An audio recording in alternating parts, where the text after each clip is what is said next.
ठीक है, इसको मैं नीचे कर दूं ना, नजर भी आऊं। ठीक है, बंद कर।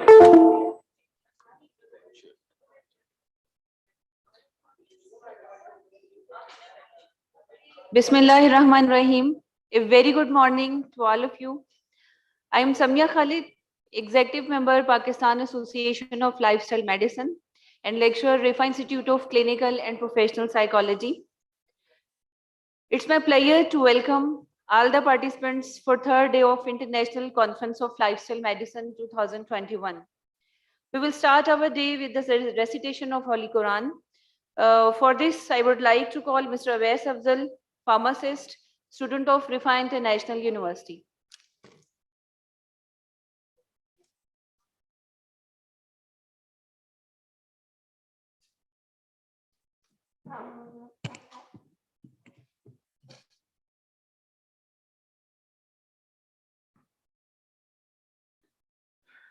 أعوذ بالله من الشيطان الرجيم.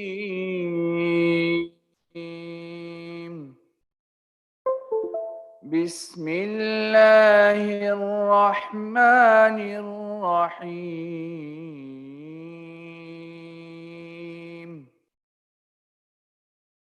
الذي خلقني فهو يهدين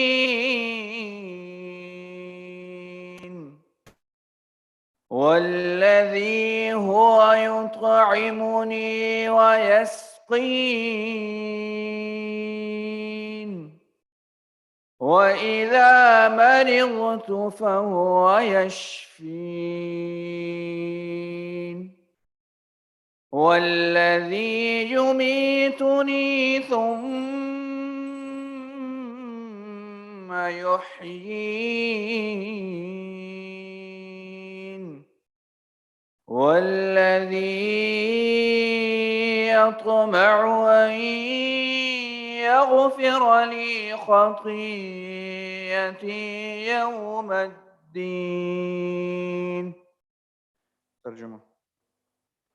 जिसने पैदा किया मुझे सो वही मुझे रास्ता दिखाता है और वही है जो मुझे खिलाता है और मुझे पिलाता है और जब मैं बीमार पड़ता हूँ तो वो मुझे शिफा देता है और वो जो मुझे मौत देगा फिर मुझे जिंदा करेगा और वो जिससे मैं उम्मीद रखता हूँ कि वो बख्शिश देगा मेरे लिए मेरी खताएं फैसले के दिन।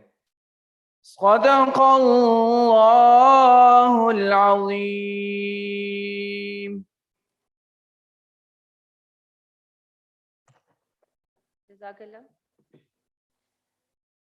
International Conference of Lifestyle Medicine 2021 is a very important conference because it promote a foundational science which work on disease prevention and disease reversal. Let's start our first segment. I would like to invite my co-chairperson, Dr. Rabia Hanif. She's an acting HOD and assistant professor at Department of Applied Psychology, Rifa International University. She has won Community Leadership Award at Austria, Vienna. She got first position in research poster competition at International Conference, California. She is a Fulbright scholar. She represents Pakistan as a guest speaker and deliver the different talk shows and deliver the lectures in different platforms in different countries. Welcome, ma'am.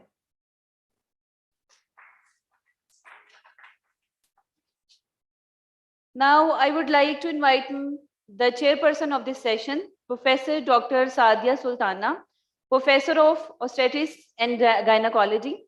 Chairperson, Curriculum Committee, Islamic International Medical College, editor of Journal of Islamic International Medical College, reviewer HTC National Research Projects, facilitator of national and international workshops and courses, and an excellent mentor and lifestyle medicine coach.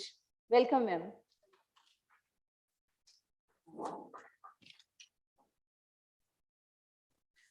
Our first participant for this session is Dr. Tamami Shirai. Dr. Tamami Shirai is a PhD scholar.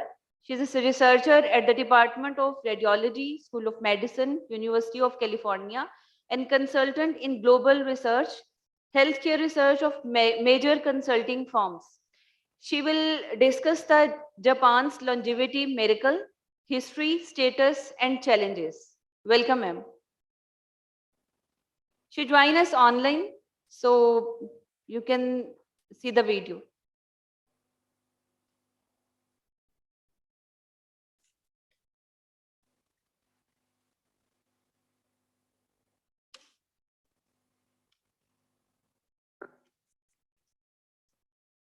Hello, everyone. I'm Dr. Tamami Shirai from San Diego to explain about Japan's longevity miracle, history, status, and the challenges.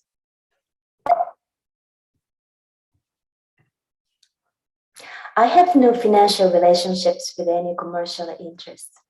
I serve as a volunteer chair of the Japanese Society of Lifestyle Medicine.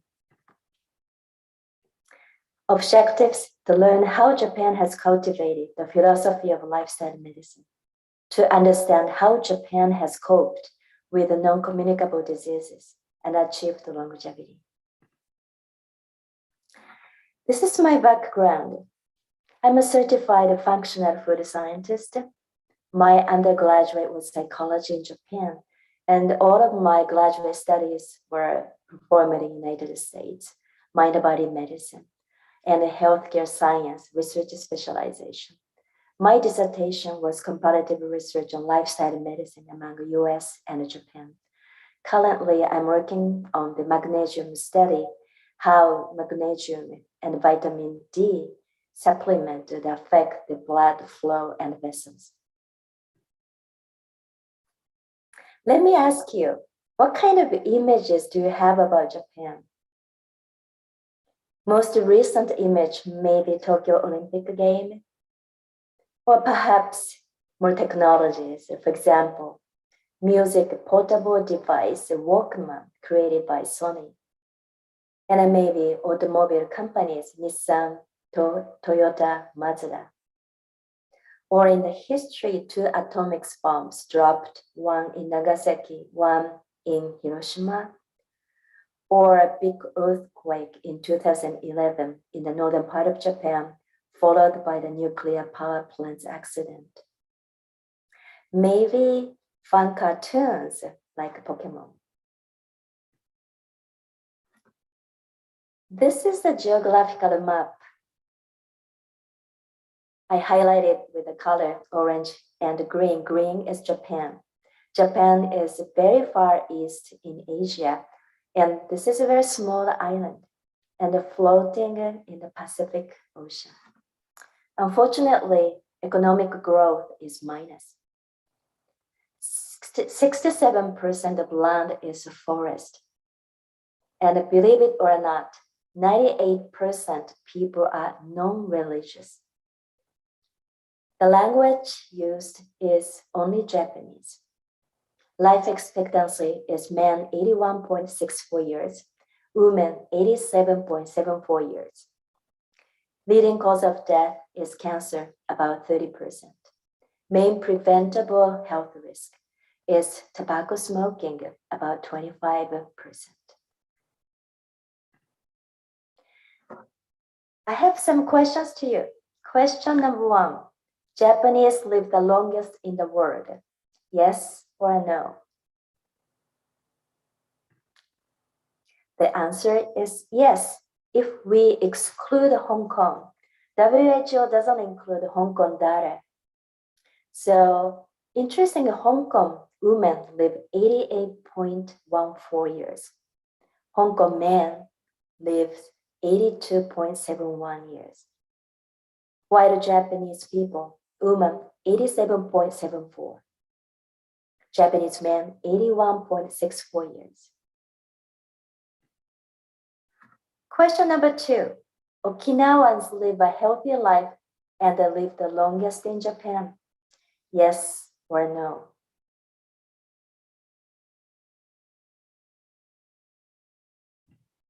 The answer is no. Okinawa is famous as one of the blue zones, so that you might think Okinawans have a healthy lifestyle. But the truth is different. The Okinawa woman is actually sixth among Japanese people, and Okinawa man is actually 36th in Japan. So we call it Okinawa crisis.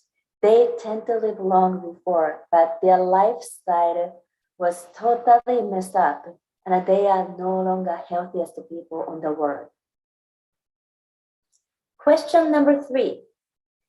Japan is the most aging country in the world. Yes or no?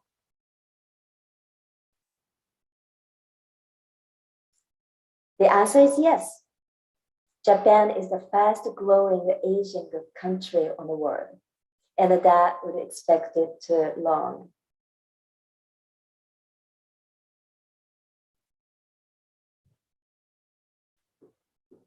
This is the map, changes in life expectancy in Japan with the leading cause of death and the main events. I plot everything important year what happened, and then I marked with yellow and the yellow line.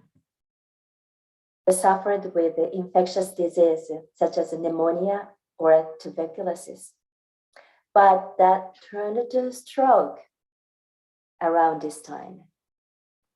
And Japan was developing the economically very, so it happened here. And I plot several important point, 1928, 1956, 1961, 1985, 2005, 2008, and 2015. And their efforts is still continuing. So lifestyle medicine in Japan started early in 1713 with the best-selling book, which is called Yojoken. This is the photograph of the original book. The author is a Confucian scholar. So Confucian is you might be familiar with a little bit. Don't make your stomach full and reduce meat in diet. Walk after the meal and don't sit at one place for a long time. Get up early and work hard. Don't be lazy. This is actually written in Yojoken. Is if you are interested in Google radio exercise in Japan, so there's a beautiful piano music exercise, you can watch it. In 1951, high blood pressure from high salt intake caused a stroke, dramatically replaced tuberculosis as the leading cause of death in Japan. It was the highest in the world based on age-adjusted mortality rate at that time. In 1956, this is very important, the government established a committee for preventing non-communicable disease officially. They called at that time adult disease. Japan was successful to reduce the mortality rate from stroke by 70% from 1960 to 1990, with just reducing salt intake from food. The economic growth helped this process, established the distribution of fresh food, reducing smoking, and broadly disseminated medical examinations contributed to success too. After participating to the Answer Kids 7 countries study, in 1961, Kyushu University began a cohort study, which is well known as Hisayama study. You can Google too. There's a lot of publications. You can find Google Scholars. And also this year, this is very important. health insurance was extended to the entire population, and this is a very reasonable health insurance. It's cancer in their lifetimes. From 2000, Japan's falling stroke rate flattened, and the type of stroke most common in Japan were changing to the more Western style of stroke.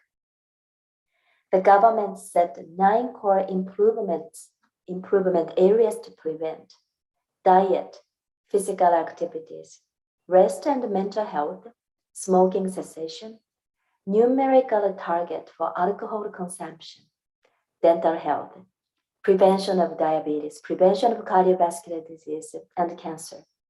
So that's unique. The Japanese set the target areas, and dental health is included.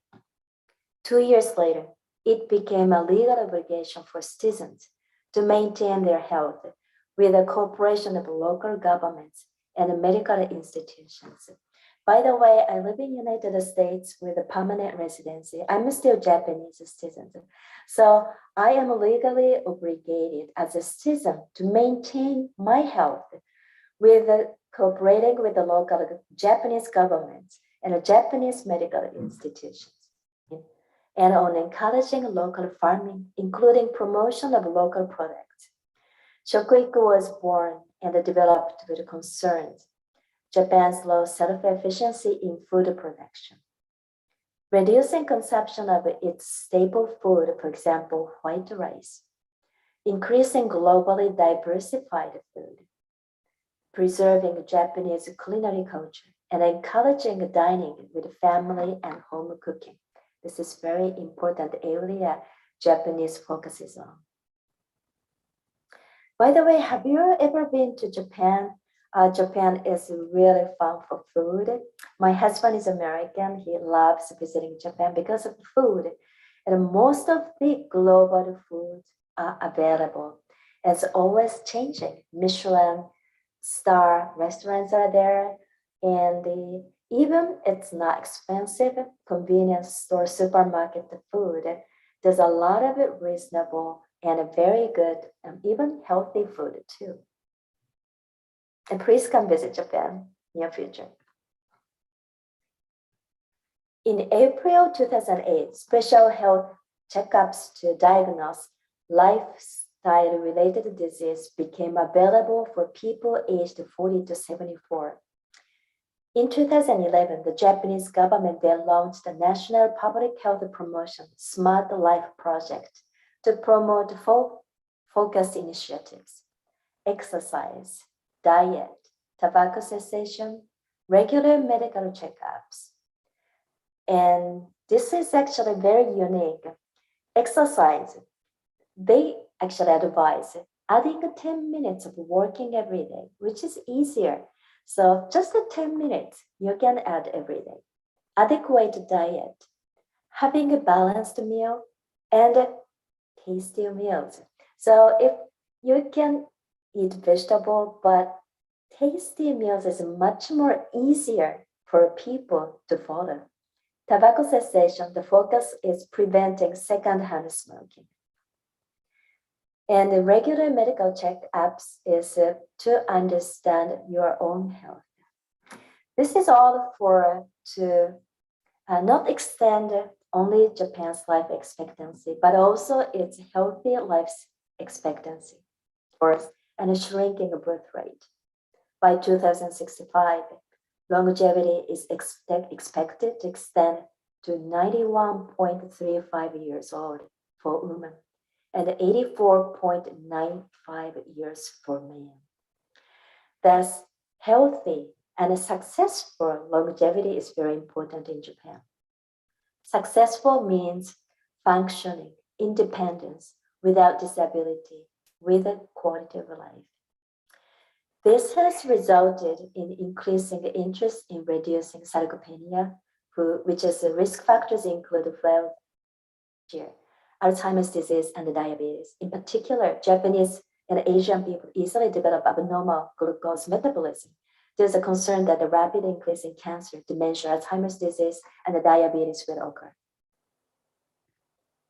So this is the video I'd like to introduce Shokuiku food education, which Japanese government focuses.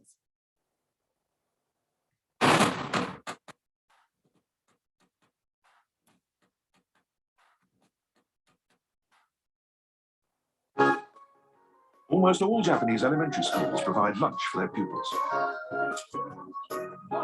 These are carefully designed for nutritional balance. As the children eat their meal, the teacher gives a simple explanation of its nutritional content. We eat these little fish whole, including the bones, because they have lots of calcium. Why is calcium good for us? It helps our bones grow strong. That's right. I learned a lot about nutrition today. I think this is going to be very useful to me after I grow up. The children learn about their food and how to choose a balanced diet. Shokuiku, or food education, is being heavily promoted these days. Professional washoku chefs are sometimes invited to give shokuiku classes. Washoku, or traditional Japanese cuisine, is good for health. It has been recognized as a UNESCO intangible cultural heritage. Today, the children are learning about dashi, the stock that's the basis of miso soup. Kombu seaweed gives the soup umami. Umami is produced by simmering certain kinds of seaweed, seafood, or vegetables. Miso soup is so familiar to the children, they're surprised by all the techniques and ingredients needed to make it. I learned how to use different combinations of things to make dashi and the ways it makes food tastier. Shokuiku classes also teach children about traditional Japanese approaches to cooking and food. Washoku is more than just a cuisine, it contains so much about Japanese culture. These classes are a great way to teach the traditional understanding of life as well as food. This nursery school is for children up to 6 years old. Shokuiku lessons cover everything from how food is produced to how it's consumed. Food education gives children the knowledge and skills they'll need to function properly in society as adults. Topics range from growing and cooking food to how to properly serve and eat it. Rice is the staple food of the Japanese. These nursery school children plant their own rice and care for it until it's ready to harvest 6 months later. With their newly harvested rice, they learn to make rice balls, discovering for themselves the difficulties and the joys of growing food. The children make the side dishes too.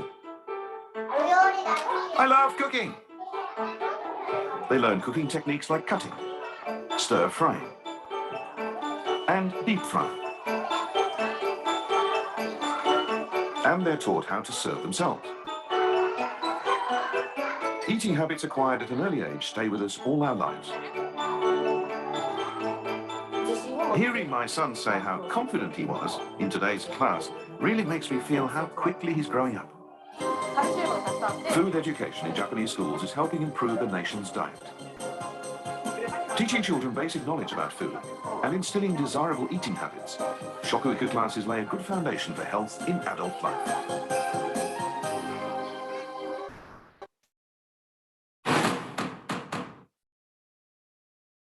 Okay, this is the Shokuiku. When I was a kid, I didn't start that young age, but now they expanded the age even younger and older, so that under 6 years old they can learn how to cook. And also now the government is considering to expand over 18 years old, for example, college generations. In high school, they actually have a cooking classes. And then, but the Japanese government considered that still over 18 years old, they should keep learning about the food. So they might be coming soon. Okay, so I mentioned that Okinawans are no longer healthiest in Japan, which means no longer healthiest in, it's not a blue zone anymore. So where is the healthiest in Japan? So this is the data. The woman, number one is Nagano Prefecture and the Okayama Prefecture. Those two are women, live 87.67. And the men, number one is Shiga Prefecture, 81.78 years old. And number 2 is Nagano Prefecture, 81.75 years. So that both Nagano showed up. So what makes Nagano different from other prefectures? So the research said that there are 3 different distinctive elements found in Nagano Prefecture. Number 1, the employment rate of the elderly is highest. So over 65 years old who are employed in Nagano is actually 28.7%.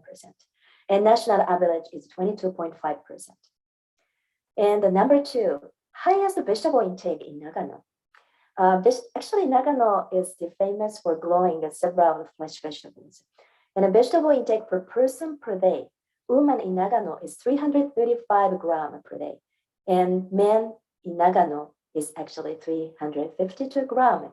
National average is about 270 or 284. So it's actually a lot. And number 3, active healthcare activities. They have a lot of volunteers, health nurses, education, nutritionists, and a pharmacist. And they started the family pharmacist system, which means one pharmacist knows your order of the medication. So this is a summary of the characteristics of Japanese lifestyle medicine and why Japan achieved the longevity. Number 1, economic prosperity, of course. Number 2, the introduction of the mandatory low-cost health insurance system with health screening. Number 3, strong continuous government and academic evidence-based initiatives. And number 4, Japanese original culture in long history contributed this process. I actually summarized about this culture. Number 1, special relationship with nature. Buddhist idea of Shogyo Mujo. Shogyo Mujo is nothing is permanent, which is linked to belief in gods were thought to be deeply buried in nature. So in mountains, there's a gods, in forests, there's gods, in rivers, there are gods, and even gods in oceans. That's the Japanese mentality. And yet nature is very, very strong, should be respected, should be surrendered, because nature in Japan is very cruel, even violent. Many typhoons, flood disasters, and so many earthquakes, as you know. So resilience is a necessary trait in Japan. Number 2, the lifelong employment has produced a less stressful society. Japan's sociocentric society brings sense of responsibility towards a group, maybe family, workplace, or a community, maybe country. The concept called ikigai, purpose in life, is a positive psychological factor behind the Japanese lifestyle. Another culture, big culture, is definitely diet. It's called washoku, which is registered as a UNESCO intangible heritage, which is a lifelong complex interaction of individual nutrients, very, very unique to Japan. So basically plant-based diet, Japanese people used to have it. And they added a little bit variety of fish and other seafood and seaweeds and seasonal vegetables. They have a Confucianism-based caloric restriction habit known as harahachibu, eat until you are 80% full. And you have a staple drink, green tea, with containing hyperpolyphenols, catechin. And also originally, during the economic growth, Japanese didn't consume much sugar and fat comparing with other countries in the development. That's a very important point. And still now, Japanese people is 25% lower calorie compared with other countries, which is the newest book of Mr. Barker Smith, 2021 book called Numbers Don't Lie. Numbers Don't Lie. If you are interested in statistics about the global movement, I highly recommend this book. So finally, I'd like to add 2 more things. This is one of the Japanese nature. 67% is a forest. Forest bathing was born in Japan. Forest bathing has a lot of health benefits. Reduce stress, anxiety, depression. Enhance natural killer activities, such as natural killer cells and anti-cancer proteins. So forest bathing is very, very popular nowadays, especially Western people are much more interested in forest bathing. And also the spirituality. This is very interesting, you might think. 98% people are non-religious in Japan, but Japanese spirituality is not religious thing. It's rather more like nature or daily life based on Buddhist idea or a Confucianism idea. So they know how to calm down. That is actually cultivated in their long history. And then during the education, since we were born, in family members, parents teach. So it's a sort of a teaching manners, but that is the part of the discipline Japanese have. That is the spirituality I feel. Mindfulness is everywhere in Japan. Japan is filled with temples and shrines. It's normal. Everywhere, wherever you go, you can easily find temples and shrines. There's a lot of greens, dark greens, beautiful, and it's a nice oxygen. So mindfulness is also everywhere in Japan. And then definitely food. Food is the magic of Japan. It's maybe, of course, a long history. They didn't consume meat, basically plant-based diet. However, they didn't increase the consumption of fat, sugar, meat daily until today. That's very amazing. So there's a lot of Japanese cuisine cookbook. If you're interested in, please pick up one. And if you are interested in scholarly about Japanese dietary transition, this is, I highly recommend. I use this book a lot for my dissertation writing. The Japan's dietary transition and its impact. The author is Vaclav Smil, that's the same very famous author about the numbers don't lie. And also the Mr. Kobayashi, Dr. Katsuhiko Kobayashi. I highly recommend this book. So this is a photograph I took in June in Tokyo at my kindergarten I attended. That is temple. And there's a lot of greens and a nice statue. I didn't notice that. So I'm helping Japanese Society of Lifestyle Medicine grow in Japan. If you're interested in, visit our website, lifestylemedicinejapan.org. And we have a social media. And we post one article, very updated, recent article per month. So please follow us so that you can catch up the newest research. And this is my husband and I, and why I came to the lifestyle medicine. It's obvious. My husband is American, from Midwest. The food is more meat, pizza.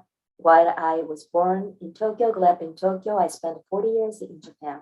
So raw fish is a main, people love raw fish in Japan. Actually, I can't eat raw fish though. So thank you very much for your attention.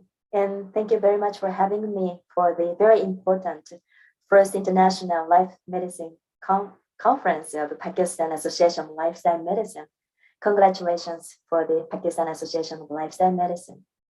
I'm very honored to be part of this conference, and I would like to invite you all, please visit Japan, please experience forest bathing and washoku, and I would like you to experience them, and I would like you to taste fun, good food. So please, this is my email. So please feel free to email me if you have any questions. And also I have Instagram, JSLM_T, JSLM_T. I post several articles. So that if you're interested in, please connect with my Instagram. So at the end, I'd like to ask you 3 questions. I always ask 3 questions at the conference to the audience. Number 1, summarize what you learned from this session today. Number 2, which elements you may want to use in your field, in your practice, in your country. Number 3, what do you feel now? What do you feel now? This is 3 questions from Tamami Shirai. If you want to answer, please email me and I would be happy to connect with you. Thank you very much. Thank you so much, Dr. Tamami Shirai, to share this valuable information. No doubt, application of lifestyle medicine is very important, and the Japanese longevity is also based on this practice. Predominant plant-based diet exercise, tobacco cessation, and regular medical checkup. Now, I would like to invite my second participant, Dr. Shireen Kasam. Dr. Shireen is the consultant hematologist and senior lecturer at King's College Hospital, London, with special interest in the treatment of patients with lymphoma, cancer of lymphatic system. She will discuss the topic lifestyle medicine approach for cancer prevention and survival. Welcome, ma'am.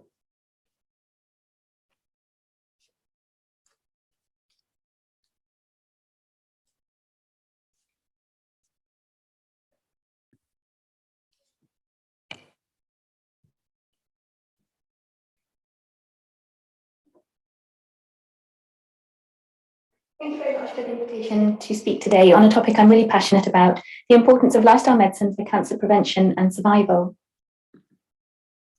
Just a short introduction about myself. I work here in the UK in London as a consultant haematologist, but I'm also a certified lifestyle medicine physician. I am founder of two non-profit organisations here in the UK. The first was Plant-Based Health Professionals UK, which is an education and advocacy organisation dedicated to providing evidence-based education on healthy plant-based diets. And just this year, I co-founded with my friend and colleague, Dr. Laura Freeman, Plant-Based Health Online, which is a virtual online healthcare service providing lifestyle medicine interventions here in the UK. I also work at Manchester University, where I provide an online certification course for healthcare professionals that I'll talk about just at the end of the talk. And I've been vegan for more than 8 years. You can find out more about me from my websites listed here. Although I mainly treat people with lymphoma, I'm not really going to talk about that today, but if you wanted to read a bit more about the impact of diet specifically on the risk of non-Hodgkin lymphoma, I published a review article in the first edition of the International Journal of Disease Reversal and Prevention.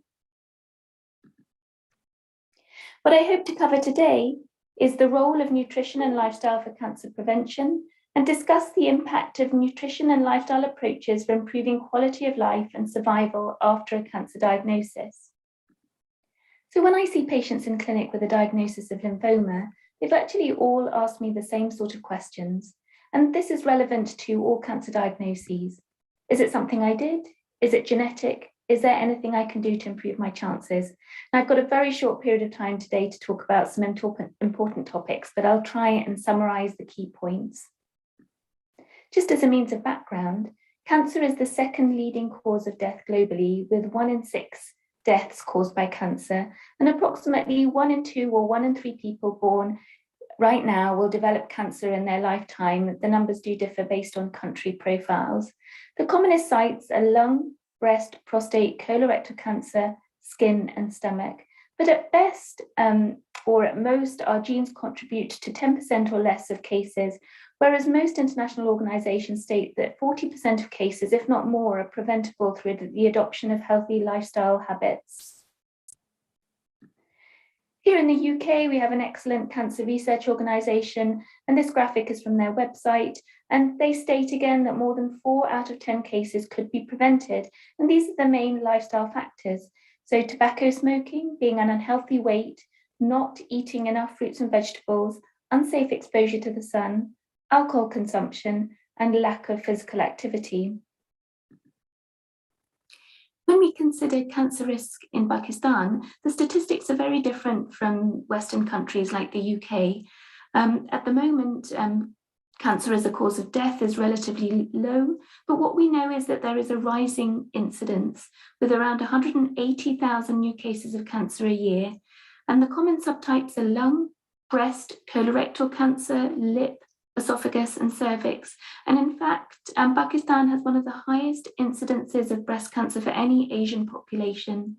And there are efforts being made to address cancer prevention through the National Cancer Control Council. But there are many myths that are prevalent still around cancer, and most people are very fearful about cancer, and it's not widely discussed. What's clear is certain risk factors are highly prevalent, such as smoking, particularly in males, and also physical inactivity, particularly in females. Now, of course, not every cancer is preventable, but certain cancers have a high level of preventability, and colorectal cancer is a very good example of this, where more than 50% of cases could be prevented if we ate more fiber, if we didn't eat red and processed meat, and if we were all a healthy weight. Breast cancer, for example, about a quarter of cases could be prevented if we adopted healthy lifestyle behaviours. And unfortunately, certain cancers, such as colorectal cancer, the incidence is rising in the young throughout the Western world, in fact. And it's happened at a rate that's too fast to be accounted for by genetic changes. And most people feel that the rise in incidence in young people is really due to change in lifestyle with our unhealthy diet and our sedentary lifestyle and the consequent change in our gut microbiome. But more work needs to be done in this area. The World Cancer Research Fund has very clear guidance on risk factors that lead to cancer and hence cancer prevention guidelines. And there are 9 main factors that they pay attention to in their report, and this is from 2018. And you'll see that 5 out of 9 of them are related to our diet.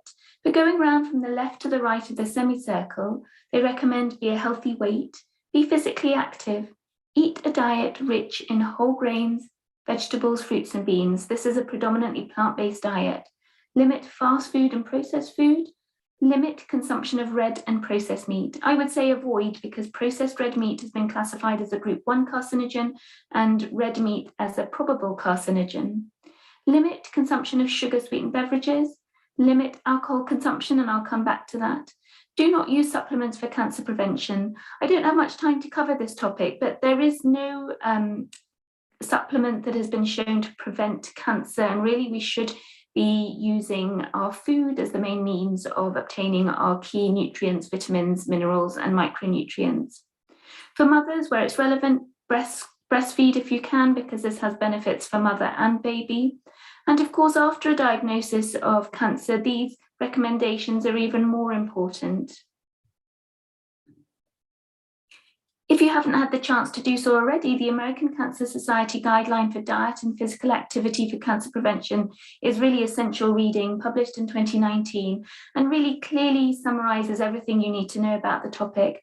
I've made a summary here in the table of the key points, but they're very much like the Cancer Research Fund guidance, which really recommend a plant-based diet pattern whilst limiting red and processed meat, limiting sugar-sweetened beverages and processed foods, and ideally avoiding alcohol. There is no safe limit for cancer prevention.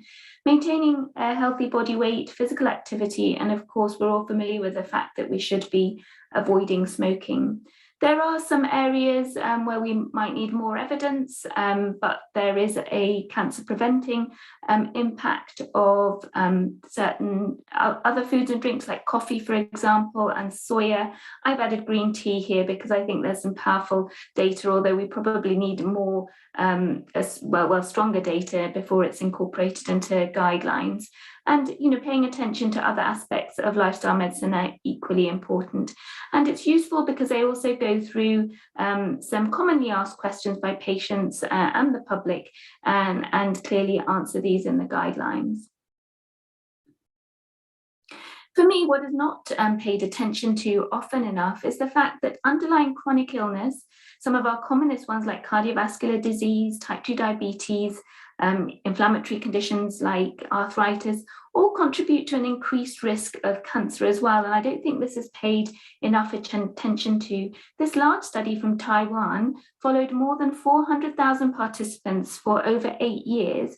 And what they showed was that both underlying chronic illness and lifestyle factors were a key factor in cancer development and also contributed to cancer mortality. So common chronic diseases accounted for more than 1/5 of new cancer cases and more than 1/3 of cancer deaths. And combined, if you had the unhealthy lifestyle habits and underlying chronic disease, this would shorten life by 13 to 16 years. But interestingly, even if you had a number of these unhealthy lifestyle factors and chronic illnesses, physical activity was able to reduce this excess risk by a whopping 40%. So that's really important to emphasize. And I think what's becoming clearer is that these guidelines really do work in real life. This is data from 2 Swedish population-based cohorts with more than 50,000 men and women who were followed for more than 15 years.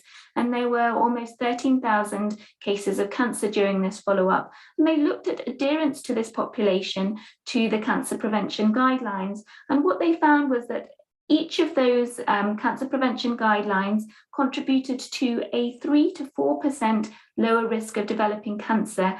And those people within the cohort who are most adherent to these recommendations had a 15% reduction in cancer over the follow-up period. And you have to note that most people, so most being more than 90%, did not meet the 2018 guidelines for cancer prevention. So just imagine how much more we could do if population level we were following the cancer prevention guidelines. And just thinking about genetic risk and the impact of healthy lifestyle habits if you are at a higher genetic risk of certain cancers, this particular study looked at the combination of genetic risk and lifestyle habits in colorectal cancer, and it included nearly 350,000 participants in the UK Biobank cohort, followed for almost 6 years, and they looked at a polygenic risk score created using 95 genetic risk variants and correlated this with 8 lifestyle factors according to the American Cancer Society guidelines that I've covered. And what the results showed was that healthy lifestyles significantly reduced the risk of colorectal cancer in all genetic groups, so regardless whether you're low or high risk. But in particular, those at the highest genetic risk had a 42% reduction in colorectal cancer risk with healthy lifestyle habits. So much so that the authors conclude, our study provides strong evidence to support lifestyle modification for colorectal cancer primary prevention. And there's similar data for other cancers such as breast cancer and prostate cancer. Another study just highlighting the immense power of healthy lifestyle habits for cancer prevention are highlighted here. This is data from the Nurses' Health Study and the Health Professionals Follow-up Study, including more than 170,000 men and women followed for more than 30 years. And the researchers looked at 5 healthy lifestyle factors: never smoking, healthy weight, healthy diet, physical activity, and moderate rather than excessive alcohol consumption. And in the right-hand table, you can see the definition of a healthy diet as defined by the Alternate Healthy Eating Index, where positive marks are given to high intakes of whole plant foods and omega-3 fatty acids, and positive marks are given to low intakes of red and processed meat, processed foods in general, and sugar-sweetened beverages. What the researchers were able to show was that people following the healthiest diet after 30 years of follow-up had a 30% reduced risk of cancer mortality. But if they were following all 5 healthy lifestyle factors, there was a 65% reduction in the risk of dying from cancer, which is huge. And they were able to show that life expectancy at the age of 50 was 12 to 14 years longer in those who had adopted 5 healthy lifestyle factors. And this was an extra decade of life lived in good health rather than with chronic disease. I wanted to just make a mention about alcohol because I think there's a lot of misconception. In the cancer prevention guidelines, it's quite clear it is best not to drink alcohol, and 5 to 6% of cancers globally are caused by excessive alcohol consumption. And more, we are realizing that alcohol also does not contribute to heart health, and more so it's the grapes and the antioxidants and the resveratrol that is causing any benefit. So I think we have to be clear in our messaging. There are clear reasons why alcohol may cause cancer. For example, ethanol and its metabolite, acetaldehyde, can damage DNA and protein. Alcohol generates reactive oxygen species, which damages DNA, proteins, and lipids.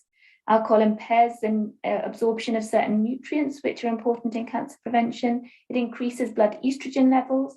It acts as a solvent, so it increases the uptake of carcinogens into cells. It alters the gut microbiome adversely. Alcohol may shorten the length of telomeres. It affects gene expression through epigenetic modification in an adverse way. And it also synergizes with tobacco to increase further the risk of cancer. So whilst we're thinking about cancer prevention in general, it's just worth noting the mechanisms at play in cancer generation that are modified and mitigated by a healthy diet and lifestyle. So for example, we know that these factors are increasing our risk of cancer, and this includes insulin resistance, oxidative stress, which is caused by unhealthy lifestyles. Inflammation, of course, is at the core of every chronic disease, including cancer. An unhealthy gut microbiome increases our risk of cancer. Hormone and growth factor dysregulation. What I mean by this is our diet and lifestyle can lead to elevations of hormones such as estrogen, which drives female cancers, and also insulin-like growth factor, which is implicated in increased risk of cancer development. We know that healthy lifestyles can either healthy lifestyles can alter gene expression, and the opposite is true for unhealthy lifestyle, causing an adverse impact on gene expression. And our lifestyle can impact the length of telomeres, with unhealthy diet and lack of exercise contributing to shorter telomere length. So I come back to the fact that the focus for cancer prevention really needs to be a public health message and work into changing behaviours on an individual and a population level. We need to be concentrating on a healthy diet pattern in general and not individual foods. And these diet patterns need to be culturally appropriate.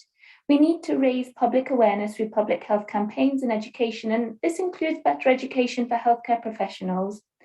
We need to address social, economic, and cultural factors that are important in our lifestyle choices. We need to advocate for and implement policy and environmental changes that increase accessibility and affordability of nutritious foods, that provide safe, enjoyable access to spaces for physical activity, and we need clear messaging on alcohol consumption. So I just wanted to say a brief word about lifestyle interventions during cancer treatment. We need more work on this, but we do know so far that a healthy diet and physical activity with paying attention to sleep and stress relieving activities really does positively impact our patients with cancer. And I just wanted to highlight a particular area that I find fascinating.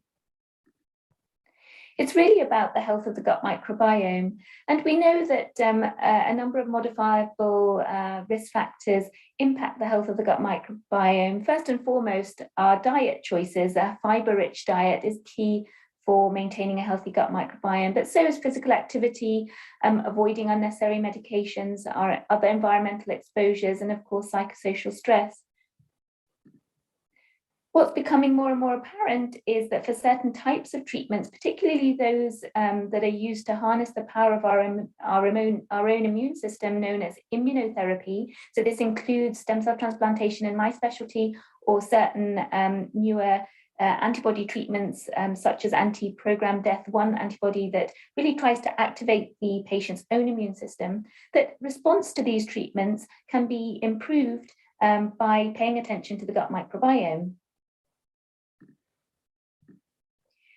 We are still early in this area of research, but I thought this study was really interesting to highlight and really gives us some evidence to support our patients to adopt healthy lifestyle behaviours, even during cancer treatment. So this study particularly looked at 52 patients undergoing solid tumour treatment with PD-1 inhibitors. So as I say, that activates our senescent T cells. What they did was evaluate fecal and plasma short-chain fatty acids, which we know are a marker of gut health, with higher levels, meaning that we've got better gut microbiome. Diet information was analysed and correlated with these levels, and patients were followed up for a median of 2 years. And what the researchers found was that patients with higher levels of these short-chain fatty acids, which are produced by the healthy gut microbiome, had a longer progression-free survival. And in particular, certain foods were associated with these higher concentration of short-chain fatty acids. And they're sort of the predictable ones. They're the fiber-rich foods, such as green vegetables, cabbage, and mushrooms. And actually, mushrooms alone were also associated with longer progression-free survival. And what the data really show is that short-chain fatty acids may have the ability to modulate the effects of these newer immunomodulatory treatments. So I think it's really important to pay attention to healthy diet, particularly during cancer treatment. To modify the gut microbiome in patients with cancer, researchers are looking at fecal transplantation. And what this very small first-in-man study did was transplant patients who are refractory to treatment for melanoma with a healthy gut microbiome, so fecal transplant. And in the 10 patients in the study, there was a signal that responses to treatment may be improved. Now, of course, as a lifestyle medicine physician, what I would say is, what about a fiber-rich diet intervention? And I think we need to pay attention to this. So what's clearer is that lifestyle approaches after a cancer diagnosis and after treatment are really important. This is going back to a study by Dr. Dean Ornish, who really is the founding father of lifestyle medicine. I'm sure you've come across this study of 93 patients with early stages of prostate cancer who didn't require conventional treatment at the time and were assigned to just watchful waiting. These 93 people were randomized to the Ornish lifestyle medicine program, a bit like the lifestyle heart trial, where people underwent a healthy plant-based diet, regular stress relieving activities, physical activity, and stopping smoking. And the control group just carried on their usual lifestyle behaviors and advice from their physician. And what the study showed was that after 1 year, which is shown in the graph, the control group continued to have an increase in the prostate-specific antigen level, whereas in the lifestyle intervention group, the PSA level had gone down, and albeit by a small amount, but it was statistically significant. But what's more important is that after 2 years follow-up, 27% of the control group had to go on to have conventional cancer treatment, which would be surgery or radiation, whereas only 5% of the lifestyle group had undergone conventional treatment. In a similar study of patients following Dr. Ornish's healthy lifestyle habits for 3 months, what the researchers were able to show was that there were changes in peripheral blood mononuclear cells and in the gene expression profile in prostate cancer cells. So on the left-hand side, we can see an experiment that's looked at telomerase activity in peripheral blood mononuclear cells at both baseline on the left-hand bar and at 3 months in the right-hand bar. And you can see an increase in the telomerase activity, indicating lengthening of the caps of the chromosome called telomeres. In the right-hand panel is a before and after gene expression profile of prostate cancer biopsies in these patients with early stages of prostate cancer. And the results showed that there were changes in expression in 500 different genes, with cancer suppressor genes being turned on and cancer promoting genes being turned off. So this is really remarkable.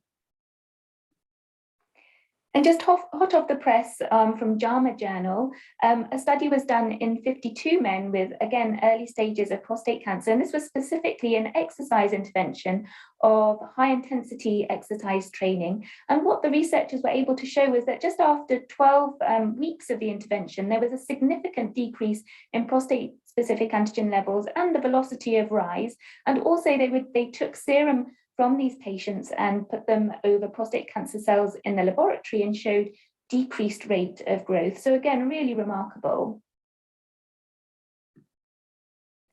Just to focus in on exercise specifically, it's a really important part of cancer prevention and survival. And we know that with physical activity, 13 cancers could be reduced in risk, and they are listed here from some of our commonest ones, such as bowel cancer, to some rarer ones, such as plasma cell myeloma.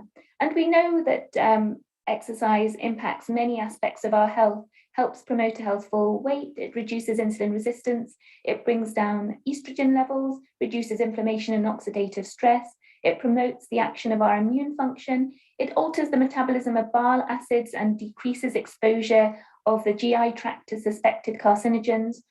It alters favorably gene expression, it prevents the shortening of telomeres, and we know that it supports a reduced risk of cancer recurrence in the longer term. There are some really excellent guidelines published in 2019 about exercise for cancer survivors specifically. And just some headline messages from this, that there's strong evidence that exercise during and after cancer treatment can reduce anxiety, depression, fatigue, and improve health-related quality of life and physical function. And there's some evidence that exercise is also beneficial, of course, for bone health and sleep quality. Specifically looking at the commonest cancers, so the guideline states that for breast cancer, survivors who are the most physically active have approximately 40% lower risk of death from any cause and death after breast cancer. And it's a very similar story for colorectal cancer and prostate cancer. So it's really important to reiterate. And this large study published in the BMJ, again, looked at the impact of exercise on various outcomes and causes of death, but specifically looking in at cancer. You can see with the pink dot and error bars that both aerobic and muscle strengthening activity significantly reduces the risk of dying from cancer. And if you do both aerobic and muscle strengthening activities, then cancer risk or dying of cancer could be reduced by 40%, which is an enormous impact. What is also worth highlighting is the impact of longer term treatments. Certainly in my specialty and other cancers, it's becoming more common to use maintenance or long-term treatment to reduce the risk of recurrence or maintain remission. And these treatments are being shown to increase the risk of other sort of underlying chronic conditions, particularly cardiovascular disease. But here I highlight meta-analysis related to the use of tamoxifen and fatty liver disease in women following breast cancer treatment.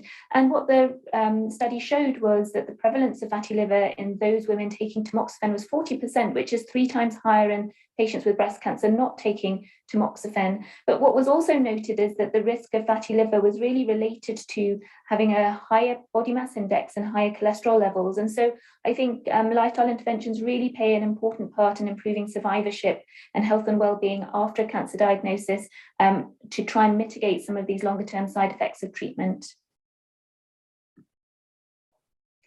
Another important point to highlight is that it's clear that the same risk factors that are contributing to getting cancer the first time around are also increasing the risk of second cancer in the same individuals.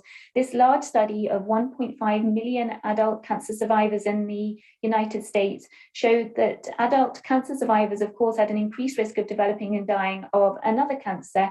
And as I say, the similar risk factors a second time around, particularly in this cohort, was increased risk of cancers related to tobacco smoking and obesity-related cancers being important for the second time around. So cancer survivorship really needs to be paid attention to.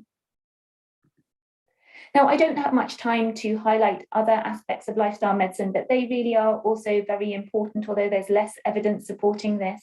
But just to highlight a couple of complementary or alternate treatments, I think stress management during and after cancer diagnosis is hugely important. We know that chronic stress really does adversely impact health really at a cellular level and increases the risk of chronic illness and also increases the risk of cancer progression and metastases and reduces the quality of life and survival. And I highlight this particular article on this topic. And there has been meta-analysis to show that mindfulness-based interventions can really help with anxiety during cancer treatment. So really do highlight this to your patients. Another area that's not used very much, certainly in the UK, but may have a place during cancer treatment is the use of acupuncture or acupressure. And this systematic review and meta-analysis again showed that there was a benefit for cancer-related pain and supported the decreased use of more conventional analgesic medications. So just to summarize some ongoing challenges, we have a rising burden of cancer globally, an aging population, so the increased risk of cancer for that reason too. But there's also a rising incidence in the young, which is undoubtedly in part related to the prevalence of unhealthy lifestyle habits. There, in my view, there is an overemphasis on treatment versus prevention, and money is mostly spent on developing treatments that will benefit only a few, and poor investment by policymakers in making healthy lifestyles and environments accessible to all communities. And I think this is where we as healthcare professionals really need to be leading the change and advocating for better public health policies. Because at the end of the day, a large proportion of cancers are preventable. Unhealthy diets are a major contributing factor, and diet and lifestyle interventions can have a significant impact on cancer outcomes. So if anyone wants to join myself and my colleagues here in the UK on a course that's available globally and also counts towards maintaining the American College of Lifestyle Medicine certification as well, I run an online course called Plant-Based Nutrition, a Sustainable Diet for Optimal Health through Winchester University, as I say, available globally. So do have a look at the website and join us when you're next available. Hope to see you all soon. Thank you. Thank you so much, Dr. Shiri. Your presentation was very informative and helpful to understand the main causes and even then preventive techniques for cancer. Now, there is a time for small activity to activate yourself.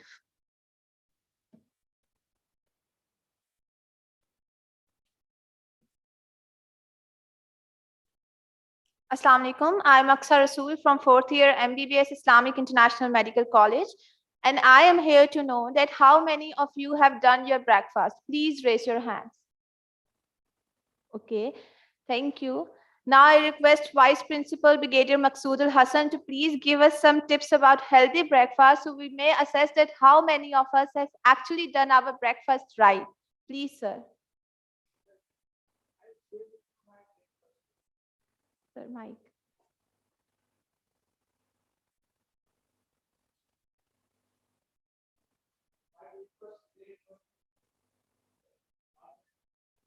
Okay.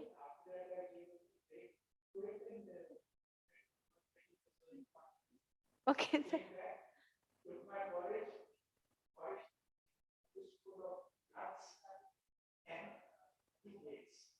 Okay.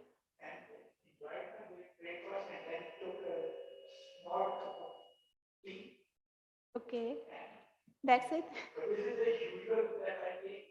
To allow myself the cheat day. And that cheat day is with kebab Paratha. or some curry and a paratha. But that paratha is made with desi ghee, which is specially from the source. That's the breakfast. I think it should be plant-based, generally nuts and legumes. And by and large, but the underlying principle is breakfast should never be missed. That I ensure for myself. Thank you. Thank you so much, sir.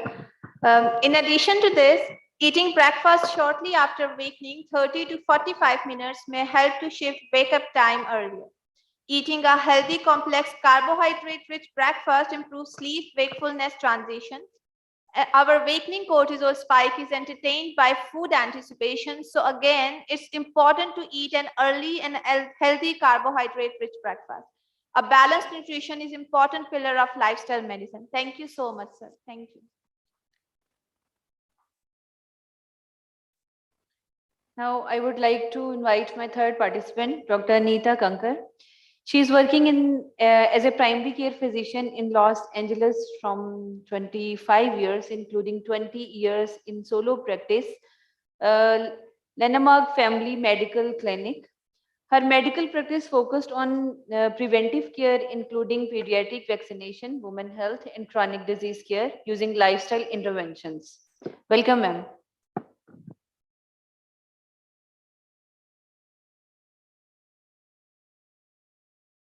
A very good morning to all of you. I'm so excited to be part of this International Lifestyle Medicine Conference. I'm so glad to be here with all of you, embarking on this journey of lifestyle medicine.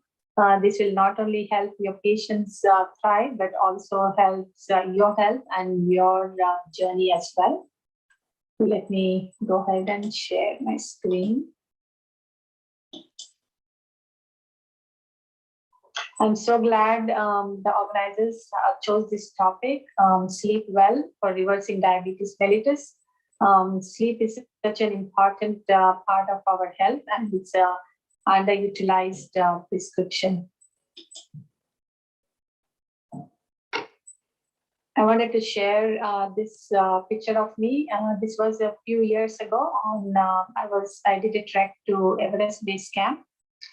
Sleep is associated with dreams, and my dream is one of my dreams is to hike the beautiful mountain ranges of Pakistan.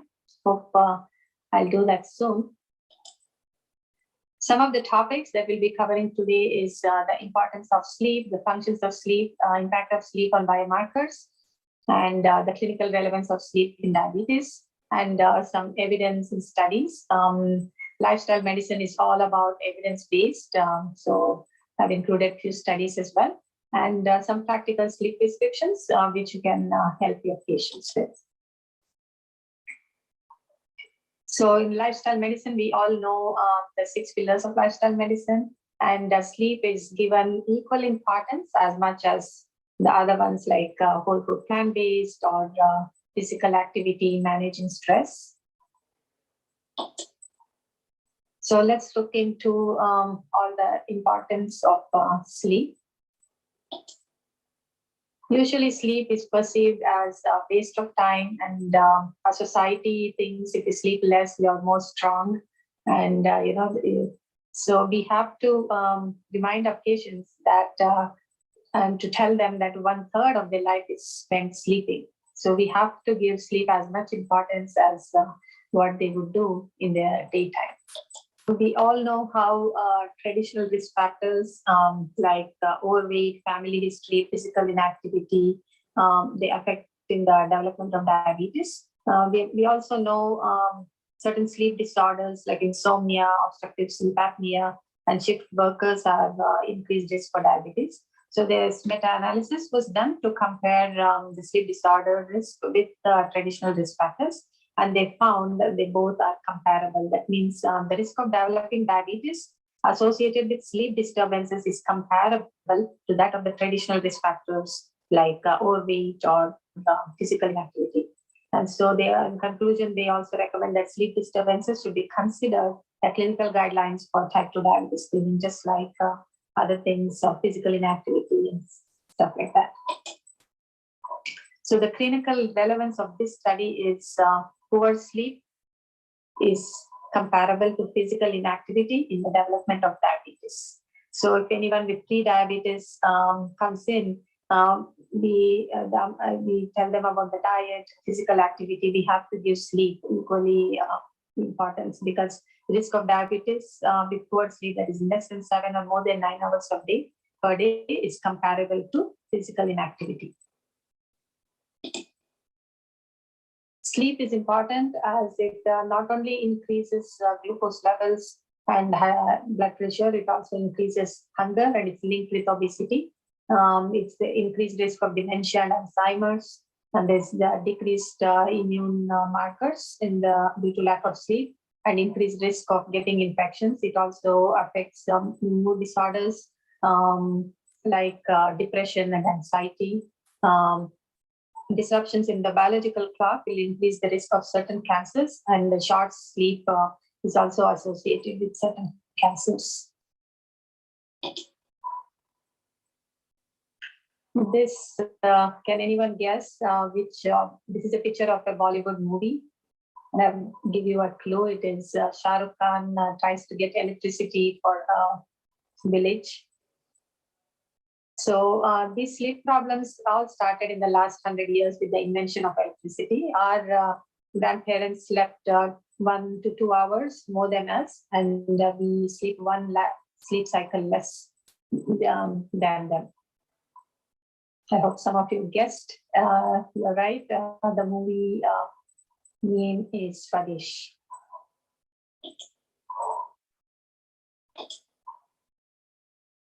So let's see why do we sleep, the functions of sleep. This is a picture of my cat sleeping on this book. I would recommend everyone to read this book, Why We Sleep, by Matthew Walker. And this slide I got from Dr. Param.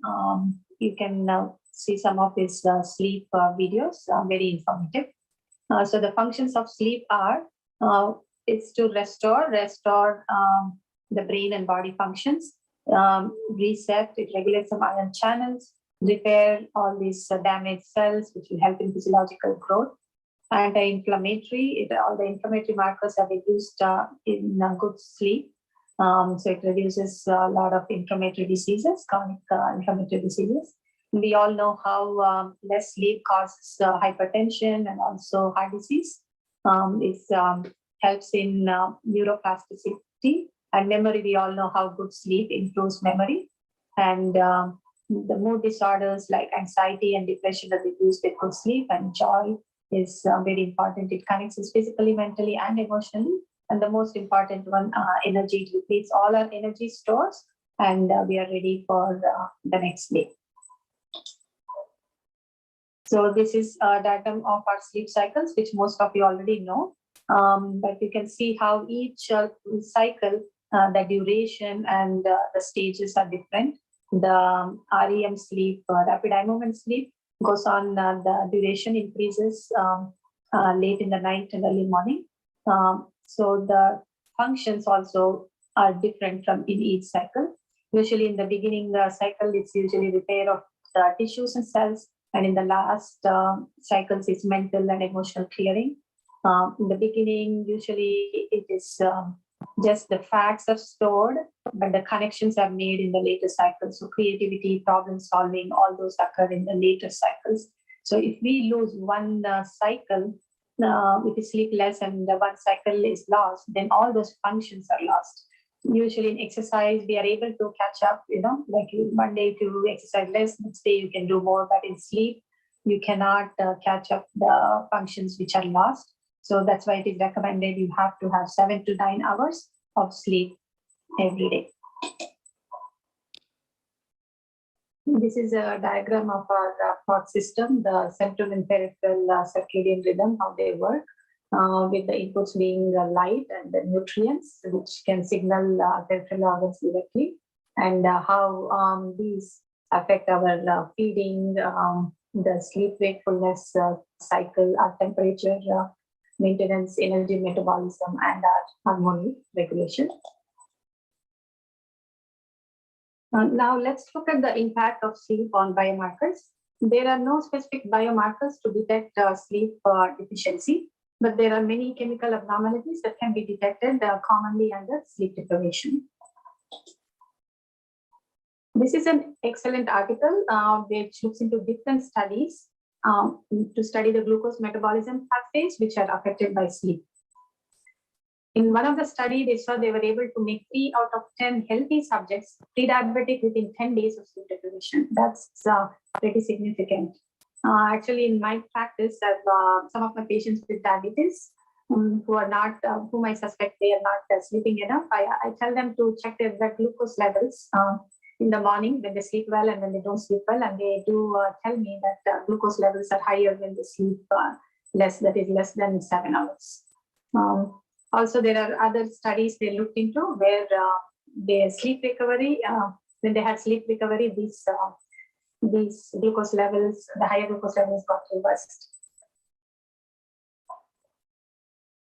Based on all the studies, they looked into different pathways which cause the abnormal glucose metabolism. So brain uses glucose as the primary fuel for energy generation, and during insomnia due to different causes, there is decreased brain glucose utilization causing hyperglycemia. And there are other ways, there is increase in sympathetic activity, the cortisol rhythm is changed and growth hormone also, which causes decreased beta cell function or increased insulin resistance. Also, the inflammatory markers are raised. And the most important one is the adipocyte function. They play a pivotal role in the regulation of the energy balance, and especially in sleep restriction, their function gets altered. And you can see the leptin, which is actually produced from the adipocytes. So there's decreased leptin production, increased ghrelin, which causes increased appetite, and this can lead to obesity, increased insulin resistance, and which can lead to hyperglycemia and type 2 diabetes. So these are the other markers which you can see, increased serum and urine norepinephrine and epinephrine concentrations. There's increased serum cholesterol, increased leukocyte, especially the neutrophils, and monocyte count. This is linked with cardiac disease. And there are many pro-inflammatory cytokines, which are like IL-1, 6, and decreased melatonin is seen.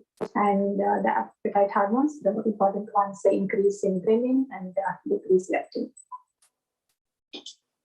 Ghrelin and leptin are two important hormones which are affected by sleep. Sleep deprivation increases the hormone ghrelin, which makes you hungry. It's called the hunger hormone. And leptin is the satiety hormone, which gets suppressed during sleep. So during sleep restriction, it's seen leptin decreased by 18% and ghrelin is increased by 28%. These changes are associated with increased hunger by up to 23% and increase in appetite for carbohydrate-rich foods. So what it means is less sleep, increased calorie intake, and in normal sleep, there's decreased calorie intake. It's not only an increase in the number of calories, even the type of calories we eat is altered. We usually crave for more sugary and fatty foods. And in one of the studies, they did MRI and they saw the reward pathways light up to high calorie foods, such as fatty and sugary foods.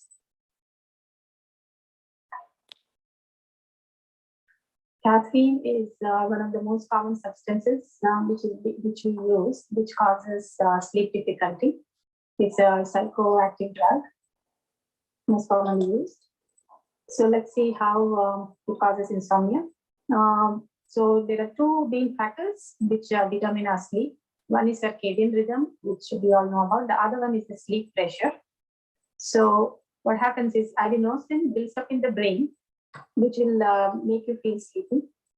So caffeine is the adenosine receptor agonist. So it binds with the adenosine receptors and then you don't feel sleepy anymore. When the caffeine breaks down, the receptors open up to the adenosine and then more adenosine has been built up and then you feel more sleepy. So caffeine mean half-life is about 5.5 hours. That's why it is very important to tell our patients to drink, if they are drinking coffee before 3 p.m. We have to look into other caffeine products like energy drinks, especially the people who go to the gym, they drink a lot of energy drinks, even students. So even green tea has a little bit of caffeine. So we have to look into those products. This is a study where they looked into the timing of food intake, which is associated with body fat. They had about 110 participants and they looked at the timing of their food intake and the fat. So they studied for about 30 days and they saw the non-lean individuals, that is the ones who have high body fat, they consume most of their calories 1.1 hour closer to the melatonin onset compared to the lean people. So this was independent of the traditional risk factors, such as the amount or the content of food and activity level. So the timing of the food is also very important. Here you can see the glucose values when they were given identical meals at different time of the day. The meals included 43% of carbohydrates, and you can see how the glucose levels are different. The area under the curve in the later meal, that's in the dinner, is almost 2 times larger than the one in the morning. We have heard how intermittent fasting or time-restricted eating helps in diabetes, blood pressure, and to lower cholesterol. So they looked into, this was a trial with about 10 patients who had metabolic syndrome. Their weight circumference was high, blood pressure was high, glucose and triglycerides were high, and low HDL cholesterol. They were all medications, and they were eating for about 14 hours within 14 hours. And then they were given 10-hour time-restricted eating. And then in this study, they actually didn't tell them to do plant-based diet. They were just eating their regular diet, but within 10 hours. And they reduced their body weight, waist circumference, blood pressure, everything, even including the hemoglobin A1C. And they also, the restful sleep was increased. Some people say that this is mainly due to calorie restriction and not due to time-restricted eating.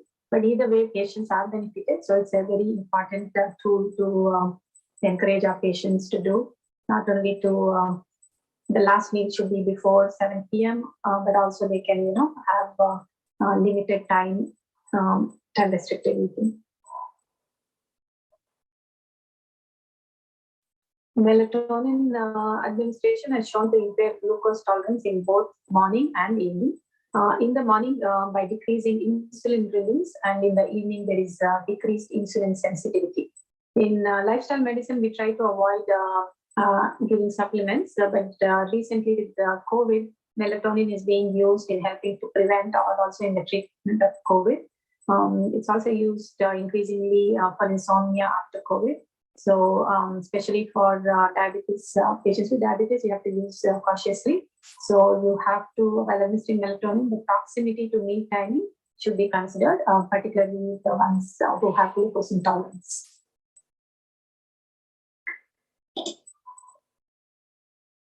While we know elevated melatonin decreases glucose tolerance, they have seen with high melatonin during fasting, it may facilitate beta cell recovery. So if you're prescribing melatonin, it should be in very small doses. We have to remember it helps with sleep onset, and it's not a sleeping pill.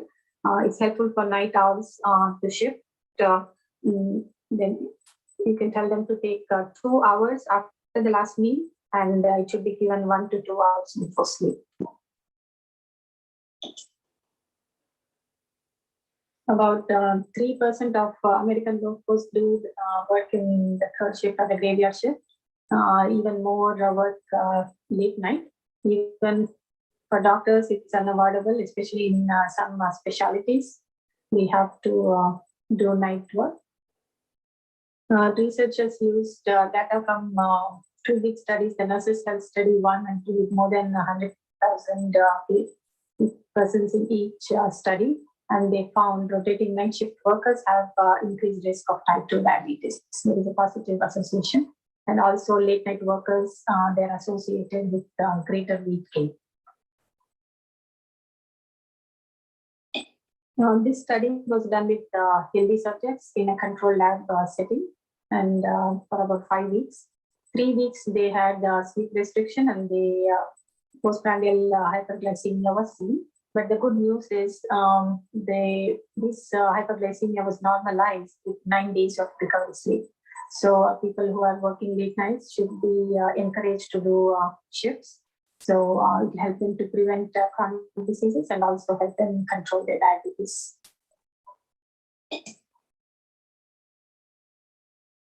Let's look into the 6 pillars of lifestyle medicine, how we can get adequate sleep. Nutrition, eliminate high sodium foods, caffeine will help, and exercise should be done late afternoon or early evening. And alcohol, eliminate alcohol or use 3 hours before bedtime. Stress reduction, winding down activity before sleep, like a warm bath, meditation. There's also Nidra Yoga. All these will help to get comfortable sleep, adequate sleep. A good history and physical exam will help us to personalize sleep prescriptions. We can to look how obesity and sleep apnea are increased risk for insomnia.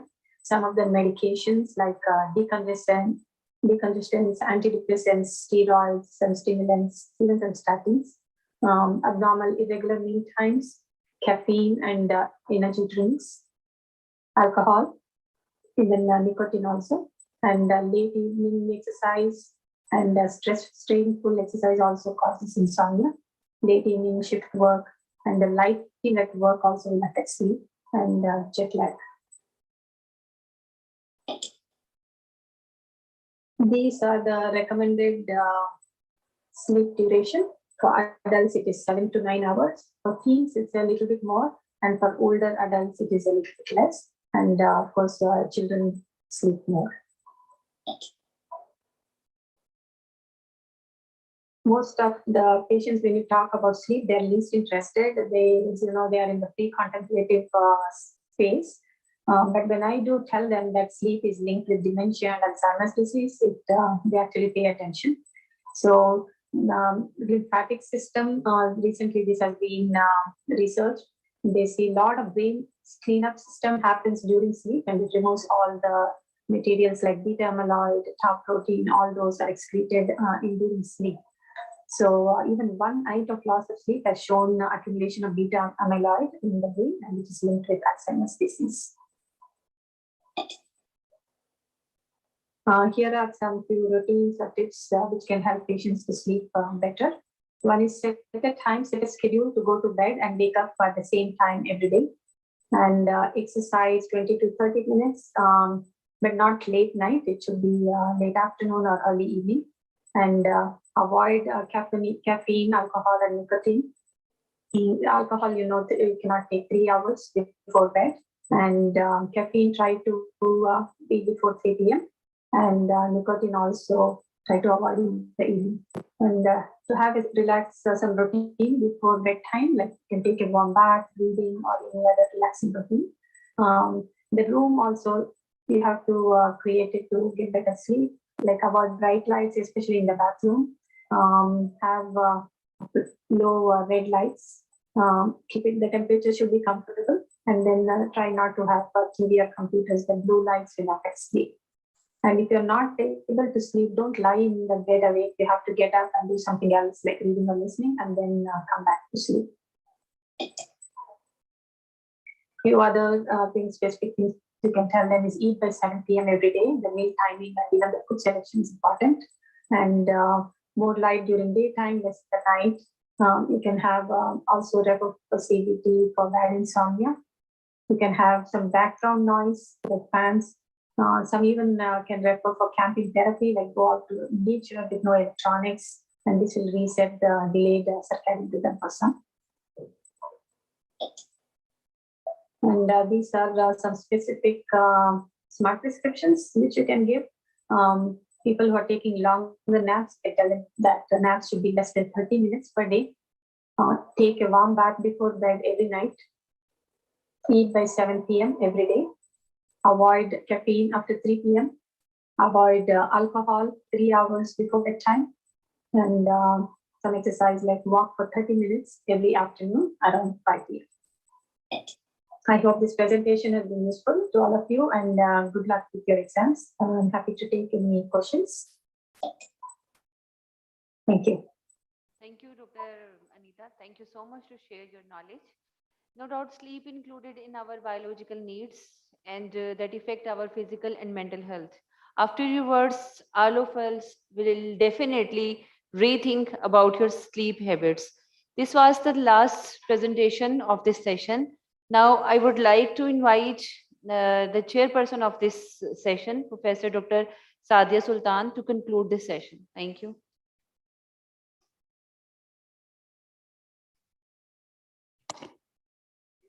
Thank you so much, Samya. I feel deeply honored, and it is my pleasure to chair this session, because this whole scenario is very close to my heart. Lifestyle modification, these prevention, being reproductive health provider, prevention of a disease or prenatal care, and all these things which prevent different situations in the society, in the community, in the health setup. These are critically important for all of us. Coming to the first presenter, Dr. Tashi Rai, if I'm pronouncing it right. She is from University of UCST, California University. My father, he graduated in late 60s. He did his master's from this university. And now my son-in-law, he is a graduate computer scientist from the same university. She is a PhD doctor, and she talked about the longevity in the people of Japan. It is a known established fact that people over there, they are living a happy, healthy life, because they are, I think it is because of their lifestyle. Unka jo lifestyle hai, it is actually based on the 6 pillars of the lifestyle modification plan that is being given by the American College of Lifestyle Medicine. उसके अंदर we have read yesterday that there is importance of exercise, plant predominant, nutrient filled diet. There is they are giving importance to the sleep and avoidance from alcohol and tobacco and all these harmful substances. And they are giving extreme importance to the relationships. उन्होंने जो अपनी research थी उसमें ये बताया कि dinner with the family, togetherness, social relationship, social binding, home cooking, all these things, ये चीजें जो हम भूलते जा रहे हैं. And coming closer to the nature, spirituality, these are the landmarks of their lifestyle. So we should, I think we should learn to come back to nature, to our values, and many of these things, these are being taught by Islam, and we are forgetting all these things. Dr. Shiri, she talked about cancer prevention.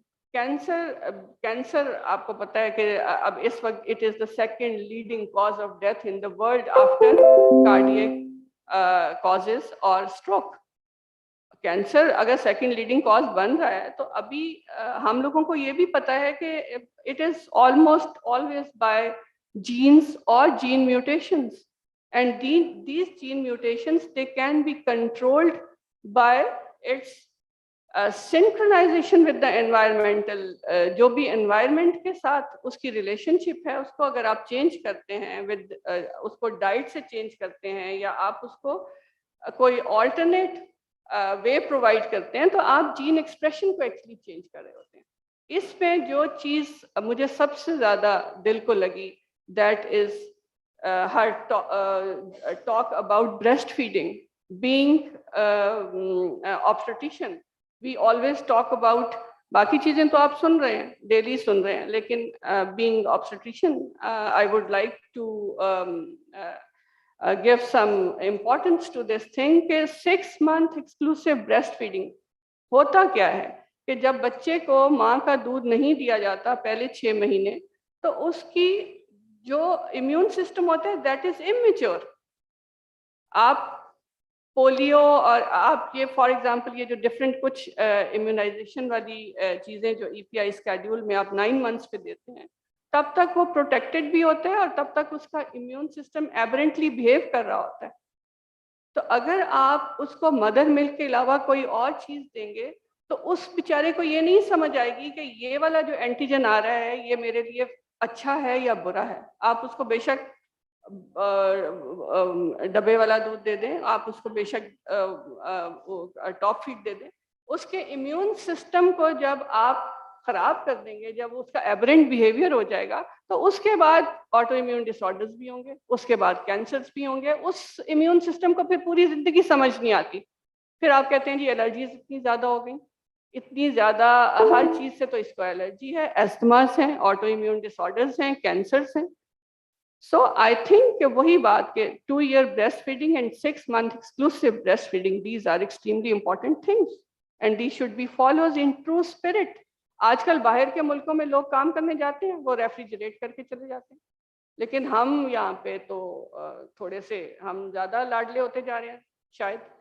So this is all about gene expression and it is under the influence of environment and what you are eating and आपके sleep awake cycle के साथ और ये सारी चीजें जो हैं ये actually these are the macro rhythms of the environment which are influencing the micro rhythms in the body and then it is influencing the homeostasis of the body.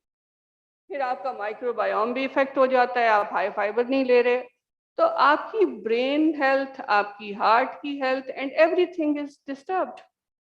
And the last doctor Anita, she talked about sleep, the effect of sleep on our health, on the systems of our body. जब मैंने lifestyle medicine का course किया doctor Shagufta से तो जो चीज़ मुझे कहीं पे मिसिंग लग रही थी और मुझे समझ नहीं आती थी कि होता क्या है, that was the concept of suprachiasmatic nucleus and circadian rhythm. ये सुप्रा कियास्मेटिक न्यूक्लियस और सर्कैडियन रिदम की जो ब्यूटीफुल किस्म की एक सिंक्रोनाइजेशन है, दिस इज वेरी इंपॉर्टेंट। आपका सुप्रा कियास्मेटिक न्यूक्लियस आपके सनराइज एंड सनसेट के साथ चलता है। हमारे बच्चे क्या कर रहे हैं, पूरी रात जागते रहते हैं, उसके बाद वो होम डिलीवरीज कराते रहते हैं, खाने खाते रहते हैं, उसके बाद सुबह कहीं सो जाते हैं, फिर रात को उठ जाते हैं। तो there is a disconnect between this circadian rhythm and with the daily जो भी आपकी हैबिट्स हैं. So the time is short, but I will conclude with the comment that happiness is the key to a healthy life, and prevention, we all know that prevention is better than cure. We should follow the main lifestyle modification plan, और जो pillars हैं lifestyle medicine के, उनको हमें follow करना चाहिए, और ये सारी चीजें हमें सोचनी चाहिए. We are the nation which is having the highest incidence of diabetes in the world. दुनिया में एशियन सब कॉन्टिनेंट से ज्यादा डायबिटीज कहीं नहीं है. हम कहते हैं ना कि डायबिटीज का मेटाबॉलिक सिंड्रोम का सुनामी आ रहा है, वो आ नहीं रहा, वो एक्चुअली आ गया हुआ है. और ये अभी मेरी प्री कंसेप्शन की टॉक में हम इसको फिर थोड़ा सा और एलैबोरेट करेंगे. लेकिन to address these things, metabolic syndrome, about all these जो भी हमारी ये इन्फ्लेमेटरी डिसऑर्डर्स हैं, अब ऑटो इम्यून डिसऑर्डर्स हैं, ये सारी चीजें, ये जो तीनों टॉक्स थी, actually all these things are interlinked. So thank you so much, and we'll meet in another session. I will talk about preconception care. Thank you so much. Thanks a lot. Thank you, Dr. Sadia. Now I request to Dr. Rabia Hanif to conclude the session. Thank you.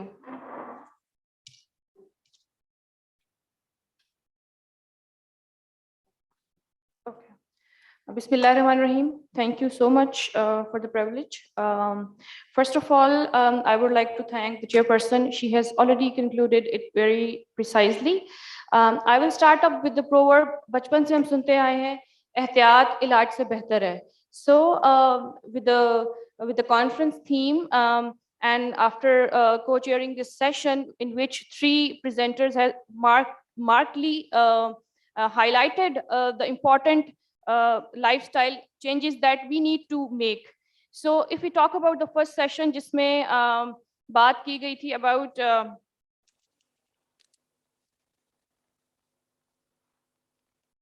longevity in Japan.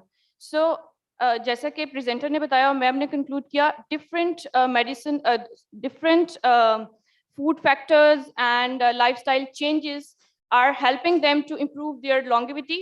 उसमें I was thinking कि हमारे यहाँ problem कहाँ पे आती है कि जब हम अवेयरनेस सेशन कर देते हैं, इंफॉर्मेशन भी चली जाती है, but problem starts with the following that thing. आप सुन तो लेते हैं, समझ भी लेते हैं, लेकिन उस पर अमल और उसके बाद कंसिस्टेंसी कि आप उसके साथ और फिर फॉलो अप.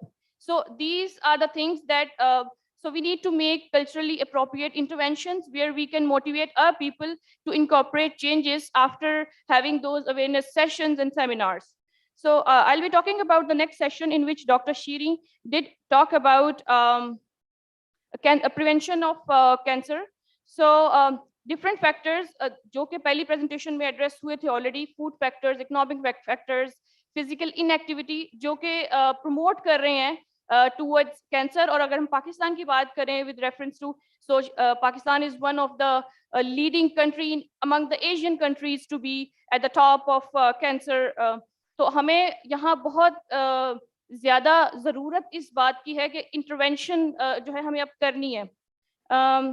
उसके साथ साथ उन्होंने फर्दर इस पे हाईलाइट किया कि साइको सोशल स्ट्रेस जो कि after if I talk about Covid के बाद ये चीज़ फर्दर बढ़ी. वो पूरा फेज जो हमने 1 साल का गुजारा, जिसमें एक फियर की कैफियत रही, और फिर साथ साथ ओवरनाइट पैराडाइम शिफ्ट आया, ऑनलाइन टीचिंग पे, ऑनलाइन स्टडिंग पे, सब चीज़ें डिफरेंट हो गई. और फिर जब हम बात करते हैं कि सोशल कनेक्टिविटी, और सोशल कनेक्टिविटी में भी जो जापान ने जब अपनी लॉन्गेविटी इंप्रूव की, one of the factor was family के साथ अपने मील टाइम, अपनी एक्टिविटीज, वो सारी हमारी change हुई during that. So in the last session where Dr. Anita did talk about sleep, कि किस तरह से जो है वो नींद इफेक्ट कर सकती है बहुत सारी चीजों को, स्पेशली डायबिटीज मिलाइटिस के रेफरेंस से उन्होंने सेशन किया, जो पर्सनली मेरे लिए बहुत ज्यादा I touch with this session because I do have a family history of diabetes. All the family members, majority of my family members, siblings, all of them are diabetic, and I'm also a pre-diabetic. So I would like to highlight the importance के किस तरह अगर आप अच्छी sleep लेते हैं, time पे bed पे जाते हैं और इंटरमिटेंट जो है ना आप लंबी स्लीप ना लें. पाकिस्तान के अंदर whenever patients do come to us to the psychologist कि जी इंसोम्निया की प्रॉब्लम है, तो सबसे ज्यादा प्रॉब्लम कहाँ आती है कि वो डे टाइम के अंदर या तो बहुत लंबी नींद ले लेते हैं, तो उनकी स्लीप का टाइम ऑटोमेटिकली लेट हो जाता है. जब वो लेट हो जाता है तो they won't be able to go to bed earlier. So अगर हम अपनी फूड इनटेक के साथ, हेल्दी एक्टिविटीज के साथ स्लीप को भी इम्प्रूव करें, definitely it will bring wonders to our life without having the reactivity के हम डॉक्टर के पास जाके बाद में जो हमने रिएक्शन देना है. सो इट्स बेटर कि हम प्रिवेंशन के ऊपर इन्वेस्ट करें, because as the National Institute of Drug Abuse says $1 invested in prevention is better than the $7 or $5 जो कि हमने as a burden of disease पे invest करना है. So you can imagine कि अगर हम यहाँ पे कामयाब हो जाते हैं ये सारे changes लाने में, तो definitely Pakistan will improve further. Thank you. Thank you, Dr. Rabia. Now, certification of this session will be after tea break. Now, it is request to all of you to enjoy the tea, but please come back within 30 minutes. Thank you so much.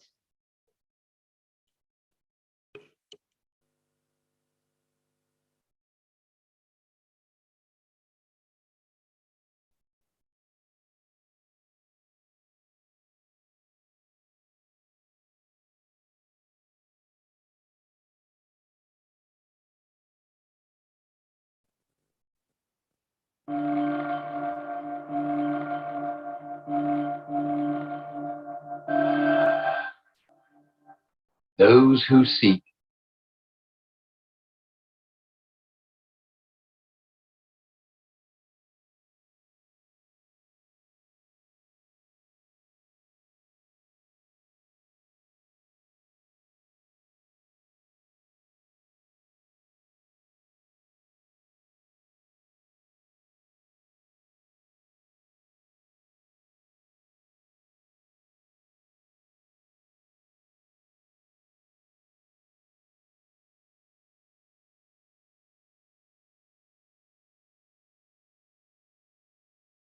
a one-of-its-kind institution that imparts research-oriented professional education, offering more than 57 undergraduate, graduate, and doctoral programs in the fields of health and medical sciences, dentistry, pharmaceutical sciences, rehabilitation sciences, engineering, computing, management sciences, media sciences, basic sciences, and Islamic business and finance. I always wanted to join this university because I came from abroad, from Kuwait, and my parents actually, they wanted me to join some Islamic university so that I can get an environment that's friendly and more of those Islamic touches. The first institute of the university was established in 1996. The university received its own charter from the federal government of Pakistan in 2002. Today, the university has collaborations with renowned national and international institutions to ensure collaborative research and development. With campuses in Rawalpindi, Islamabad, and Lahore, RIFA epitomizes accessible higher education. With a global vision, the university has established its international presence in Mauritius and UAE, representing a student body from 21 countries.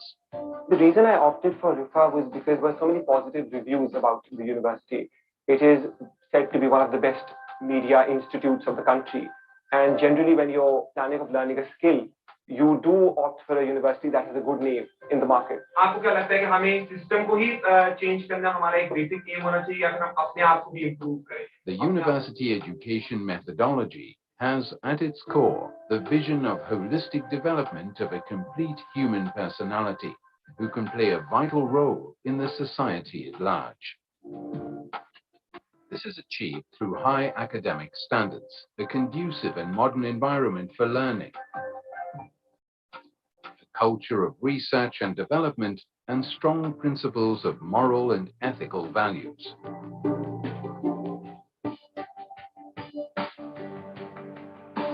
Such exceptional quality of education has been recognized by various reputable authorities in the form of superior rankings and certification.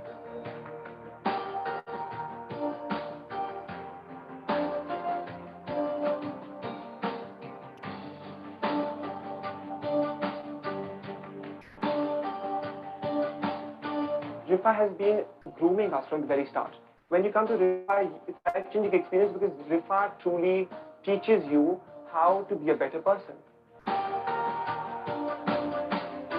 A superior teaching methodology cannot be designed and implemented if importance is not given to the quality and level of the faculty. RIFA boasts of a specialized faculty comprising of highly educated professionals. Professionals whose knowledge is kept updated through international trainings, workshops, and specialized faculty development programs. It was a very good experience altogether. These 4 years, they've provided me with an immense learning experience. We've had inspiring teachers, faculty has been very friendly, we've had a very friendly environment, the colleagues have been very helpful. I've done 5 semesters and mashallah, all of my 20 teachers that taught me, they've got a lot of exposure about the world and all of the subjects that they teach us.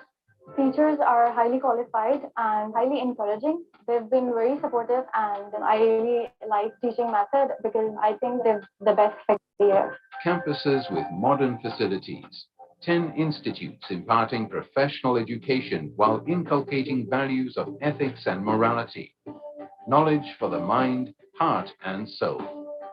The best thing about RIFA is that it brought discipline into my life.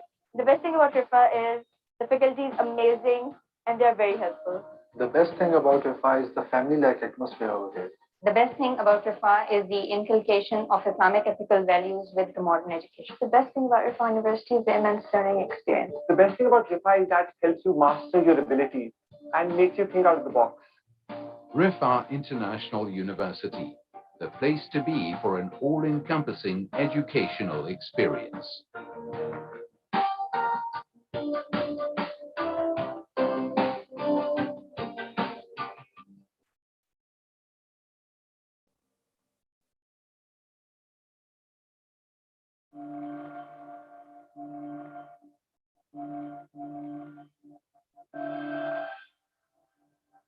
Those who seek shall find. Those who find will rise. Those who rise will do wonders. They will create opportunities. They will alter realities. They will learn to lead. They will be prepared to make a life. Knowledge. Those who seek will find. A unique institution that combines world-class education with a culture that inspires character building in the light of Islamic values.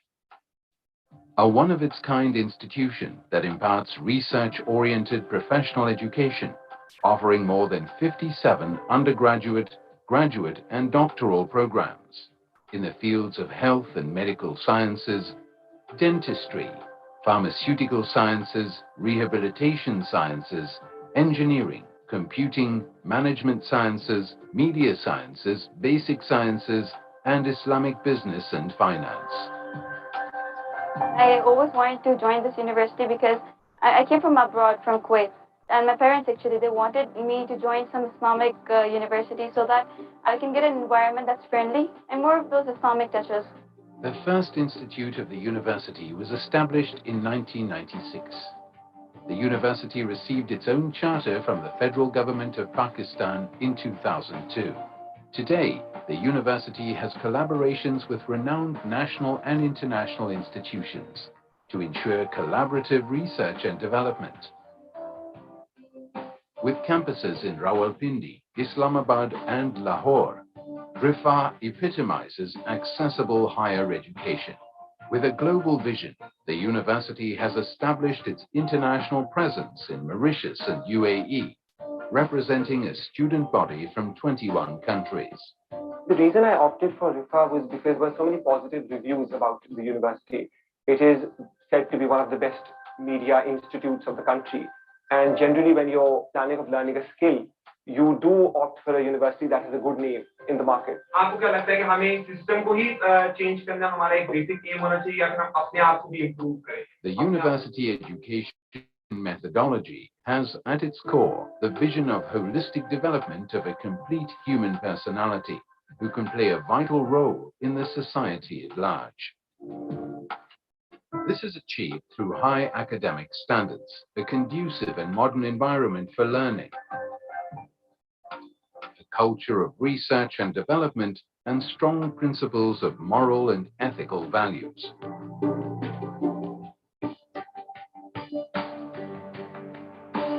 Such exceptional quality of education has been recognized by various reputable authorities in the form of superior rankings and certification.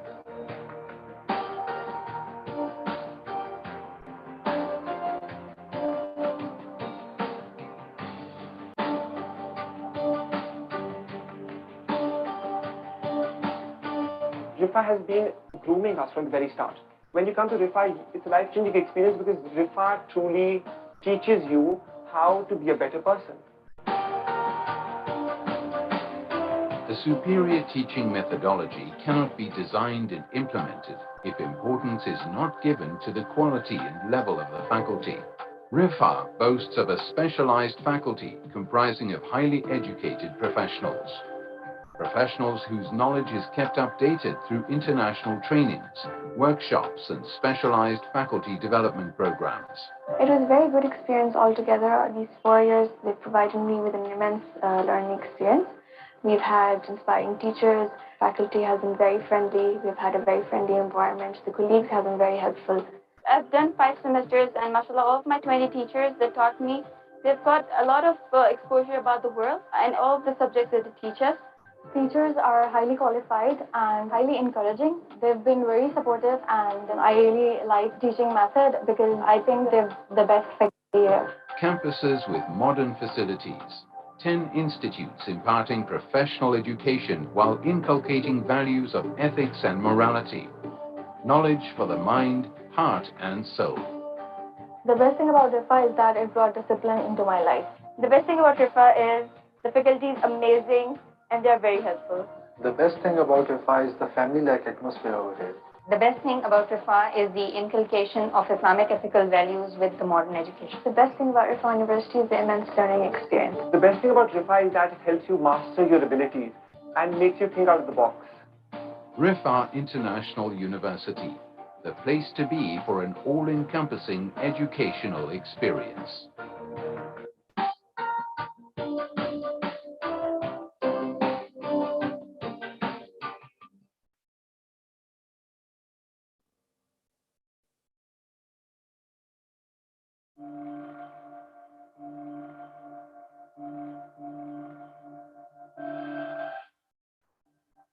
Those who seek shall find. Those who find will rise. Those who rise will do wonders. They will create opportunities. They will alter realities. They will learn to lead. They will be prepared to make a life. Knowledge. Those who seek will find.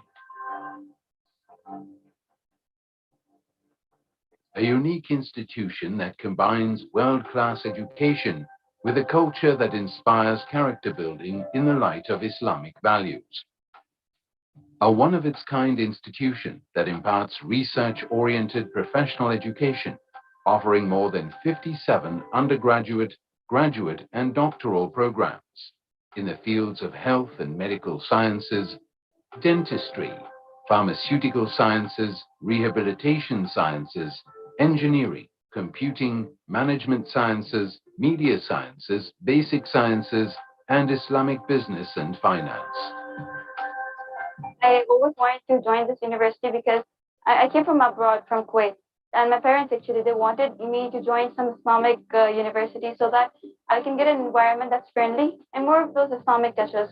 The first institute of the university was established in 1996. The university received its own charter from the federal government of Pakistan in 2002. Today, the university has collaborations with renowned national and international institutions to ensure collaborative research and development. With campuses in Rawalpindi, Islamabad, and Lahore, RIFA epitomizes accessible higher education.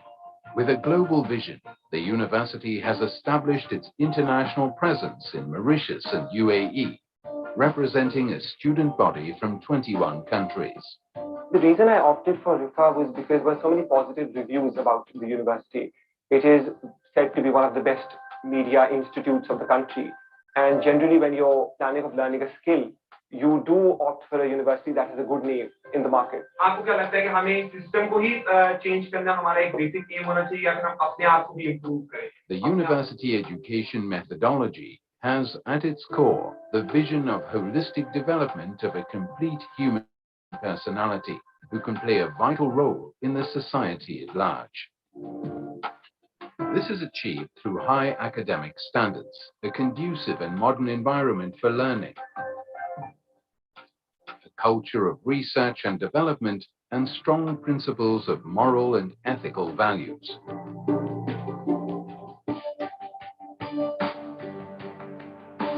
Such exceptional quality of education has been recognized by various reputable authorities in the form of superior rankings and certification.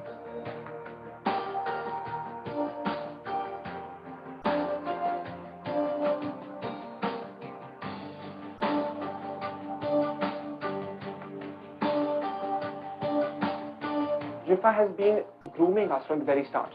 When you come to RIFA, it's a life-changing experience because RIFA truly teaches you how to be a better person. A superior teaching methodology cannot be designed and implemented if importance is not given to the quality and level of the faculty. RIFA boasts of a specialized faculty comprising of highly educated professionals. Professionals whose knowledge is kept updated through international trainings, workshops, and specialized faculty development programs. It was a very good experience altogether. These 4 years, they provided me with an immense learning experience. We've had inspiring teachers, faculty has been very friendly, we've had a very friendly environment, the colleagues have been very helpful. I've done 5 semesters and mashallah, all of my 20 teachers, they taught me, they've got a lot of exposure about the world and all of the subjects that they teach us. Teachers are highly qualified and highly encouraging. They've been very supportive and I really like teaching method because I think they're the best faculty here. Campuses with modern facilities. 10 institutes imparting professional education while inculcating values of ethics and morality. Knowledge for the mind, heart, and soul. The best thing about RIFA is that it brought discipline into my life. The best thing about RIFA is the faculty is amazing and they're very helpful. The best thing about RIFA is the family-like atmosphere over here. The best thing about RIFA is the inculcation of Islamic ethical values with the modern education. The best thing about RIFA University is the immense learning experience. The best thing about RIFA is that it helps you master your abilities and makes you think out of the box. RIFA International University, the place to be for an all-encompassing educational experience.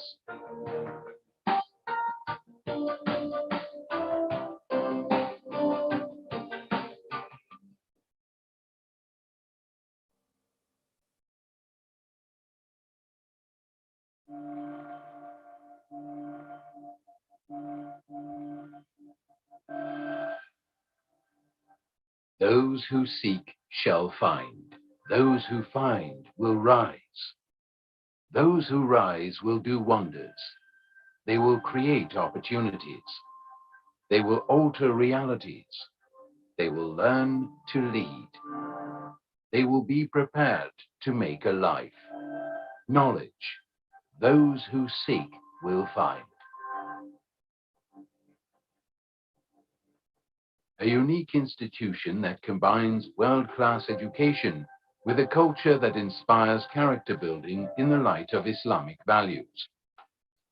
A one-of-its-kind institution that imparts research-oriented professional education offering more than 57 undergraduate, graduate, and doctoral programs in the fields of health and medical sciences, dentistry, pharmaceutical sciences, rehabilitation sciences, engineering, computing, management sciences, media sciences, basic sciences, and Islamic business and finance. I always wanted to join this university because I came from abroad, from Kuwait. And my parents actually, they wanted me to join some Islamic university so that I can get an environment that's friendly and more of those Islamic touches. The first institute of the university was established in 1996. The university received its own charter from the federal government of Pakistan in 2002. Today, the university has collaborations with renowned national and international institutions to ensure collaborative research and development. With campuses in Rawalpindi, Islamabad, and Lahore, Rifa epitomizes accessible higher education. With a global vision, the university has established its international presence in Mauritius and UAE, representing a student body from 21 countries. The reason I opted for Rifa was because there were so many positive reviews about the university. It is said to be one of the best media institutes of the country. And generally, when you're planning of learning a skill, you do opt for a university that has a good name in the market. आपको क्या लगता है कि हमें इस system को ही change करना हमारा एक बेसिक एम होना चाहिए या फिर हम अपने आप को भी इम्प्रूव करें? The university education methodology has at its core the vision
Thank you, ma'am.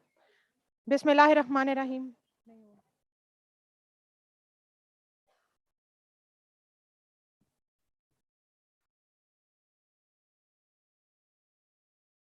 Ji.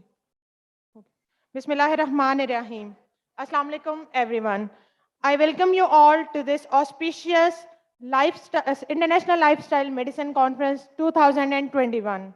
I am Dr. Eman Chaudhary, postgraduate trainee of Pharmacology Department, Islamic International Medical College. The theme of this session, which I am going to moderate, is lifestyle medicine and its preventive role. This session will be held from to 11:45, inshallah. Professor Dr. Tahira Sadiq is the co-chairperson of this session. She is Assistant Director of Rifa Institute of Lifestyle Medicine. She is Public Health Specialist and certified in Lifestyle Medicine. Ma'am, kindly come on stage.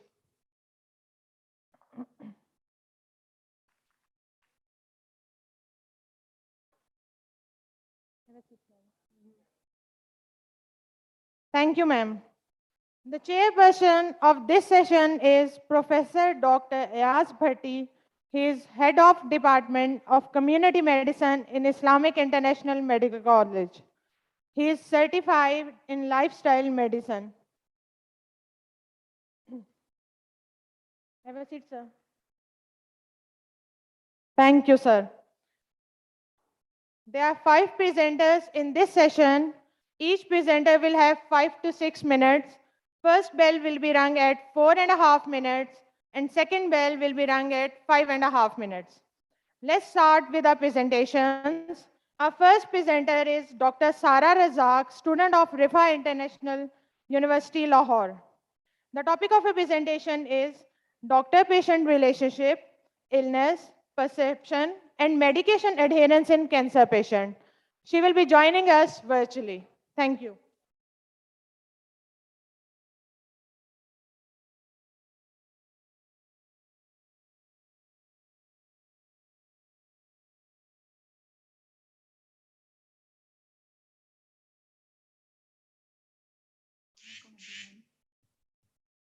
My name is Sara Razak.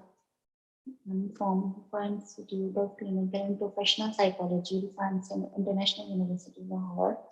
The topic of my presentation is doctor-patient relationship, illness perception, medication adherence in cancer patients. First of all, I'll discuss about my introduction. सबसे पहले जो है doctor patient relationship जो है वो core element समझा जाता है लाइफस्टाइल मेडिसिन का। ये जो है वो बेसिकली किसी भी क्रॉनिक कंडीशन के अंदर जो है वो health promotion, prevention, early intervention, treatment और इम्प्रूव मेडिकेशन के लिए मैनेजमेंट के लिए जो है वो बहुत ही जो है वो इम्पोर्टेंट रोल प्ले करता है। देन जो उसके बाद इसका बैकग्राउंड है, इसके बैकग्राउंड के अंदर जो है वो रिसर्चेस डिस्कस की गई हैं। जैसे कि एक रिसर्च है, इसका टाइटल था N investigation on illness perception and adherence among hypertensive patients. इस रिसर्च का जो कंक्लूजन था, perception of their hypertension that was chronologically severe but stable disease, and the patients were confident in the effectiveness of the medical treatment. Okay, इसकी effectiveness जो है medical treatment में जो और confident level patient का जो है वो बेहतर हो जाता है। Then इसके बाद एक और research की गई थी type 2 diabetes के साथ, उसका टाइटल ये था role of illness and medication perception on medication, adherence to medication in a group of Iranian patients with type 2 diabetes. इसका जो result था वो basically ये था कि illness perception including timeline predicted a higher level of medication adherence, while medication belief predicted a lower level of adherence to medications. यानी कि patient का जो है वो medication adherence जो है वो high हो जाती है, higher level तक मेडिकेशन एडहेरेंस जो है वो रिस्पॉन्स करती है।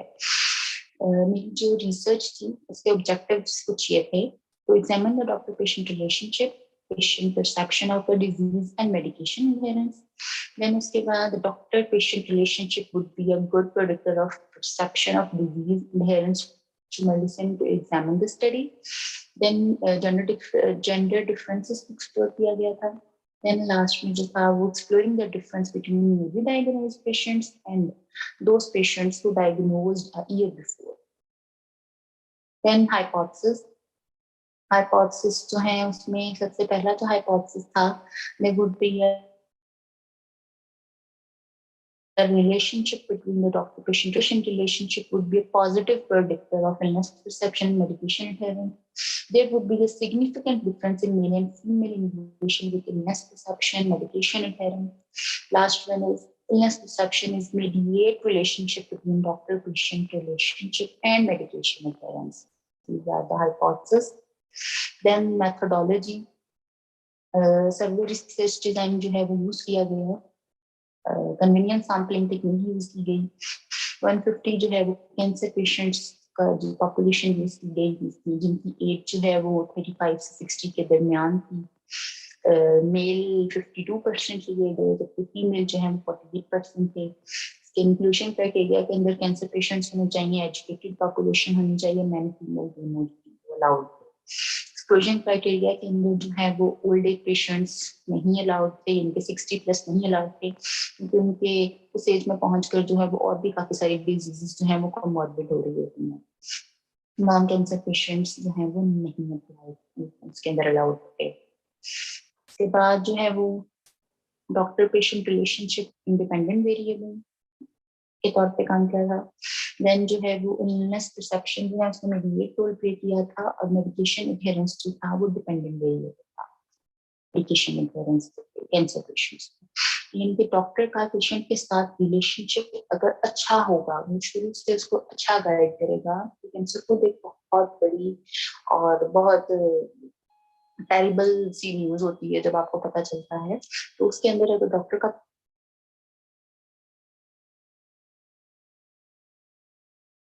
Thank you, Dr. Saram. I would like to call our next presenter, Dr. Suhaib Ahmed, 4-year MBBS student from Fizaya Medical College. His topic of presentation is Happiness Index of Undergraduate Students of Air University, Islamabad.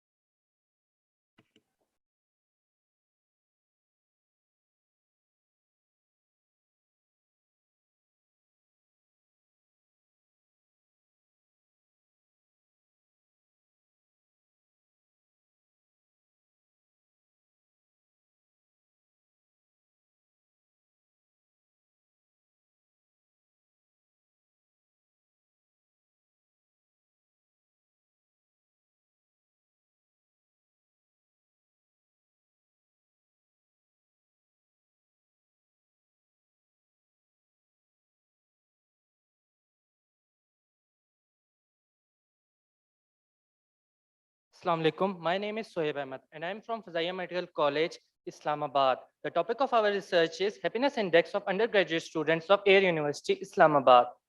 What is happiness? It is very hard to define it, but we all can accept that it is a very important determinant of mental and physical health. Several studies have been conducted which shows that happiness is an important determinant of along with its various lifestyle parameters. But to our knowledge, there has been no study conducted in Islamabad about the happiness level of university students and its determinants. For this, we calculated happiness score of students using Oxford Happiness Questionnaire and to determine the various factors that affected the level of happiness using a structured questionnaire. We especially looked into how the COVID pandemic affected the happiness level of students. It was an analytical cross-sectional study on the students of age group 18 to 26 who gave us written informed consent. Students who were diagnosed with any psychiatric condition like OCD, anxiety, and depression were not part of our study. Null hypothesis was happiness level of students is not affected by various lifestyle parameters. We opted for simple random sampling. A sample size of 350 was recruited through probability sampling. So basically, we had two goals. First, to calculate the happiness score of students using Oxford Happiness Questionnaire, by which we stratified the students into different levels of happiness. Second, we tried to find out how the various lifestyle parameters had affected the happiness level of students by a self-constructed questionnaire. We can see that we have divided this demographics graph into medical and non-medical students. Most of our population was from the age group of 21 to 23. Females were more in number than males. As we can see from the graph that the COVID pandemic had negatively affected the happiness level of students. Also, the result was statistically insignificant, but it had an important effect on happiness level of students. Now we can see after we did cross-tabulation and chi-square testing, these were significantly associated with happiness level, which includes three or more meals in a day, quality of sleep, academic score, improvement in life by use of technology and social interaction. Next, we can see that there's a bar chart showing that those students who were academically well were more happy than the students who were not. The more the academic performance was good, the more the happier were the students. But interestingly, we can see that there is a cutoff point that after 80%, the academic performance did not affect the happiness level of students. So I would like to support our study with these references. The first study was conducted in Iran, which showed the students who took 3 or more meals in a day were more happy than the students who did not. Our study showed similar results with a p-value of 0.000. The second study was conducted in Turkey, which showed those who were physically active and took more part in physical activities were more happy than the students who did not. Our study showed similar results with a p-value of 0.026. Next study was conducted in Chandigarh, India, which showed that there is a linear relationship between happiness and academic performance. Our study showed similar result with a p-value of 0.025. So the null hypothesis is basically rejected, as it tells us that the various lifestyle parameters, including diet, sleep, social interaction, technology, do affect the happiness level of students. After conducting our research, we come to following these recommendations that future studies should be conducted with a larger sample size. Students should be provided with healthy food choices in university, and physical activities should be promoted by arranging regular sports sessions. Important sleep and appropriate use of technology should be highlighted through different seminars. Student counselors should conduct regular sessions to help students so that they can succeed academically and socially. Thank you. Any questions?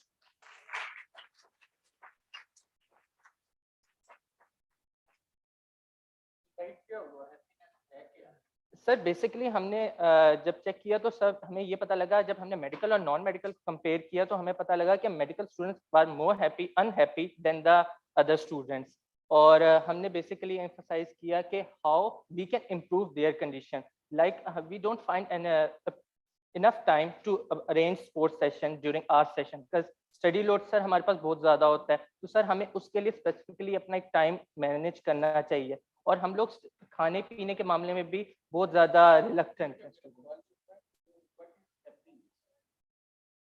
Sir basically जो हमारा result आया sir वो तो ji sir the one who desires, sir the one who desires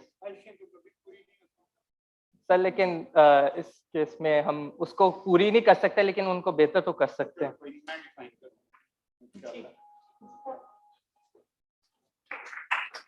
Thank you, Dr. Sohaib. I request next presenter, Afifa Jameel, MBBS student of Azaya Medical College, to share her knowledge with us. She is going to present knowledge, attitude, and practices towards osteoporosis among postmenopausal women in Islamabad.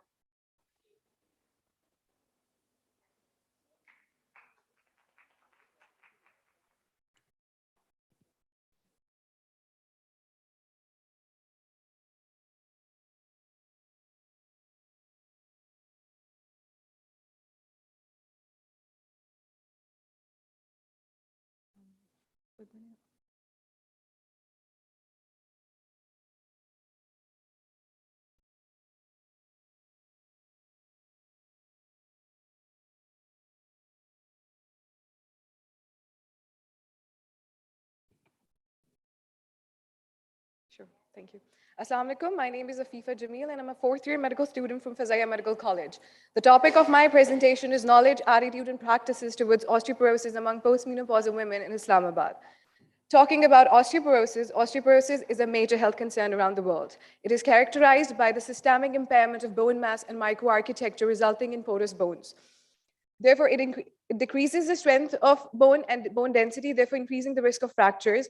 It can affect both the genders. However, it is more common in women because of primarily three reasons: women naturally having lesser bone mass, pregnancy consuming a lot of calcium, and most important, cessation of estrogen after menopause. In Pakistan, the prevalence of osteoporosis among postmenopausal women was found to be 6.7%. It is seen that osteoporosis continues to be under-recognized in many different parts of Pakistan, and majority of the osteoporotic hip fractures also occur in this age group. Therefore, the aim of our study was to assess the awareness regarding osteoporosis among postmenopausal women in Islamabad. For that, the objectives were to determine their knowledge and to understand their attitude and practices towards prevention of the disease. We conducted a descriptive cross-sectional survey among postmenopausal women residing in Islamabad. Our inclusion criteria was to include the postmenopausal women. These are the women who were defined as those who did not have their menstrual bleeding at least for a year in the absence of any medical condition or surgery. The women who are well conversant in either Urdu and English, and given the pandemic, the women who had access to the internet. The sample size was calculated to be 97 using a WHO online sample calculator with a confidence level of 95% and a margin of error being 10%. We adapted for simple random sampling. For data collection, we used a self-administered questionnaire comprising of 35 questions based on OHPS scale. The questionnaire was distributed online and it was divided into 4 parts, each dedicated to demographic information, knowledge, attitude, and practices respectively. For data analysis, we used SPSS software version 23. The results were interpreted in the form of graphs and tables. Figure 1 shows that 88% of the women were able to recognize female gender as a risk factor, About 80% of the women recognized both obesity and menopause as a risk factor, and 72% agreed that lack of exercise plays a role in the development of the disease. For better understanding, we did scoring of the knowledge questions. We had a total of 35 questions, out of which 16 were dedicated to knowledge, and then we divided the scores into the following categories. 46% of the women had good knowledge, which meant that they were able to answer 12 to 16 questions correctly, 16 being the maximum. 30% of the participants had average knowledge, which meant they answered 9 to 11 questions correctly. And 24% had poor knowledge, which meant that they were only able to answer 0 to 8 questions correctly. If we add the scores of the good and average knowledge, we see that overall 76% of the women had adequate knowledge, which I must add was a pleasant finding. Figure 2 shows a pie chart which says that 48% of the women practice the preventive measures, whereas the 52% were non-practicing. Figure 3 is a bar chart that shows different preventive measures practiced by the women, and we can see that more than 60% of the women regularly took their vitamin D and calcium supplements, but only 50% were practicing weight-bearing exercises. Table 2 is a comparison of practices with different age groups, and it was observed that the practice of taking vitamin D and calcium supplements regularly increased with increasing age, whereas the practice of weight-bearing exercises decreased with increasing age. So in the end, I would like to conclude that the postmenopausal women, which were our study participants, had adequate knowledge regarding osteoporosis, but they lacked in their preventive practices. So I would recommend that we must educate all women, especially the perimenopausal women, regarding the key risk factors of osteoporosis. We should encourage them to practice preventive measures and motivate them to do routine follow-ups with their respective physicians. Thank you. Any questions? Sure, sir. Go ahead. Yes, sir. With increasing age, yeah. Sir, can I go back to, I don't know. Can someone help me with sharing this screen? It was seen that the practice of weight-bearing exercise decreased with increasing age. Can we go back? As we can see in the data, I don't know, I can't share my screen. Can I have somebody who can also display the results? But basically, the higher age group, like 56 years and above women, the ratio decreased. We can see that initially they would practice like 40 to 55 years women would practice, like the ratio was, or the numbers was 58% of the women were practicing the exercises, but yeah. So the first one is, do you practice weight-bearing exercises? And we can see the last column in which we have 56 years and above women, and only 41% of them are practicing. Whereas previously we can see that we have higher percentages. Am I clear? Yeah. Yes. But even we can see the number of the participants. The last one has 44 participants. Okay, thank you.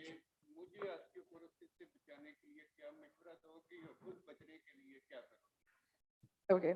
So first, if I'm a woman and as I increase with age, I think overall, generally, everybody should practice weight-bearing exercises, such as lift weight and climb stairs, so that it puts pressure on your bones or increase उनकी strength. So आप weight-bearing exercises करें, then regularly take your vitamin D and calcium supplements. Also get your vitamin D levels checked as well. And if you, especially if you are a postmenopausal women, get your bone mass density checked as well. Yes, sir. Thank you. Thank you very much.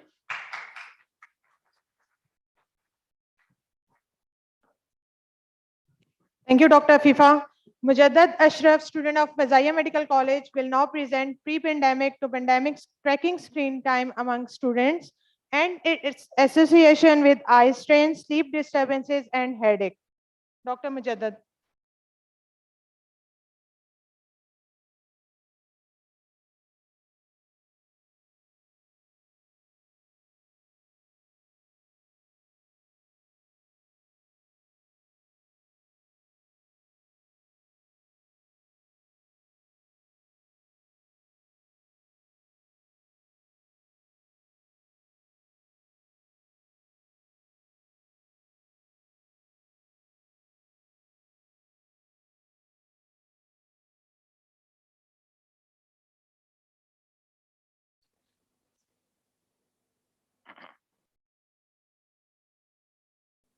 Assalamu alaikum. My name is Mujaddid Ashraf. I'm a student of 4th year Fazaya Medical College.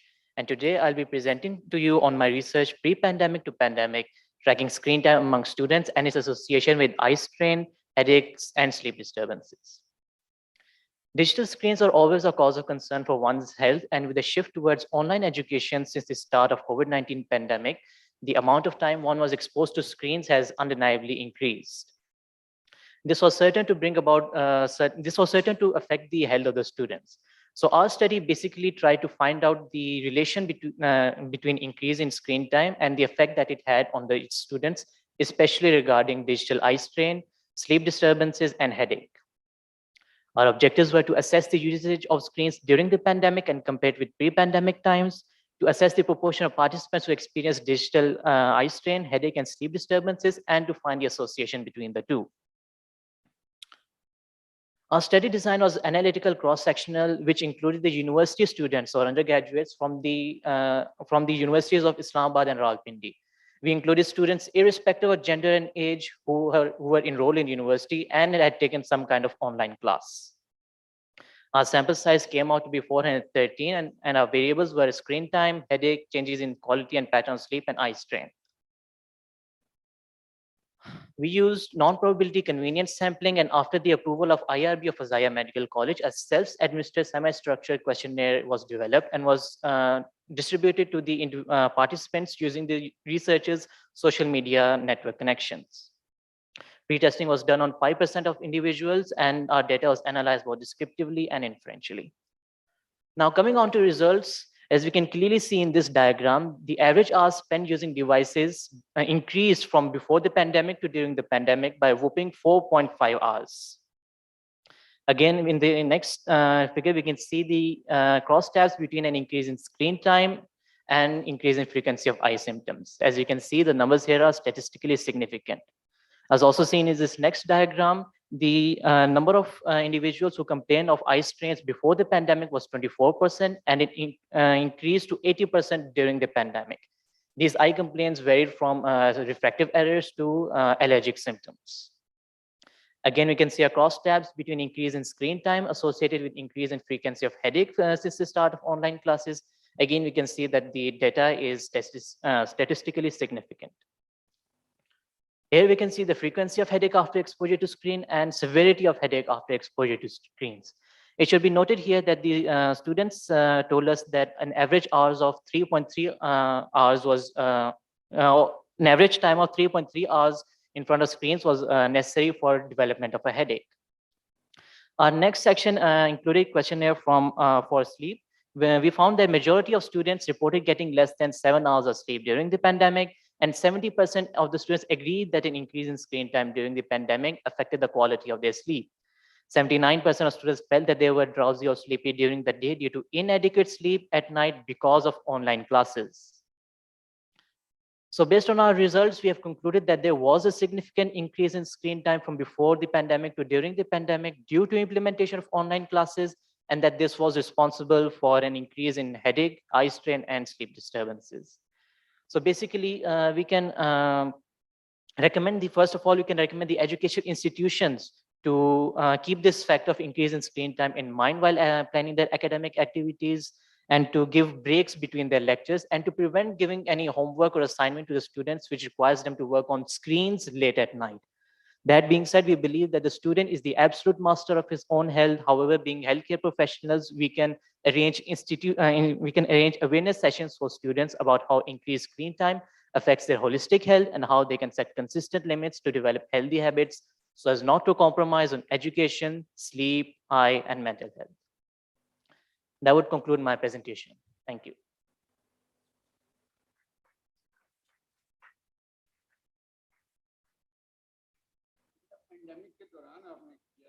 Ji sir, आम दिनों में क्या हालात हैं? Sir आम दिनों में as you can see कि When we are out of pandemic. Sir तो as screen time तो तब भी था, लेकिन during the pandemic the screen time has increased, whereas the data showed that there was an increase of almost 5 hours. विले सन वेले नहीं, basically पहले तो 8 घंटे कम से कम आप कह लें कि जो स्टूडेंट्स हैं वो कॉलेज में होते थे where there was minimal exposure to screens.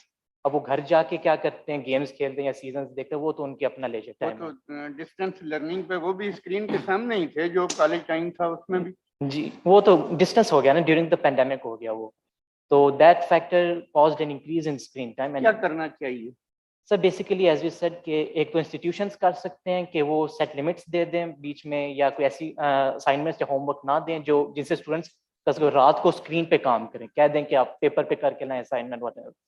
दूसरा जैसा मैंने पहले बात की कि स्टूडेंट अपना master of his own health है, ठीक है, so it's eventually and it's up to the student के उसने आसान लफ्जों में बंदे दे पुत्र बनो बेसिक। ठीक है ji sir, thank you very much. Thank you. Thank you, Dr. Mujaddad. I will now request Dr. Ayaz Bhatti to kindly conclude the session, sir.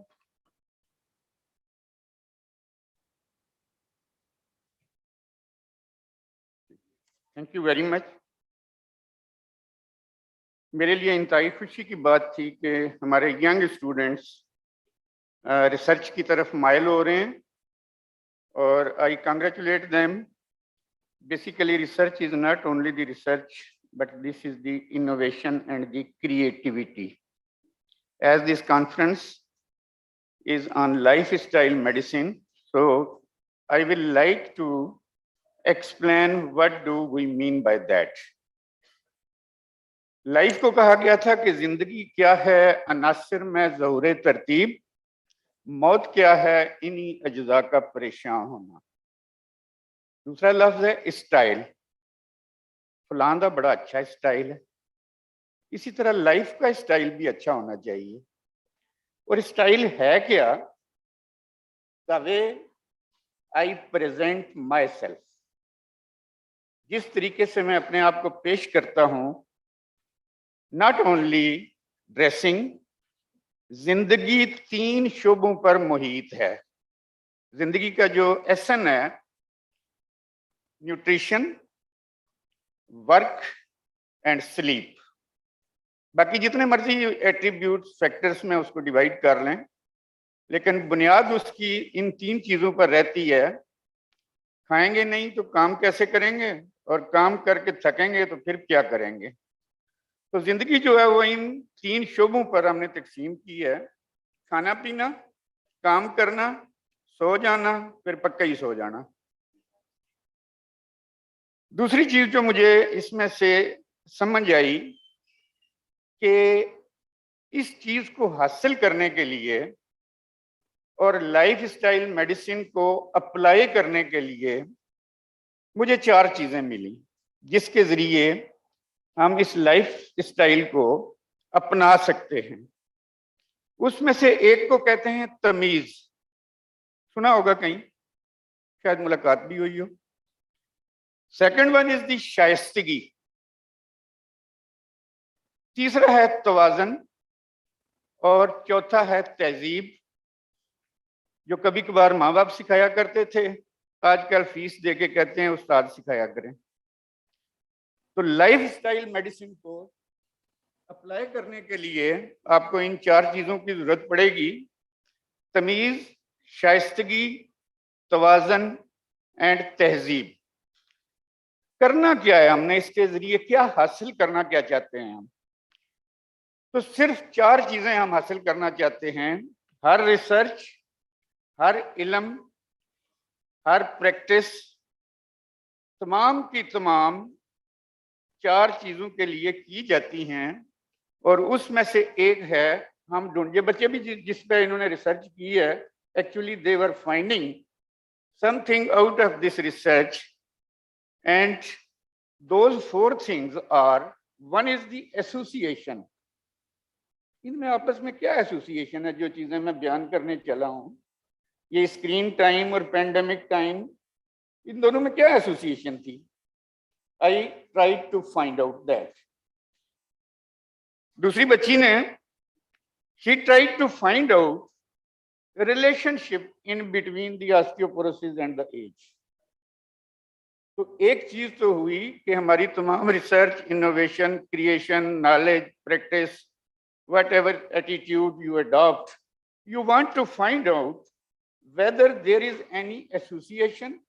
Number 2, whether there is any relationship. Number 3, is there an attribute or exposure? क्या मुझे exposure ढूंढना है भी या नहीं?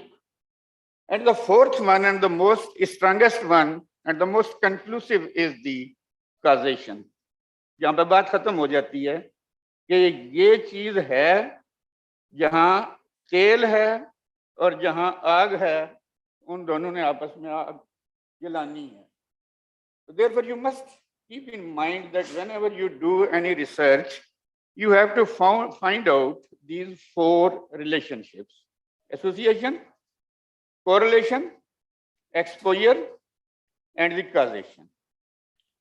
तो मैंने चंद एक यही गुजारिशात करनी थी.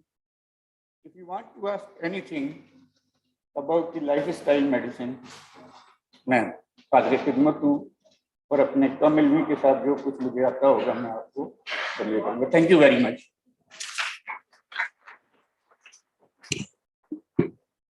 Thank you, sir. I will request Dr. Shagufta Feroz to kindly come on stage and to present certificates of appreciation.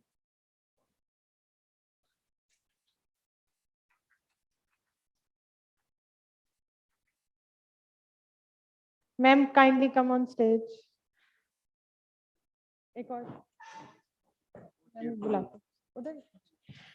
Now I request Dr. Rabia Hanif and Dr. Tahira Sadiq, the co-chairpersons, to kindly receive their certificates.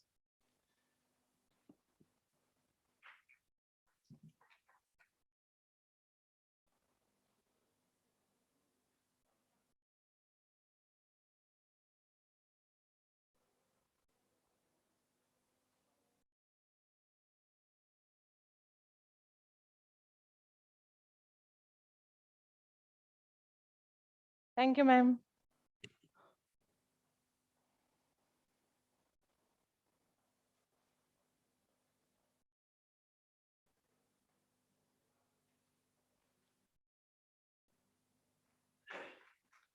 Now I request Dr. Ayaz Bhatti and Dr. Sadia Sultana to receive their certificates. Sir.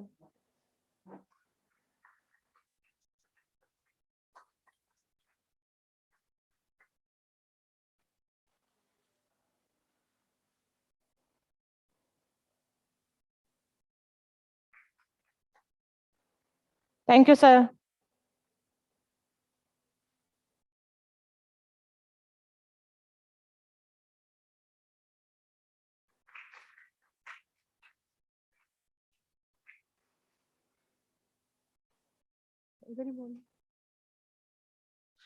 Thank you, ma'am. You are requested to take your seats.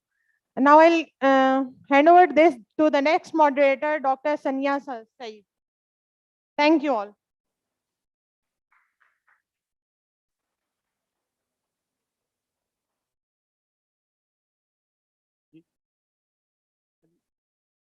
अच्छा, मैं medicine की आपको बताना भूल गया था.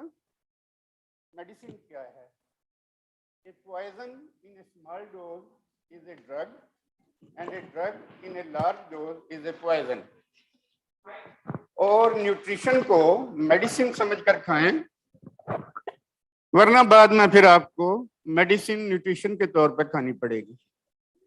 तो ये चीजें, ये तवाज़ुन का वो डोमेन है. Thank you very much.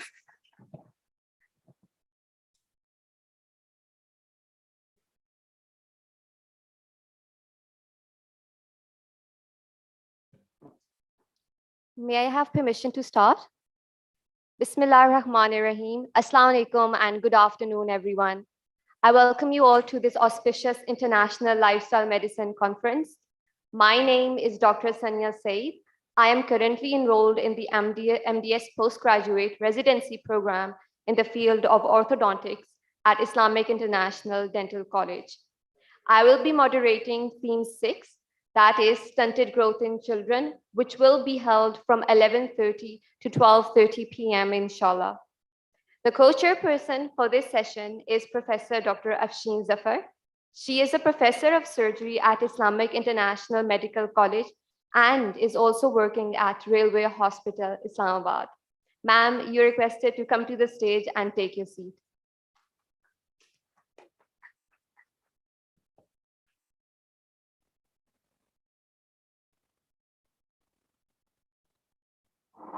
Thank you, ma'am.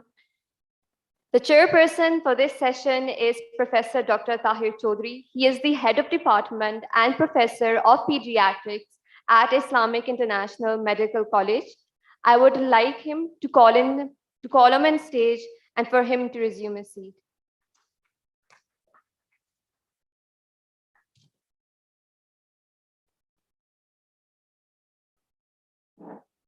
Thank you, sir.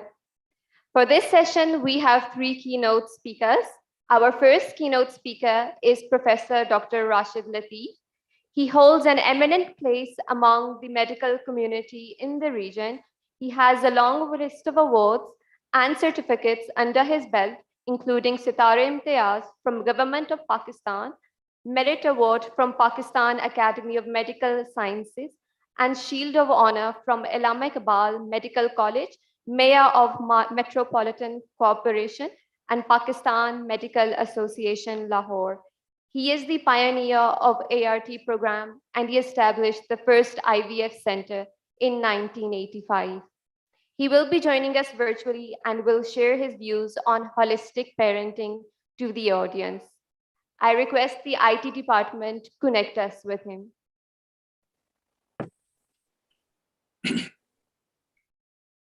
IT department.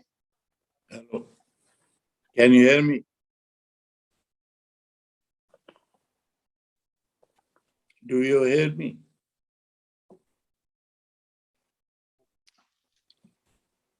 Bismillah ar-Rahman ar-Rahim. Can I go on? I suppose so.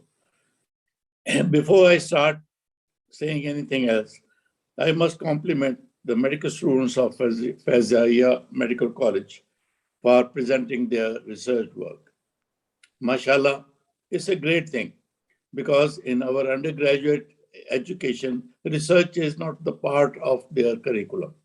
And your medical college is encouraging you to do this kind of research, which will take you a long way. And I'm so glad that you presented your work in this international meeting.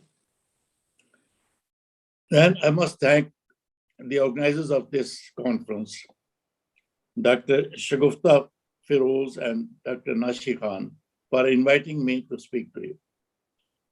They have initiated this association, which is Pakistan Association of Lifestyle and Medicine, that is PALM. It started only 5 or 6 years ago. It's a great leap forward because we are still stuck in our courses and syllabi with the old-fashioned distribution of various subjects. This is the need of the time, lifestyle, because during last few decades, I personally feel we are kind of lost. We have to refresh our memory, what is the right lifestyle and how we should go about it. I must compliment them that they have divided this PALM into preventive and therapeutic, 2 divisions. Both are essential. Today, most of the speakers will be talking about prevention, but therapeutics is also important. The subject given to me is holistic parenting. Tough job, tough subject, because the whole society revolves around parenting. How we bring our children up, how we groom them. And when I look at the international statistics, that in Pakistan, more than 40% children are stunted.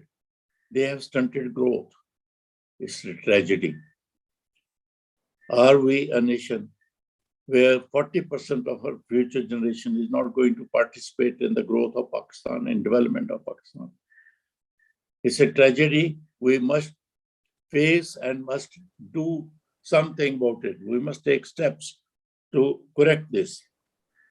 And 3 important factors. Dr. Ayaz Bhatti, mashallah, he summed up the subject in few minutes, and I take it from him The three important components of child's grooming are parents and family at home, the environment, social, political, environmental, all that around the child, and the school where they go and get educated.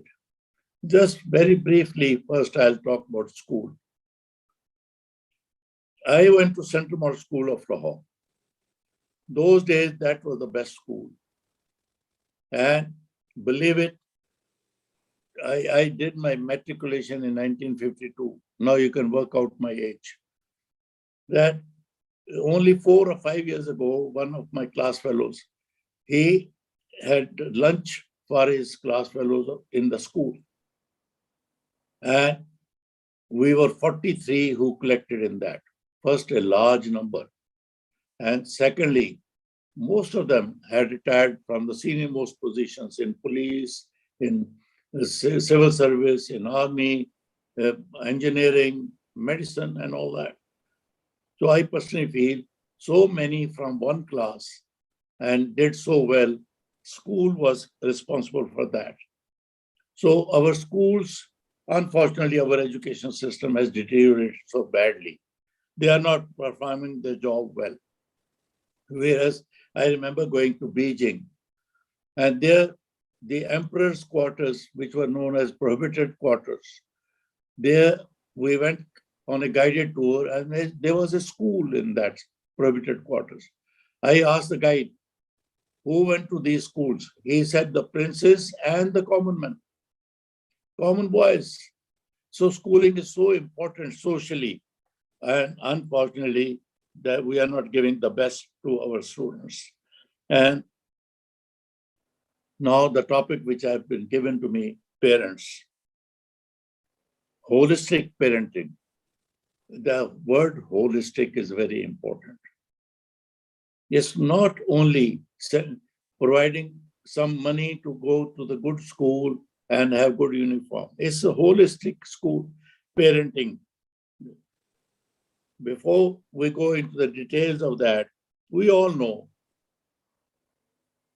children brought up by divorced parents, separated parents, and adopted parents, their behaviors are different. So it's so important that parents should be at peace at home, and they should not have kind of unruly behavior for each other or for their children. So the home of environment should be loving and caring. And secondly, the discipline of parents, what they do is visible to their children. If they tell a lie, their children will tell a lie. If they do things on time, then the children will be groomed into doing things on time. And luckily these days, still, we have joint family system. We have grandparents, uncles and aunts living with us.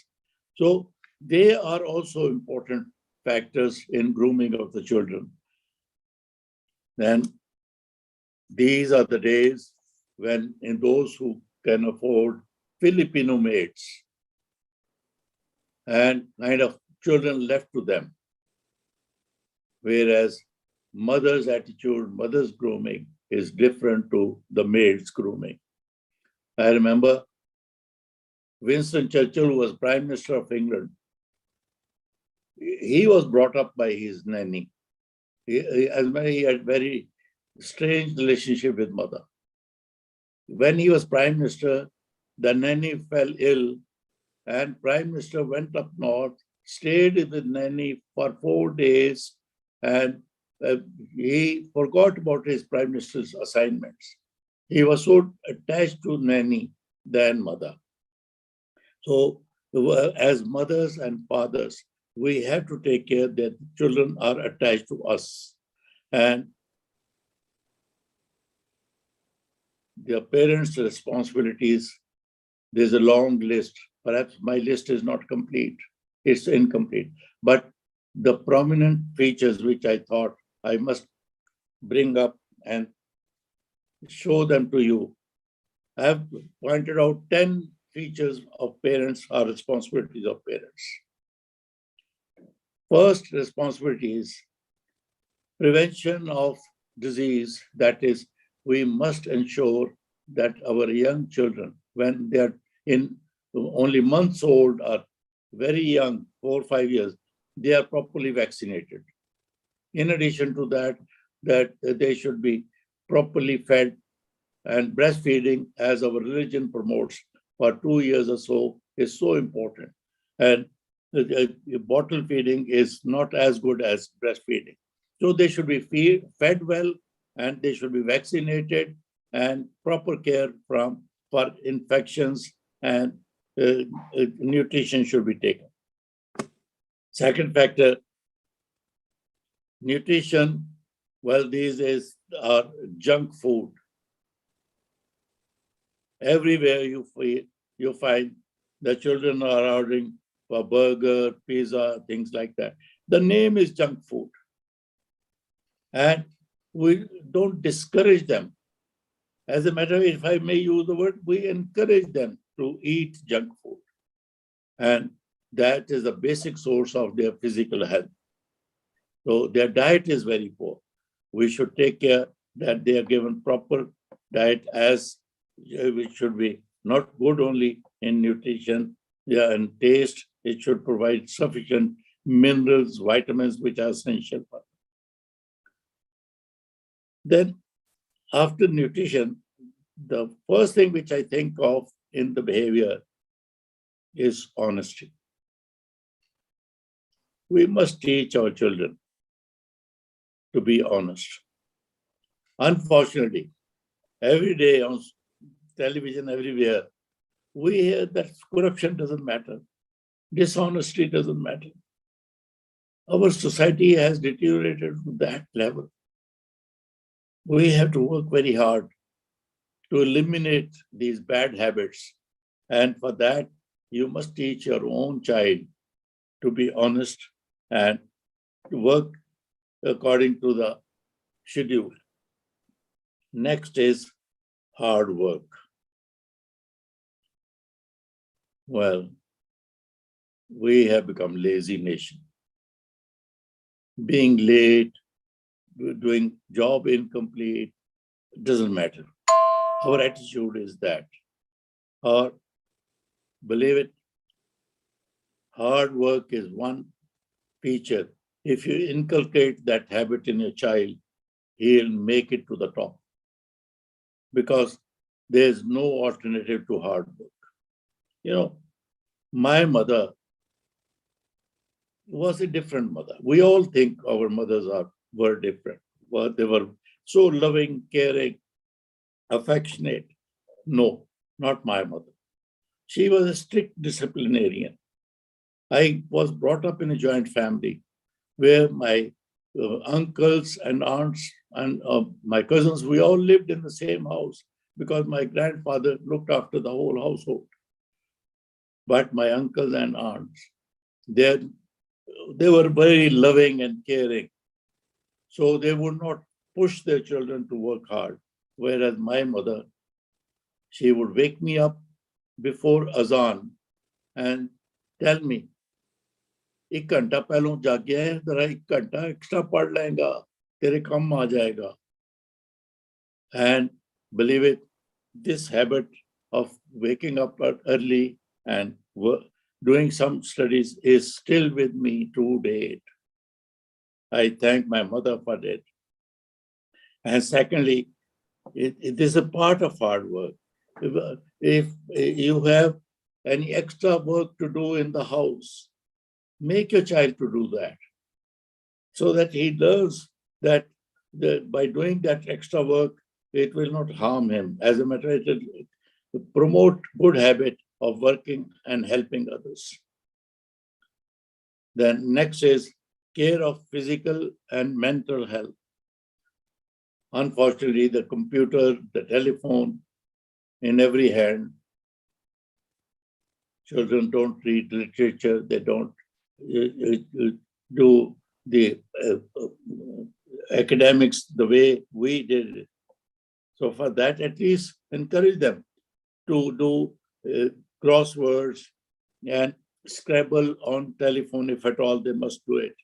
So instead of just watching the games which do not promote intellect. Well, social grooming. I always tell my students, you know, why MBBS doctor sitting across a quack, a charlatan, why he does not succeed as well as the quack does. It is his interaction with patients, socially, how he behaves with his patients. We do not learn that in a medical school and subsequently. But those who learn this, mind you, your relationship, the way you conduct yourself, the way you talk to the patient is more important than your knowledge and skill. And so those quacks who have it better, they have better of you as well. So social grooming, how to act or interact with your colleagues, with the seniors, with the juniors, is part of parental grooming. They must teach them that. And then next is regularity in life. Somehow, it's totally missing. We don't mean 7 o'clock as 7 o'clock. Appointment is 7 o'clock, you may reach there 9 o'clock or late. As a matter, yesterday I asked the organizers how late the program will run. She said, no, sir, on time.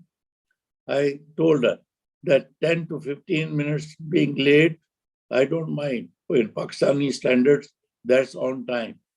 And our program today is running 20 minutes late. We are not setting right examples. So regularity is most important than care of our elders. We must learn how to treat our elders, our dada, nana, nani, all that. It's not their love and affection. You learn so much from them by sitting with them, with their wisdom, with their long experience. I know, I read somewhere that in America, some child said, my grandparents live at airport, because he knew only this much. When they visited, they left them at the airport.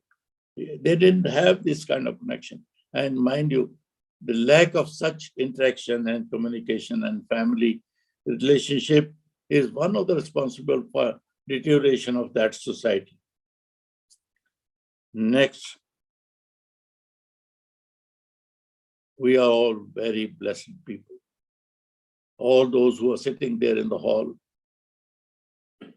Pakistan has taken good care of your parents and you. That's why you're sitting here. You are not deprived of anything. But we have responsibility for those who are deficient in this, who don't have it, the comforts, and they can't buy it. So we must learn, we must tell our children to look after our poor relatives and neighbors. I remember when I was a student, our teacher, Professor Naziruddin, he always supported one student admission into medical college and requested him that when you become a doctor, you will also promote and support one doctor. I don't know whether they're doing it or not, but such good traditions must be laid down by us. So we must care and look after our neighbors, our poor relatives. Everybody has poor relatives. Don't tell me. Even Queen Elizabeth has poor relatives. So take care of them. And last of all, number 10. We are Muslims because we were born Muslims.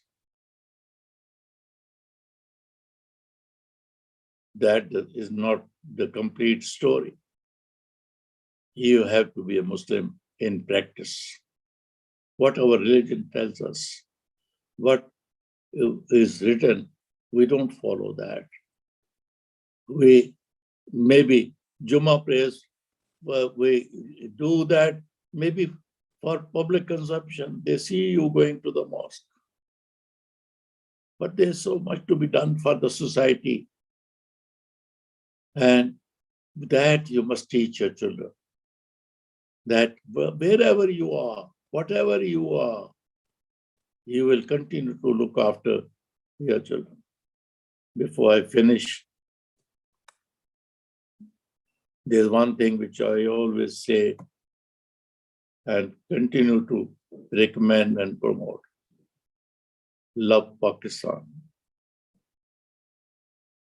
You know, when I hear that those who are well off here, their children, sons and daughters are going to America, Canada, Australia, and buying immigration.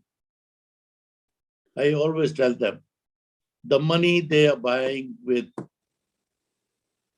who gave them this money? Pakistan did. So instead of love for Pakistan, they have bad words, bad comments about Pakistan. We must groom our children to love Pakistan. I have 4 children. 2 of them, my sons are doctors. My daughters are not doctors, but they are linked with the health profession. They are working. They are all living in Lahore.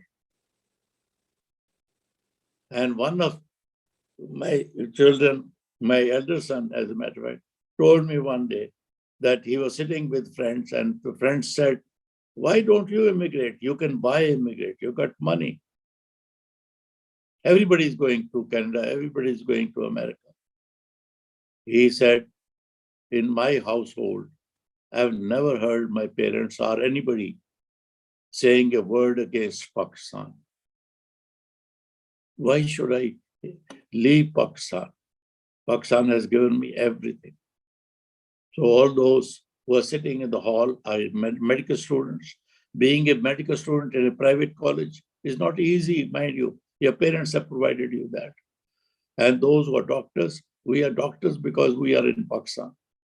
And we are specialists because we have large number of patients to take care. So I finish here. Teach your children to love Pakistan and be a Muslim and practicing Muslim and follow what Islam tells us. Thank you very much. I appreciate that you have invited me to participate in this international conference, and I hope that we go back home wiser. Thank you.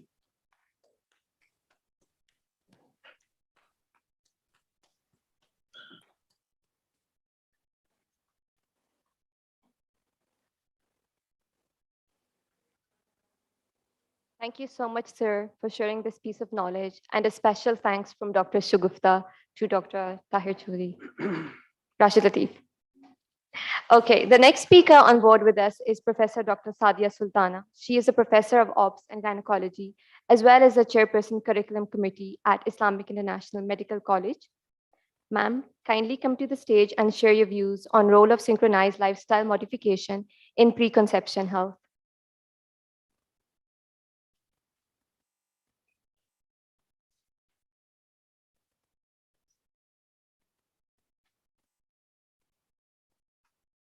तो doctor Sadia का है हाँ हाँ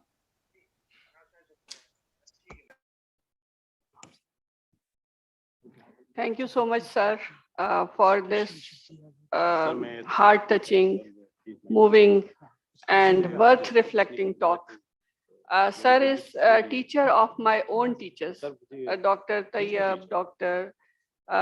Professor Aslam, and sir is teacher of all the teachers. And thank you so much, sir. As a society, we need to reflect on all these things. Patriotism अपनी जगह sir, लेकिन आजकल ये जो कुछ इवेंट्स और ये सारी चीजें हैं, इससे थोड़ा सा डिप्रेशन और ये तो सर पेरेंटिंग से आपकी talk, thank you so much sir. Continuing from here, इसका स्लाइड सॉर्टर होगा मेरे पास? स्लाइड सॉर्टर है या यहीं से कर दूं? इधर से करना? अच्छा जी. सर ने बात की parenting after birth of the baby. I will talk about before birth and in utero life. The effect of the environment, of society, of diet, of everything starts before birth, which is actually preconception care. अभी भी हमने बात की कि आपकी environment, आपकी बच्चे की growth, उसकी even जो जिस वक्त the idea starts from the fact that when a mother conceives a baby who is a girl, at the time of zygote formation, the environment of that lady would be reflected as the adult. जब वो बड़ी होगी, जब वो adult बनेगी, तो उसकी जो personality, जो diseases, जो metabolic syndromes, जो underlying mutations, जो genetic expressions, वो उसी वक्त डिटरमिन हो जाते हैं जिस वक्त उसकी कंसेप्शन होती है. तो hence it is important to have optimal health before the birth, even before conception. So what it is and what it is not. Before jumping onto the main concept, I would like to share few very important facts. कुछ facts तो देख के आपका sir शर्म से झुक जाता है. और these are the facts जिनको हम अभी तक नहीं कंट्रोल कर सके, जिनको आपने कभी मीडिया पे नहीं देखा, कभी आपने कोई एडवर्टाइजमेंट देखी है जिसमें ये बताया गया हो कि माएँ मर रही हैं. The main reason of maternal mortality is still PPH. हम maternal mortality को नहीं कंट्रोल कर सकते. हम बातें करते हैं कि ये पॉलिटिशियन आ जाए और वो चला जाए और वो अमेरिका और वो ये, और मदर जब मर जाती है तो अगली 7-8 जनरेशन तबाह हो जाती है. माँ मर जाती है तो कोई नहीं संभालता, बाप मर जाता है तो बच्चे माँ फिर भी संभाल लेती है, उनकी मोरालिटी नहीं खराब होने देती. तो दीज आर द फैक्ट्स, और इस पे बेस करके फिर I will talk about the rationality of preconception care. 8.5 are underweight. ये वो है जो सिर्फ रिकॉर्ड होते हैं, जो नहीं आपके पास स्टेटिस्टिक्स वो तो आप इसको मल्टीप्लाई कर लें. Overweight more than 50%. Anemia in the society is around 50% of people, but the high risk people who are coming to the wards and OPDs, वो around 70 to 80%. हमारे जो indoor patient हैं, every other patient is having diabetes, every other patient is having every other से भी ज़्यादा 70%, 80% indoor patient आपके anemic हैं, especially जो potential mothers हैं या mothers असल में mothers हैं.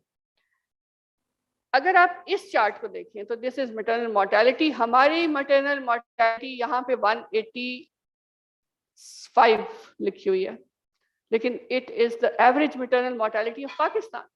आपकी मैटरनल मोर्टेलिटी रीजन वाइज है. बलोचिस्तान की maternal mortality is closer to 700, जितनी पूरी दुनिया में नहीं है कहीं पे. सिंध की 300s में है, पंजाब की तकरीबन इससे थोड़ी सी कम है, उसके बाद केपीके की है. तो हम अब आप देख लें कि हमें कितनी सारी चीजें देखनी है. Coming to infant and neonate mortality, आपका क्या ख्याल है, हम दुनिया में किस नंबर पे होंगे सर? तो अब याद करें, we are at the top, number 1 in the world. These are the statistics of 2021. Nigeria, हम कहते हैं दुनिया का सबसे गरीब कॉन्टिनेंट इज अफ्रीका, सबसे गरीब मुल्क is Nigeria. What to talk about? These are 2021 के statistics के 58 आपकी neonatal या ये 2019 की आपके statistics हैं infant mortality rate. You can Google it. You are all having mobiles in your hand. अगर आपको कोई शक है तो आप इसको गूगल कर सकते हैं, मैंने भी इसको सर्च करके निकाला है. Some of few other facts, 4 out of 10 report that their pregnancies are unplanned. Perinatal death 50% higher among babies born to adolescent mother. फिर PIDs और infection में low birth weight and prematurity आ जाएगी आपके पास. Iron deficiency anemia में maternal mortality आपके पास 20% और ज़्यादा हो जाएगी, जितनी है उससे भी ज़्यादा हो जाएगी. Female genital mutation, HIV transmissions, ये mainly हमारी society की problems नहीं है. So the rationale is based on all these facts and figures. Rationale of preconception care कि आपकी maternal mortality, आपकी newborn infant mortality, these mortalities are among the highest in the world. And इसकी वजह से आपकी preterm, premature और बाकी सारी चीजें. WHO is developing global, it has developed, या कोई तकरीबन 2012 की बात है, उन्होंने global consensus दिया और package of interventions for these developing जो world है उसके लिए, और उसमें maximizing the gains of maternal and child health, और इसमें बड़े बहुत सारे documents, बहुत सारी financial aids, और हम बहुत सारी बातें कर रहे होते हैं कि हम इस चीज़ की ले लें, फाइनेंस ले लें, हम HEC से NRPU कर लें, हम गवर्नमेंट से इस चीज़ की बात कर लें, हम कॉन्फ्रेंसेस के ऊपर भी जोर देते हैं, लेकिन हम इन बेसिक फैक्ट्स एंड फिगर जिससे हमारी सोसाइटी, ये जो हमारी सोसाइटी की अभी पिक्चर है, ये मैटरनल हेल्थ की वजह से है. पुअर मैटरनल हेल्थ के साथ जो बच्चे पैदा होते हैं वो आम तौर पे सोसाइटी में इसी तरह से बिहेव करते हैं. एक बच्चा जो लो हीमोग्लोबिन की मदर से एक ट्रेडिशनल बर्थ अटेंडेंट के पास बर्थ एस्फिक्सिया से पैदा होगा, आपका क्या ख्याल है उसका ब्रेन एक पीक कॉग्निटिव लेवल पे काम करेगा? तो society is actually representing our policies. हम इनको ब्लेम तो नहीं कर सकते एकदम से. आप फिर इनको एज अ रेवट जहाँ मर्जी चला लें, जो मर्जी इनको हायर कर ले और जो मर्जी करवा ले उनसे, बिकॉज उनका कॉग्निटिव लेवल उनके ऑप्टिमल पोटेंशियल पे काम नहीं कर रहा. WHO पैकेज जो है वो न्यूट्रिशनल कंडीशंस के लिए देता है आपको, प्रिवेंटेबल डिजीजेस के लिए, genetic condition, environmental health, female sexually transmitted infections, interpersonal violence, tobacco use. हमें ज़रूरत है कि हम इसको अप्रोच करें और वो करें. What is pre conception care? क्या ख्याल है प्री कंसेप्शन केयर क्या होनी चाहिए? हमारे गायनी के भी ट्रेनीज बैठे हुए जी. Policies, it is the provision of biomedical, जो एज अ डॉक्टर हम दे रहे होते हैं, behavioural and social health interventions to women and couples before conception occurs. Over time, we have realized that preconception health promotion provides a pathway to the primary prevention of many poor pregnancy. जब अब reflect करते हैं तो आपको पता चलता है कि अगर आपने प्री कंसेप्शन केयर की होती तो शायद आपके हालात बहुत बेहतर होते. पॉजिटिव इफेक्ट्स जो होते हैं प्री कंसेप्शन केयर के, वो वैरायटी है, रेंज है. Child, it affects on the child mortality, maternal mortality, birth defects, low birth weight. ये सारी चीजें आप प्रीनेटल प्री कंसेप्शन केयर के साथ एड्रेस कर सकते हैं. Neonatal hypoglycaemia, mental retardation, type 2 diabetes. जिस वक्त बेबी को मदर कंसीव करती है उस वक्त कंसीव मतलब जिस वक्त कंसेप्शन होती है उस वक्त उसके टिश्यू फ्लूइड में जो ग्लूकोज का लेवल होता है वो उस जीन को उस वक्त प्रोग्राम कर देता है कि ये बच्ची बड़ी होके इसको भी GDM होगा, या ये बच्चा बड़े होके इसको भी डायबिटीज होगी और इसको भी कार्डियक डिजीजेज होंगी. That is how we are heading towards tsunami of this diabetes, hypertension, cardiac disease, stroke, metabolic syndromes, polycystic ovarian disease के हम प्री कंसेप्शन के ऊपर गौर नहीं फरमा रहे. The preconception movement is based on the realization that prenatal care starts too late to prevent many of these poor pregnancy outcomes. Women who have had better health before pregnancy have better outcomes. It is an established fact. इसके ऊपर आप कोई और research जो कर रहे हैं वो कर रहे हैं, लेकिन it is an established fact. A critical period. This is very important phrase. इसीलिए मैंने इसको स्लाइड पे अकेले लिख दिया। A critical period for the prevention of poor pregnancy outcome has already passed by the first prenatal visit. जो embryogenesis का critical time है वो गुजर चुका होता है जब पेशेंट को पता चलता है कि वो प्रेग्नेंट है, इसलिए कि that is her 5th week of pregnancy.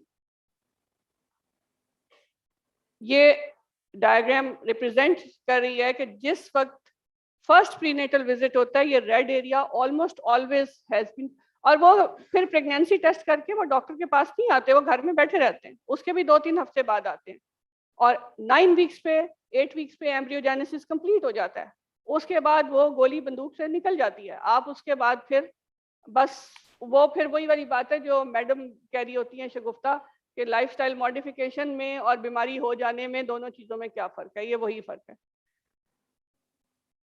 In obstetrics, many of the determinants of outcomes are present before we ever meet our patients. अब वो determinants के ऊपर हमने नजर रखती हैं, वो risks हैं जिनको हमने ढूंढना है।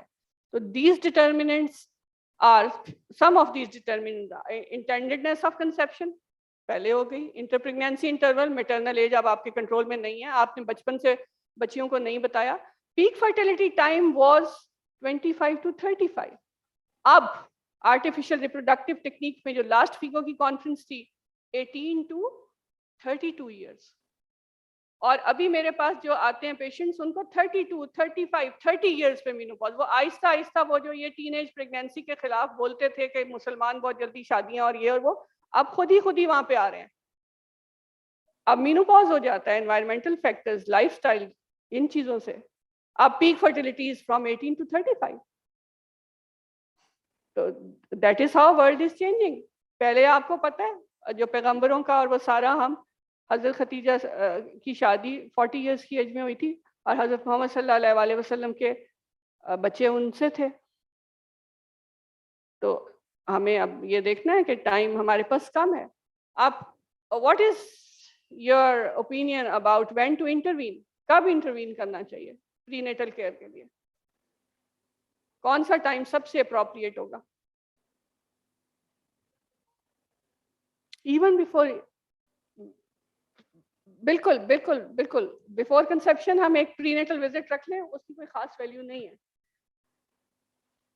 जब बच्चा पैदा हो गया, स्कूल चला गया, स्कूल में, एडोलेसेंस में, हर टाइम उसको बताने की जरूरत है। बल्कि मैंने आपको ये कॉन्सेप्ट भी बता दिया कि जिस वक्त उसकी मदर ने कंसीव किया था तो उसकी मदर को ये बताया जाना था कि आपको जो जो इस वक्त डायबिटीज और जो जो मेटाबॉलिक सिंड्रोम की चीजें हो सकती हैं, ये इसको बड़े होके ये होनी है, और वो फिर उसकी प्रेगनेंसी में रिफ्लेक्ट होंगी। सो आइडियल टाइम आप स्कूल से, एडोलेसेंस से, and all the reproductive years. Examples में अब ये सब हम लोगों को पता है कि हमारे पास अपॉर्चुनिटी क्या है और उसको हम एड्रेस कैसे कर सकते हैं। अपॉर्चुनिटी आपके पास क्या है कि prevention of neural tube defects, abruption, IUGR, आप फॉलिक एसिड दें। Poor glycaemic control, sacral agenesis, cardiac defect, neural tube defects करता है, आप उसको आइडियल ग्लाइसेमिक कंट्रोल रखें बिफोर कंसेप्शन। अपॉर्चुनिटीज के मेडिसिन प्रिस्क्राइब हो रही हैं, एनवायरमेंटल हैजर्ड्स हैं, उसका वर्क प्लेस ऐसा है, नॉर्मल ऑर्गन डेवलपमेंट में है, period of organogenesis, you should be able to address that even before conception. What is in clinical setting, what are the different opportunities जो आपके पास क्लिनिकल सेटिंग में है? There are 3 main areas, giving protection, managing conditions and avoiding exposures. तो clinical setting में आप अगर सिर्फ क्लिनिकल सेटिंग के बारे में सोच रहे हैं तो फॉलिक एसिड सप्लीमेंटेशंस हैं, इम्यूनाइजेशंस हैं, रुबेला, वेरिसेला, हेपेटाइटिस भी, ये हम सबको पता है कि पहले से आपको रुबेला अगर फर्स्ट ट्राइमेस्टर में हो जाए, you have to terminate pregnancy. तो अब इसमें क्या मसला है कि आप एक रुबेला की वैक्सीन लगा दें? हेपेटाइटिस बी के अगेंस्ट आप उसको प्रोटेक्ट करके रखें, उसको आइडियल लेवल्स रखें, उसका ये जो डिफरेंट मेटाबॉलिक डिसऑर्डर्स हैं, obesity, hypothyroidism, sexually transmitted diseases, ये सारी आप क्लिनिक में, avoiding exposures, okay, antiseizure drugs, oral anticoagulants, alcohol use, tobacco use, you should avoid that. Then coming to the major threats to women's health are also major threats to the reproductive outcomes. These are few of the major threats. Number one is obesity. On women's health, it will cause diabetes, hypertension, cardiovascular disease, and disabilities. As reproductive outcome, you will see GDM, PII, thrombophlebitis, infertility, neural tubes defect with the same obesity. Then coming to underweight risk of osteoporosis and fragile health to the lady. And as reproductive outcome, infertility, low birth weight, and prematurity. Coming to the substance abuse, substance may alcohol, accidents, unintended pregnancy, addiction, and as reproductive outcome delayed, it will present as delayed fertility, spontaneous abortions, and fetal alcohol syndrome. Number one leading cause is heart disease. Number two leading cause is stroke, lung cancer third, and lung disease fourth. And iska jo sabka, the risk factor for all these things is tobacco use.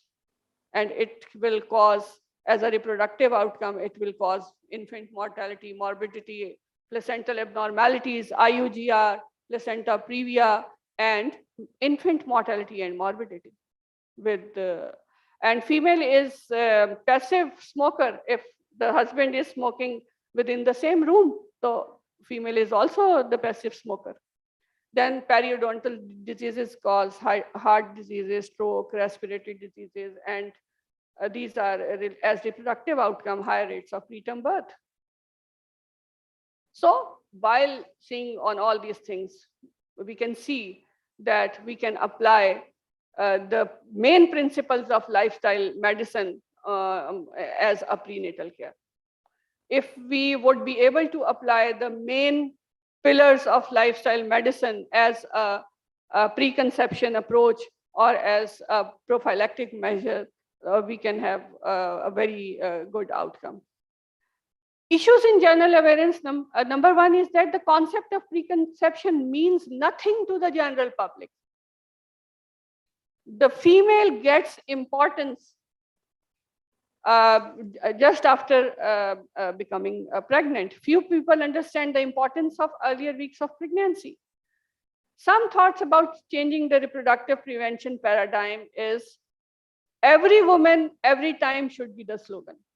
Whenever you meet a female, whenever you get a time from her childhood to adulthood to the reproductive years, you should advise her about conception, contraception, lifestyle modifications, and you should include other medical specialties. Advantages iski kya hai कि higher levels of women's wellness, preconception, health, and pregnancy outcome के ऊपर better effect होगा. Warning. Warning kya hai? Red flag. What we do not need is a new categorical service. Hum kaheंगे we are now introducing a preconception clinic, preconception visit. That would never be a good idea. इसलिए कि it is an opportunistic thing. What we actually need is to strengthen health promotion and disease prevention for every woman, every time. Because a woman's health in and of itself is very important. And there is growing evidence that it is working in industrialized countries as well as in low and middle income countries. For example, Bangladesh, Philippines, and Sri Lanka, they are running successfully the prenatal care initiatives. There are a few of the preconception websites. This may show your love and before and beyond. And all these websites, they are giving materials, they are giving CME points to the doctors and other toolkits designed for the preconception cares. Challenge yourself. This is my request to enrich your office strategies for health promotion, disease prevention. Because of shortage of time, I just have to conclude. Otherwise, this is an interactive slide actually. The reminder is coming again and again that time is short. So you should plan in your mind, you should reflect in your mind what are the 3 changes you can make, at least 3. Abhi aap kar lein abhi to. The article, this article is an excellent article. It will give you an insight into these things. So the take-home messages from my side are for every woman of childbearing potential, every time she is seen, you should be able to identify the modifiable and non-modifiable risk factors. for poor health and poor pregnancy outcome before conception, and every time is important after her birth, provide timely risk reduction strategies to reduce the potential impact on her own health and the health of any future pregnancies. With this, I thank you so much. By the end of this session, give it. Walaikum salam. जी जी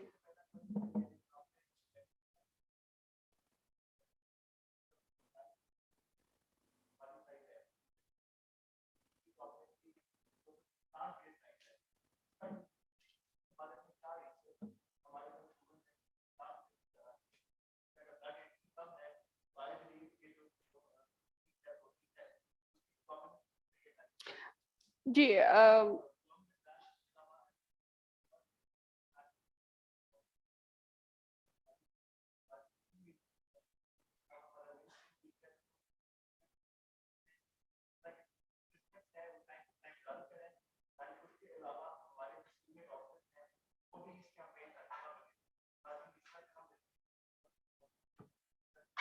जी जो आपका second part of question था वो आपके first part of question का answer तो आपने उसमें दे दिया, ठीक है, कि ऐसी पॉलिसीज होनी चाहिए और ये और वो और सारा कुछ. The first part about the plant-based diet and animal-based diet, we do promote animal-based diet in pregnant ladies and in hemoglobin deficient females, because heme in the animal portion of जो भी है उसका hemoglobin, it absorbs as such as a molecule. So it is a different scenario for anemic and for pregnancy. We promote and we advocate high protein intake in pregnancies and in iron deficient people. But for a preconception care from childhood to adulthood and to plant-based nutrient dense diet is critically important for the prophylaxis and prevention of many chronic illnesses, many inflammatory processes, autoimmune disorders, and metabolic illnesses.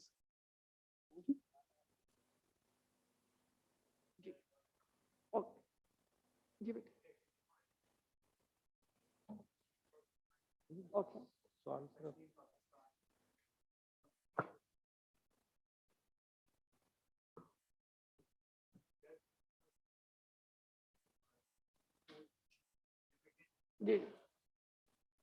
This is another topic. If we would be having some time, some spare time at the end of this. This is an entirely different topic about education of boys and girls. This is very important. It is also part of preconception care, but we will discuss it if we could find some time by the end of the session. No more questions. Time is. We are running short of time. Please ask the questions so you can discuss during the lunch break or whatever. If we are a little short of time.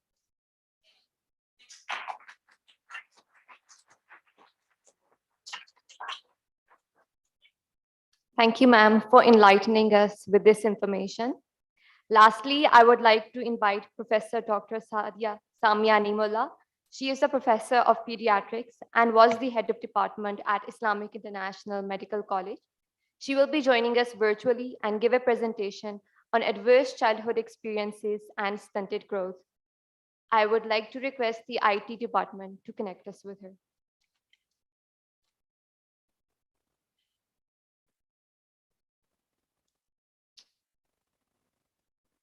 Thank you.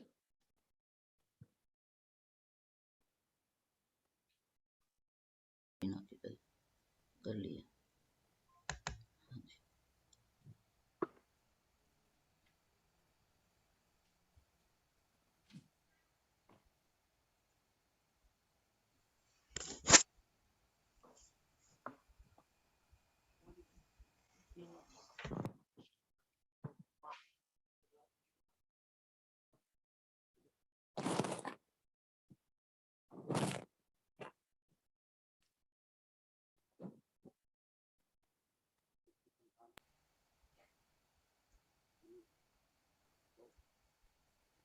Bismillahirrahmanirrahim. Can you hear me? Yes, ma'am, we can hear you. Okay. So we can start the slides then, please.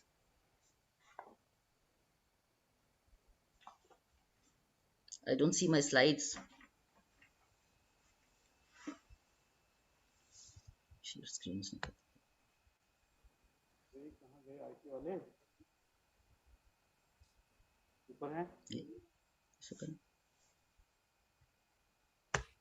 IT department, could you please connect ma'am ki slides? Thank you. Okay, Bismillahirrahmanirrahim. Firstly, I would like to thank the organizers for inviting me here to share my thoughts with you. It has been a wonderful conference. I have listened to every presentation yesterday and today. And today, listening to Professor Rashid Latif was even a treat. I really congratulate all of you for this hard work. My topic today is adverse childhood experiences and stunted growth. This is a tree, and if you look at the tree has branches and roots are very wide. So adverse childhood experiences are really deeply rooted. They are the traumatic events which occur before 18 years of age.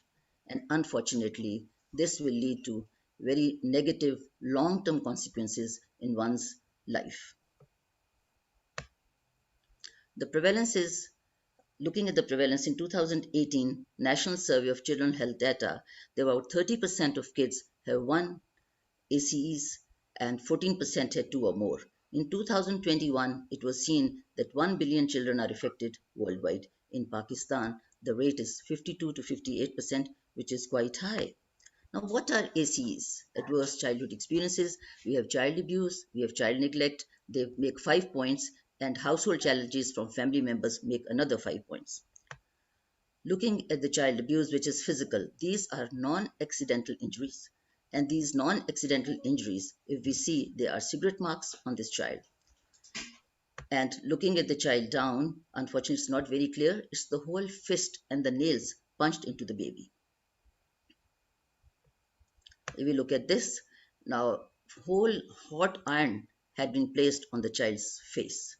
And the lower slide is periosteum, and which have been fractures, and they sometimes splash the kid, and they may have intracranial bleed and hemorrhages and skull fractures.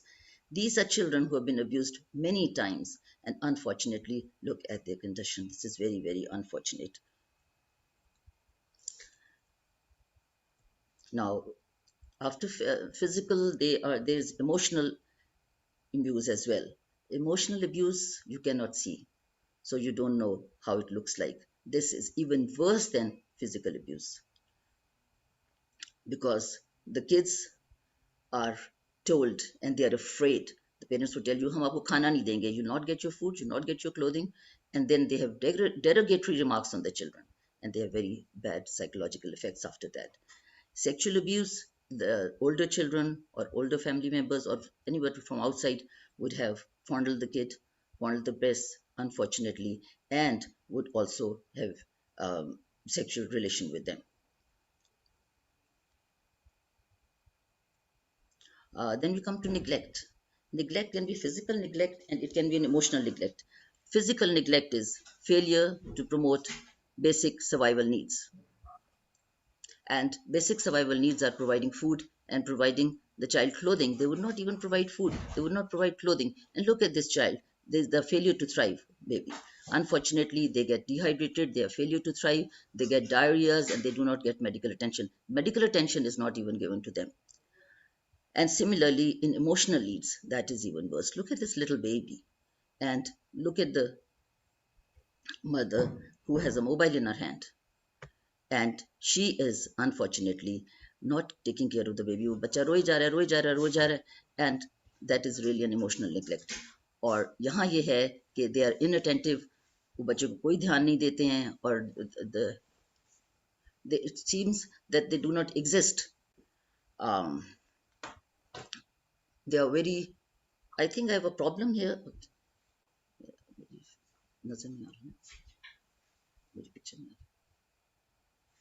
Okay, I'll go on, sorry. And this is another lady. There are two daughter and a mother. Mother has a mobile. अपनी जिंदगी आसान करने के लिए उसने बच्ची को भी मोबाइल दे दिया. अब the child wants to talk them talk to them, they don't give any family time. बच्चा बात करना जा रहा है, पहले माँ बाप काम से वापस आए हैं, बच्चा मदर के पास गया, अम्मा मैंने आपको एक बात बतानी है, तो अब मैं थकी हुई हूँ इस वक्त बात बतानी, जाओ अपने पापा के पास जाओ। पापा के पास गया है, पापा कहते हैं क्या है तुम लोग सारा वक्त तंग ही करते रहते हो, इतना गुस्सा चढ़ाते हो जब हम काम से आते हैं। So this is what is happening. That is unfortunately emotional neglect. And kids who suffer this emotional neglect and suffer this neglect, they unfortunately become withdrawn kids. They are isolated kids. They are school absentees, and there are other problems with them.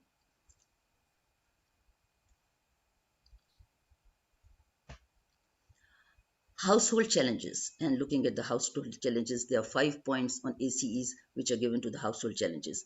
The first one is divorce, which have very bad implications on the children. They don't know who to side with, father or mother, and they are broken and they are shattered.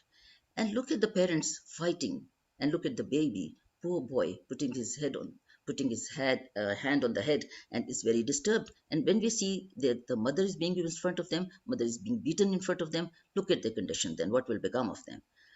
Depressed mother, unfortunately, depressed mother, it has been seen that kids of depressed mothers have low IQs and then the other kids. And then anybody in the prison in the family, and substance abuse. Dr. Sadia has also talked about substance abuse. Unfortunately, what happens is that the kids who are abused, they will become abusers themselves. They become aggressive. If the parents have mental illness where there is aggression, they will go into, unfortunately, different things like smoking, addiction, and one addiction leads to another addiction. Community also has a big role. Unfortunately, what is happening in these days, kids in the Army Public School in Aptabad, how many kids died, unfortunately. And then unsafe neighborhoods, and kids are hearing of deaths every other day. खून रेजी हो रही है, कहीं एक जगह मारे जा रहे हैं, कहीं जलसा जुलूस हो रहे हैं. A very bad impact on our children. Unsafe neighborhood, if they are living in a neighborhood where there are decades, जहाँ पे डाकू चोर रहते हैं, जहाँ पे वो अपनी कोई चरस पी रहा है, कोई अल्कोहल पी रहा है, कोई और पी रहा है, सड़कों पे फिर रहे हैं, unfortunately will really have a bad effect. And poverty, all these things are going to lead to poverty and bullying the children. This is a questionnaire, and this is a WHO questionnaire. You can always see it on the website. These are the 10 points, the 10 ACEs, which I've already talked about, and they are then marked according to that, yes or no. Anybody who's got 3 or more points, there are many risks, unfortunately, of child suicide, and it has been seen that the child who's got 6 or more points, unfortunately, their life is reduced by 20 years. Stress summation, when all these stresses are summated, there is a summation, then this will have toxic stress, and it will have systemic effects on the nervous system, on the immune system, and on the endocrine system. Lifelong effects will be attention deficit disorders. These kids would have cognition problems. These kids have school problems. These kids do poorly at school, and they are language disturbances. There is social motor disturbances, and their decision is really, they cannot make decision in life. Intellectual, their ineffective response to further stress, and then future abuses that I've already talked about. These kids don't only have just the abusers and all these, but they also later on will have a lot of non-communicable diseases. And these non-communicable diseases, we can say, can vary from any disease like asthma, like diabetes, cardiovascular disease, and whatnot. And I've already talked about that they are heavy drinkers, they become smokers. Unfortunately, as they're absentees from school, they hardly would reach high grade. And then there is unemployment, and when there is unemployment, there is poverty and further problems in the house.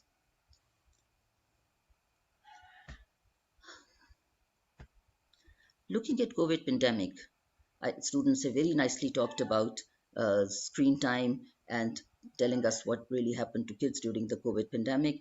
Similarly, the stresses increased and the toxic stress increased during the COVID time. Parents lost their jobs, so there was a lot of parental anxiety. There was parental anxiety, loss of job, and led to food insecurity. They couldn't provide them the food. There was housing insecurity and socioeconomic stress, increased risk of chronic conditions, and anorexia. What is the effect on children? Children had reduced educational time, so they spent most of the time at home. Their activity was reduced. School nahi ja rahe the, parents बहुत तंग हो रहे थे, and there are certain families who really had a good time during pandemic, but there are other persons who were saying कि क्या मुसीबत होगी है, बच्चों को भी संभालना पड़ता है, husband जो है वो भी घर में ही रह रहे हैं, अब पहले चले जाते थे थोड़ी देर, हमें भी सुकून मिल जाता था. And increase in malnutrition is both ways, obesity as well as failure to thrive and no food. The children who are rich would order everything on Food Panda. Pizza aa raha hai, burger aa raha hai. Yesterday I got a child in my clinic. He had increased about 12 kilos. And I said, Saim, तुम्हें क्या हो गया? Mother said, हाँ जी doctor साहब क्या होना था, Covid में सारा वक्त बिस्तर पे बैठे रहते थे और ऑर्डर होते थे और खाना आता था. अब who ordered, who gave them the money to get these things? Increase in behavioral problems and then exposure to cyber crimes. पहले जिनको मोबाइल तो हर बच्चा लेता है, everybody has got a tablet and they've got, but during this time, since they had to be online in the school, so they did it much more. Now, adverse childhood experiences, it has been seen in women. In Color Saida, there was a study which was done in 2021, and there were 889 women who were observed for 36 months postpartum, and they found that 58% of women had one ACE domain. Home violence was present in 38%, neglect in 20%, and women experiencing more than 4 or more ACCs had most pronounced elevation of symptom severity. Another study which was done in Lahore, in CMH Medical College, as well as King Edward Medical University. And that was done on 280 medical students above 18 years of age, and they found that 52.6% of kids had one adverse childhood experience. And these children had verbal, physical, or sexual adverse events and poor support and affection from the family. Unfortunately, we thought that the kids who are coming to the medical school are coming from good backgrounds. They do. There's no difference between a good or a bad background. हम नहीं कह सकते कि कौन सी. Everywhere you can find the same thing. जो गरीब हैं वो भी औरतें रोती आती हैं जी मेरा मियाँ नशा करता है मेरे पास पैसे नहीं हैं. And we've seen other ones where the alcoholics in the families, unfortunately, smokers. This was a study of India that was in 2021, and here they found a positive association of abuse and domestic violence with drug use, with tobacco intake in adolescents and young adults. Prevention. Adversity is not a destiny. Safe, stable, and nurturing environment and good relationship can be given to our children. Parent training. Professor Rashid Latif has beautifully talked about the parenthood. Look at the child down where he's just sitting on his father's arm. This is almost gone these days. If you see a family, there was like 6 children and 6 children would be on their father. And these days, if there are 6 children sitting in the house, everybody has a mobile in the hand. Positive childhood experiences, I think that we have to do is in which you have to be close to the families. Parents have to listen to you. When you need them, they should be available to you. And we have to try to achieve this. And there should be another 2 adults. There are about 7 positive childhood positive points. And you should have an adult in the family besides the parents, 2 adults to whom you can talk. RT messages. ACs are very common in our society. These events have usually a negative effect on the individual, family, and community. They can be easily dealt by preventive measures. Awareness is essential to reduce the events. Surat Hujurat, 11 and 12 verses, or isme there are 6 points, and the 6 points are given as no backbiting, no mocking, no bullying, and the other thing is that we should not be talking against behind each other, and no name calling, and no spying. So these are, Allah Ta'ala ने हमें कहा है कि आपने ये चीज़ें आपको मना है. और जब हम इमोशनल अब्यूज करते हैं, और इमोशनल अब्यूज जो लोग कर रहे हैं अनफॉर्चुनेटली, उसमें यही सारे पॉइंट आ रहे हैं. Now we talk about stunted growth. बहुत सी चीजें इनमें मिलती जुलती हैं. Look at these beautiful kids. कितने खुश हैं यहाँ पे. And global burden here worldwide is 149 million children under the age of 5. Its highest prevalence is in Africa and Southeast Asia, and the decline has been 33 to 22% decline. Pakistan is third highest in the world. There are 44% of children under 5 who are stunted, and 1 in 10 children do not reach the full potential. When I talk of 44%, that is different in different areas. In Sindh, we have more as compared to southern other areas. Punjab, there may be less. This is a world map, and we can see that 7 lakhs stunted children are found in Asia, almost 6 lakhs in Africa. And coming to United States, there's only 7 crores, 7 crores, 6 crores, and coming to United States, it's only 6 lakhs or 7 lakhs.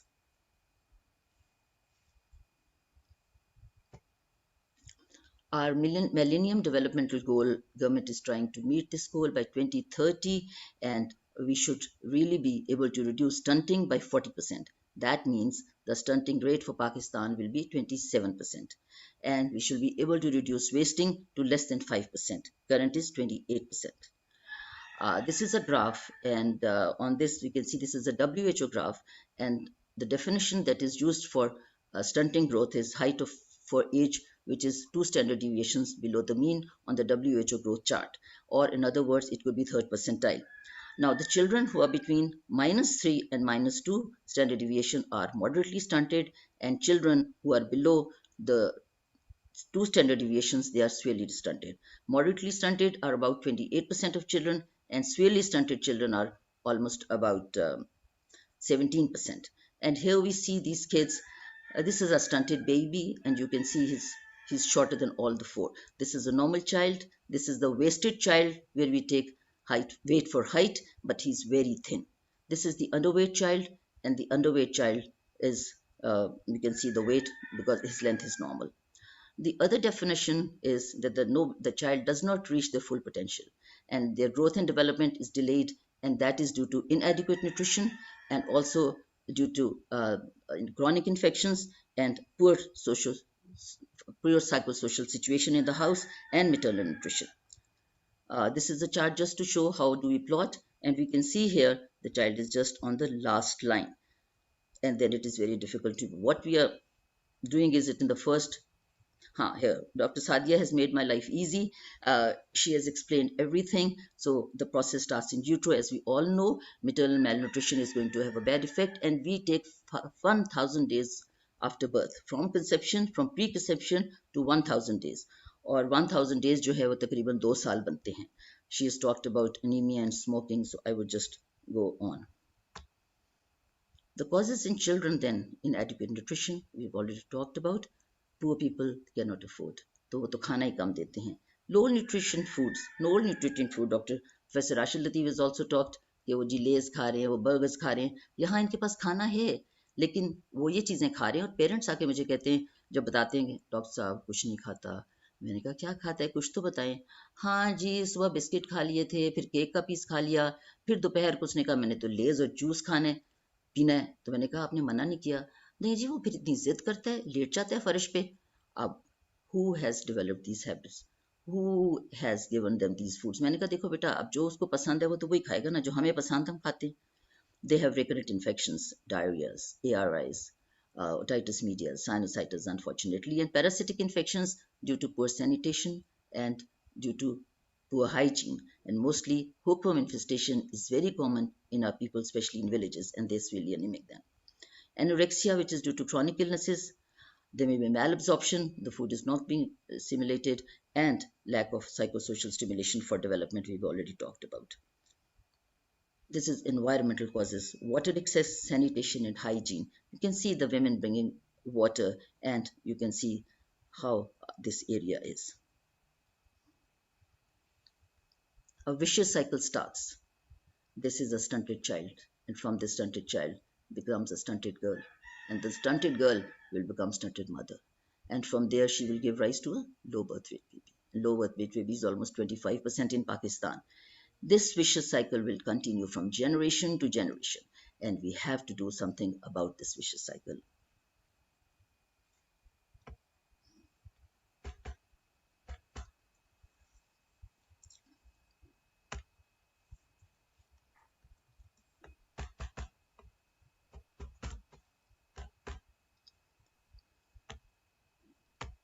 Adverse consequences. Adverse consequences are poor cognition. Then again, the learning disability, the same points that we have discussed before in adverse childhood experiences. Poor school performances. Then once they have poor school performances, they do not go to school, increased morbidity, and their long-term problems of obesity. These children will eat a lot then, and once they start eating, their height will not increase, but weight will increase. And then that will lead to other problems like hypertension, diabetes, stroke, and low productivity will make them, unfortunately, as poverty will start. Lifetime cost of stunting, if we see here, there are 4% more mortality in these kids. IQ scores in stunted children are usually 11 points less, and income is about 22% less. And it has an effect of GDP. Here, the picture of Ethiopia is seen. Is all short stature abnormal? We have kids who have familial short stature. Look at this last line. The maximum height that they can reach in familial short stature is 4'11" in girls and 5'4" in boys. And these are on the last line. The parents will come and tell us, "Ye ji, hamare bachche ke liye kuch karein." Genetics has a very important effect on the height of children, and mid-parental height is very important. So we tell them, बड़े प्यार से उनको बताना पड़ता है कि बेटे अब देखें बच्चा माँ बाप पे ही जाता है, और but they cannot accept it. उनको बहुत मुश्किल लगती है ये बात. A constitutional short stature are those kids who are slow to start with, but they have a growth spurt at 14, 15 years, and they would become normal children then. Just to show these slides that there are other causes of short stature as well. This is a celiac disease, chronic kidney disease. Then we have chromosomal disorders like Down syndrome and Turner syndrome. And we have got endocrine problems in which hypothyroidism and panhypopituitarism are present. How we manage this now? Dr. Sadia has talked about maternal nutrition beautifully, and that is what is required before and during pregnancy. And then good obstetric care. Cephalopelvic disproportion, we have to see, I mean, these are the gynecologists and they are there with us. Exclusive breastfeeding, very important. I'm not going to go into the details, but we know what are the benefits of breastfeeding. This milk is made for ashraful makhlukat. बच्चे के लिए माँ का दूध है, भैंस और गाय का दूध नहीं है. ना ही हम चाहते हैं कि उनका दिमाग भैंस और गाय की तरह हो. Immunization of mother and child. Dr. Sadia has told about immunization of mother. For the child now, EPI, yes, 11 diseases are being covered and they are all free. So we should really encourage our parents that the child should be immunized properly. वो डरे नहीं कि जी बुखार चढ़ जाएगा. Now there was an MR going on, and it was very nicely given to a lot of kids. Then introduction of home complementary foods. उनको ये सिखाया जाए कि घर में साफ बन सकते हैं, हाइजेनिक फूड्स बन सकते हैं, बट दे बिलीव मोर के उसके तो सेरेलैक मिल रहा है, उसके लिए तो बाहर से प्यूरीज आई हैं, मैं क्यों ना अपने बच्चे को दूं, उससे शायद बच्चे ज़्यादा मोटे होते हैं. But unfortunately that is not the thing. Poor sanitation, proper sanitation hygiene, that is number one. That will prevent a lot of communicable diseases, जो भी हमारे डायरियाज हैं, टाइफॉइड है, हेपेटाइटिस इतना आजकल भी कॉमन है, and improve home dynamics in which close family members, distant family members have to be involved. What is the government policy? Scaling up nutrition movement. Pakistan is one, that is luckily, Pakistan is one in 41 countries focusing on 1,000 days of life nutrition, aiming 80 million children to be healthy. And government have allocated 50 million rupees to combat malnutrition and stunting. Free school meal program started in Lahore and Punjab. And we were also lucky in our school as a kid. We used to get milk and उसके साथ कभी हमें समोसा कबाब, और हम बड़ा खुश होते थे कि आज देखें किस चीज़ की बारी है. Well, Prime Minister of Pakistan is in his first speech talked about stunted growth, and that the attention should be paid to this. Lastly, the key message: once stunted, always stunted. And 1,000 days of life are extremely important, and we should target those times. Prevention should be a priority. Thank you.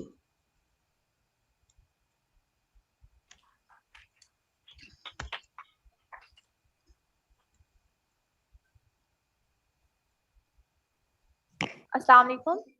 As per global standards, Pakistan is facing shortage of 0.2 million doctors, 0.18 millions of dentists, and 1.4 millions of nurses, resulting into increased workload per doctor, leading to physician burnout and stress. Pillars of happiness and emotional well-being are positive emotions, engagement in present moment, relationships, meaning in life, and accomplishments.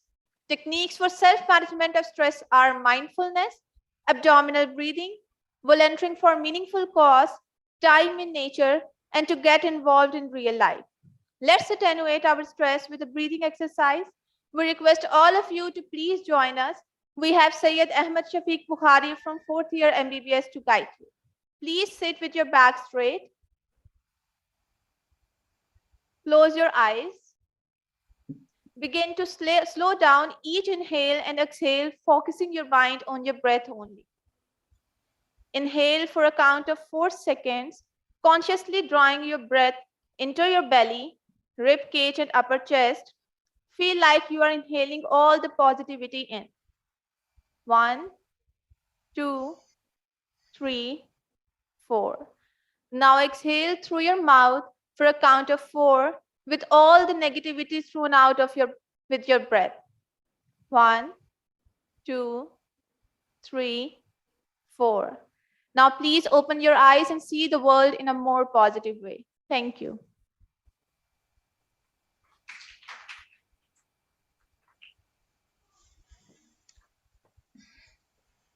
Now, I would like to call the Honorable Chairperson, Professor Dr. Tahir Chaudhry, to conclude this session.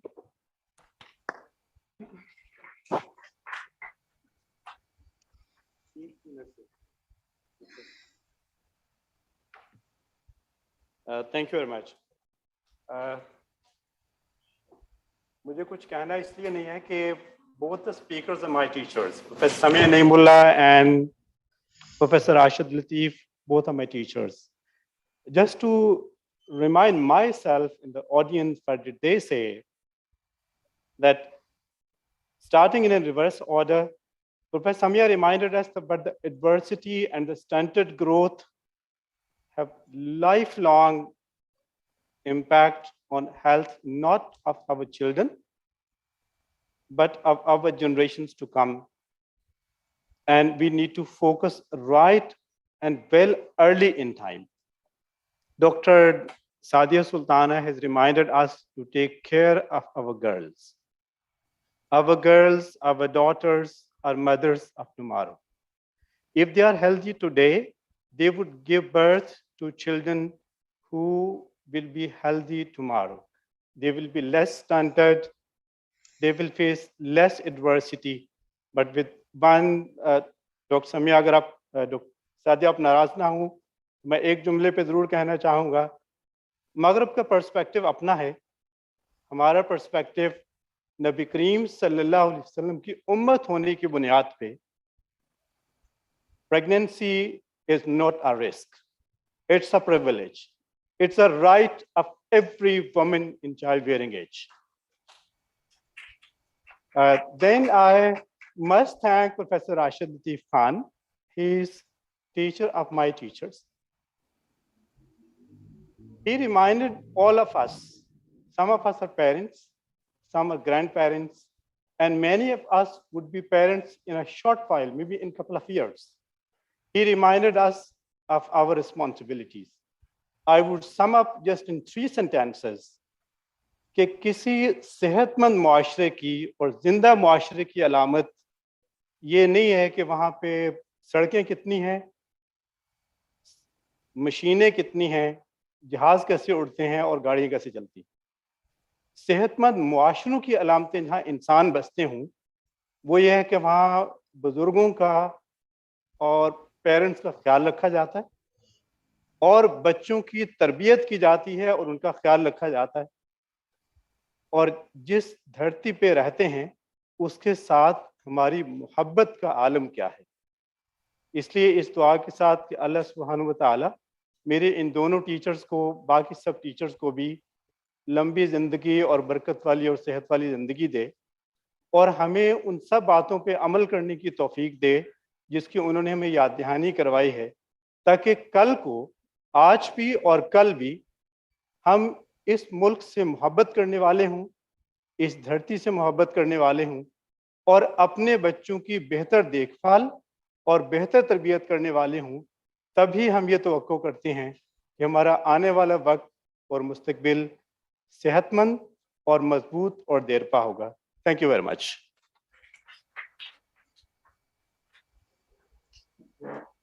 Thank you, sir, for your words of wisdom. Dr. Shagufta, you are now requested to come for the certificate distribution. Sir, kindly join Dr. Shagufta.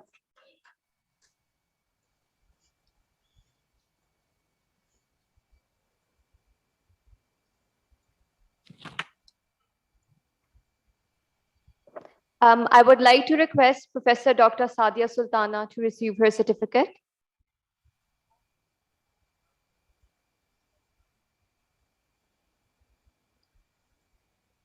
The certificate for co-chairperson Dr. Afshin Zafar. Ma'am, kindly receive your certificate.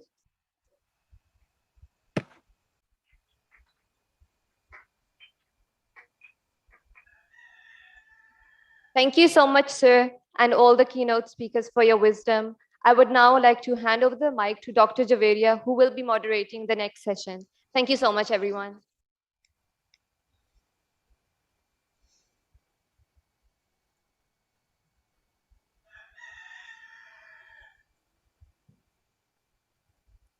Assalamu alaikum. Good afternoon, everyone. I am Dr. Javeria Iftikhar, Assistant Professor in Rifa International University. I will moderate this session. As we all know, stunted growth in children is a rising challenge for our nation. And our worthy Prime Minister, Mr. Imran Khan Niazi, is very much concerned about this issue. So it is a very rising challenge in upcoming generations. And theme of this session is stunted growth in children. I would like to introduce the session. The session will run for 45 minutes and there will be 8 presentations. First bell will be ring at 4 minutes and second bell will be ring at 5 minutes. The co-chairperson of this session is Professor Dr. Aisha Nair. She is Professor of Pathology at IIMC, Supervisor of MPhil Hematology Program, Section Head of Hematology Department at Pakistan Railway Hospital, and also the Head of Blood Bank at Pakistan Railway Hospital. I would request her to come on stage and resume her seat. Please, ma'am. The chairperson for this session is Brigadier Retired Professor Dr. Akbar Waheed, Sitara Imtiaz Military. Brigadier Dr. Akbar Waheed has served in Army Medical College for 28 years, and after his retirement, he's part of Rifa International University since 2015 as Professor and Head of Department of Pharmacology Department. Brigadier Akbar is MPhil, FCPS, and PhD Supervisor of Pharmacology. I would like to invite him on stage. Sir, please have a seat.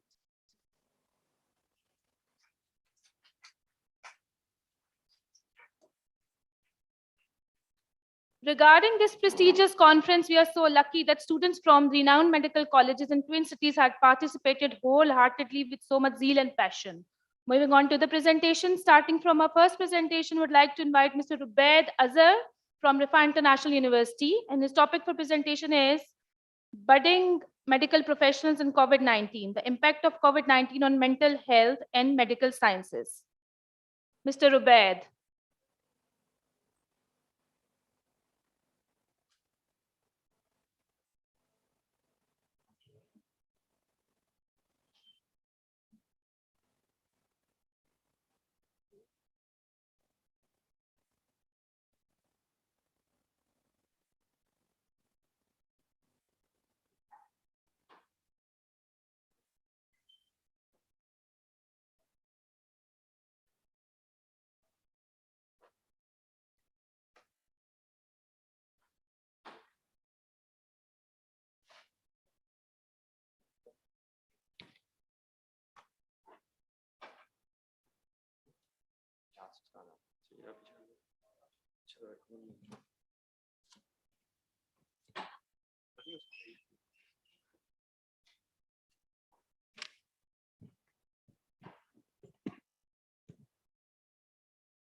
Hello. Assalamu alaikum, everyone. My name is Rubaid. I'm a 4th-year medical student from Rifa. This is my presentation, Budding Medical Professionals and COVID-19, the impact of COVID-19 on mental health and medical students. As you all know, COVID-19 was introduced in December 2019. And since then, there have been several changes worldwide. One such impact was on the education system. Countries such as North America, Europe, they're more quickly adapted to the situation as compared to Pakistan. And that's where we conducted our study on. We wanted to assess, analyze medical students in regards to their impact on education and mental health due to the COVID-19 pandemic. Since lower middle income countries such as Pakistan and India, they had insufficient resources, and it took a longer span of time to develop a system which was more effective in terms of education. So moving on, the ethical approval was obtained from the Rifa International Medical College. The inclusion criteria was medical students who were more than 18 years of age, enrolled in any health-related field, which was dentistry, pharmacy, nursing, and MBBS, and studying within Pakistan. The exclusion criteria was anyone less than 18 years of age, not enrolled in any health-related field, and studying outside of Pakistan. So in order to, due to the COVID-19 pandemic, the best method for the study design was adopted as a cross-section study. It was conducted between October 6th and December 28th, 2020. It was an electronic survey consisting of 20 questions. In the questionnaire, a 5-point Likert scale was implemented. Depression and anxiety among the target population was gauged using the patient health questionnaire and coronavirus anxiety scale. In the patient health questionnaire, a score of 1 to 4 translated as none, 5 to 9 was mild, 10 to 14 was moderate, and 15 to 19 was moderately severe, and whereas 20 to 27 was considered as severe. In the corona and virus anxiety scale, cutoff score of equal to or greater than 9 was used to classify between no anxiety and anxiety. The total sample size was calculated to be 600 using the software RAUSoft with a 95% confidence interval. The sample size was increased to 56% to count for non-responders. Descriptive analysis was conducted using frequency and percentages. In the final analysis, depression was classified into binary value, such as yes or no. Univariate analysis was conducted to compare each impact of each variable with interest to COVID-19, related anxiety and depression with each variable of interest. Again, a p-value less than 0.05 was considered significant, and data analysis was conducted using the software STATA. So looking at briefly at the diagram over here, which I've inserted, we asked the participants how were their feelings of stress regarding COVID-19 before the pandemic started and during the pandemic. As you can see from the diagrams, in the first bar over here in the red portion, only 4% of the students indicated feelings of stress before COVID-19. And during October 2020, when this study was conducted, 13% of the students said they were feeling stressed. In order to get a better understanding of the factors that were impacting the students, we looked at different academic and everyday lifestyle difficulties, and these included such as the inability to focus and complete academic work, difficulty with the online mode of learning, inadequate Wi-Fi or computer access, and whereas 16.2% of students they said they have no academic difficulties. Other things we analyzed was that some students they said they have inadequate financial aid, and some students said they have transportation issues during this pandemic. Looking at the bottom half of the table, we also wanted to analyze the mental health, and over here we looked at the anxiety, the level of concern with COVID-19 pandemic, and the mental health burden. Whereas over here you can see that 66.2% of the students said they were ready to extremely concerned, and the mental health burden was divided into different factors: depression, anxiety, and somatization stress. Again, for this, a brief symptom inventory scale of a BSI was conducted, and these are the values as follows. And they were conducted in standard deviations. So the results from the patient health questionnaire and the COVID anxiety scale were as follows. About 22% of the students, they said they reported as depression, whereas 10% of the students, according to COVID anxiety scale, they said they have anxiety. So in order to get a better understanding of the different factors that were involved, we looked at the different parameters. We conducted a different multivariable analysis. And over here, what we analyzed was that COVID-19, it was associated with gender. Males, they were more or less likely to be considered to be going under depression as compared to females. Students who had a steady family income during this pandemic, they were more or less likely to experience anxiety. And another thing, students who were willing to visit hospitals during COVID-19, they were they were at the less likelihood of experiencing anxiety and depression. So these are like just a bunch of factors which we wanted to analyze. Moving on to the conclusion, COVID-19 pandemic is making a significant impact negative impact on mental health of medical students. Proactive efforts to support the mental health and well-being of students are needed. Academic difficulties such as ability to focus on academic work is significantly associated with increased levels of depression, anxiety, somatization, and stress. The institution should conduct seminars regarding mental health to help students with cope stress and depression. The government can also come to play as to provide students with financial aid loans and with low interest rates, along with other student discounts on transport, study materials, and study materials. Yeah, that was my presentation. Thank you for listening.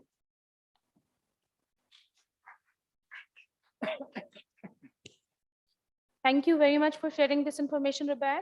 Moving on to the next presentation, I would like to call Mr. Inzamam from Fazaya Medical College to present his topic on assessment of nutritional status in children attending government schools in Islamabad.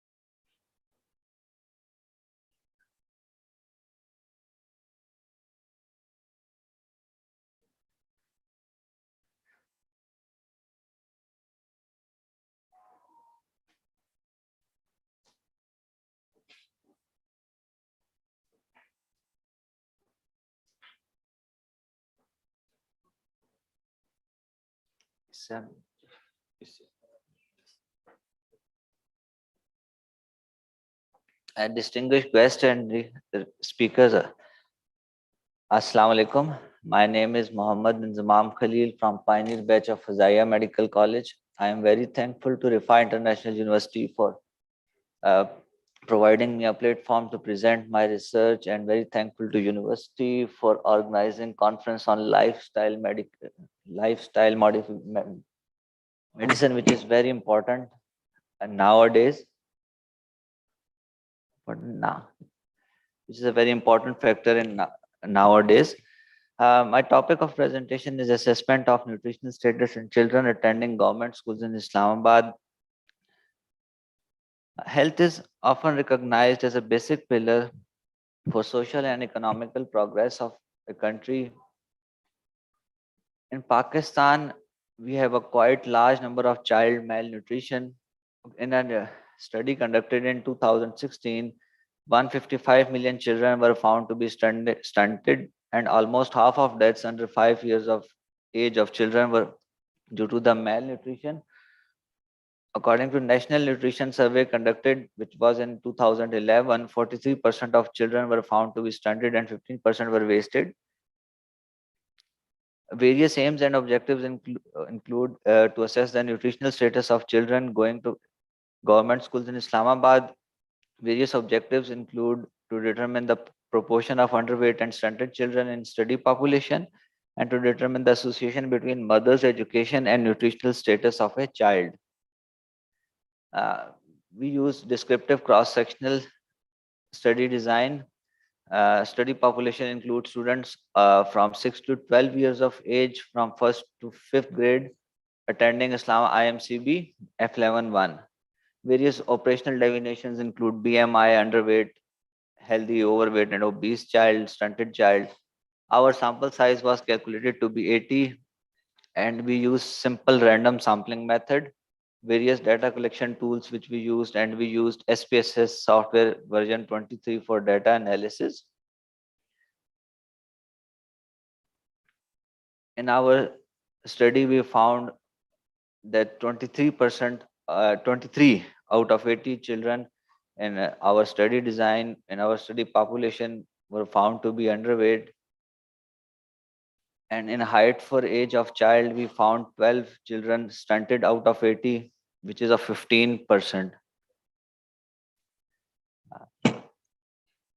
In BMI category, in comparison, there were certain children who were found who were appearing to be healthy on BMI category, but when we do height for age of the child, in comparison, we also found that 6 who were appearing healthy on BMI category, they were also stunted.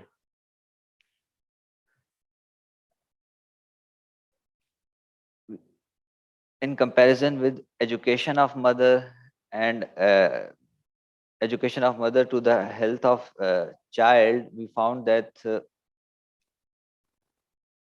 35 and 32, these all whose mothers were educated up till primary, they were found to be stunted. Shorter height of, in our result, we found that shorter height of children may mask their poor nutrition status and rule out as healthy on BMI scale for children. And various economical, political, and social changes should be made with special focus on mothers' education to improve the nutritional status of children. Various recommendations which should be done include the mother's education for nutritional importance of child, parental education, proper food care of child, and government should provide subsidized food to poor people. That's all. Thank you. Thank you very much. I have an important announcement to make. I request all of you to have lunch, except chairperson, co-chairperson, evaluators, and presenters, as we are running short of time. So all of you can go for lunch for 20 minutes and come back after that. From back door, please. The next presenter for our session is Ms. Ikra Noor from Rifa International University, and she will present a topic on anomalous lifestyle impact on late adolescents, quality of sleep, and psychological well-being. Ms. Ikra Noor.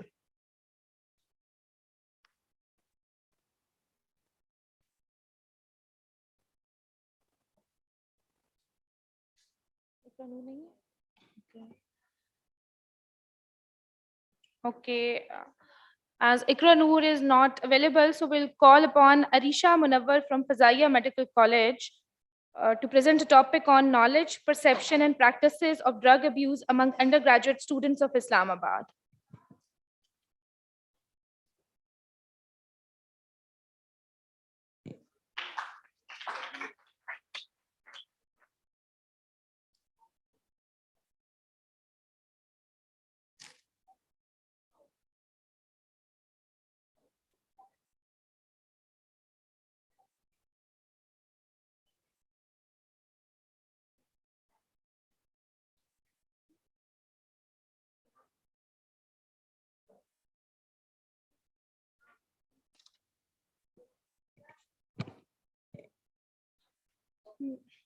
Bismillahirrahmanirrahim.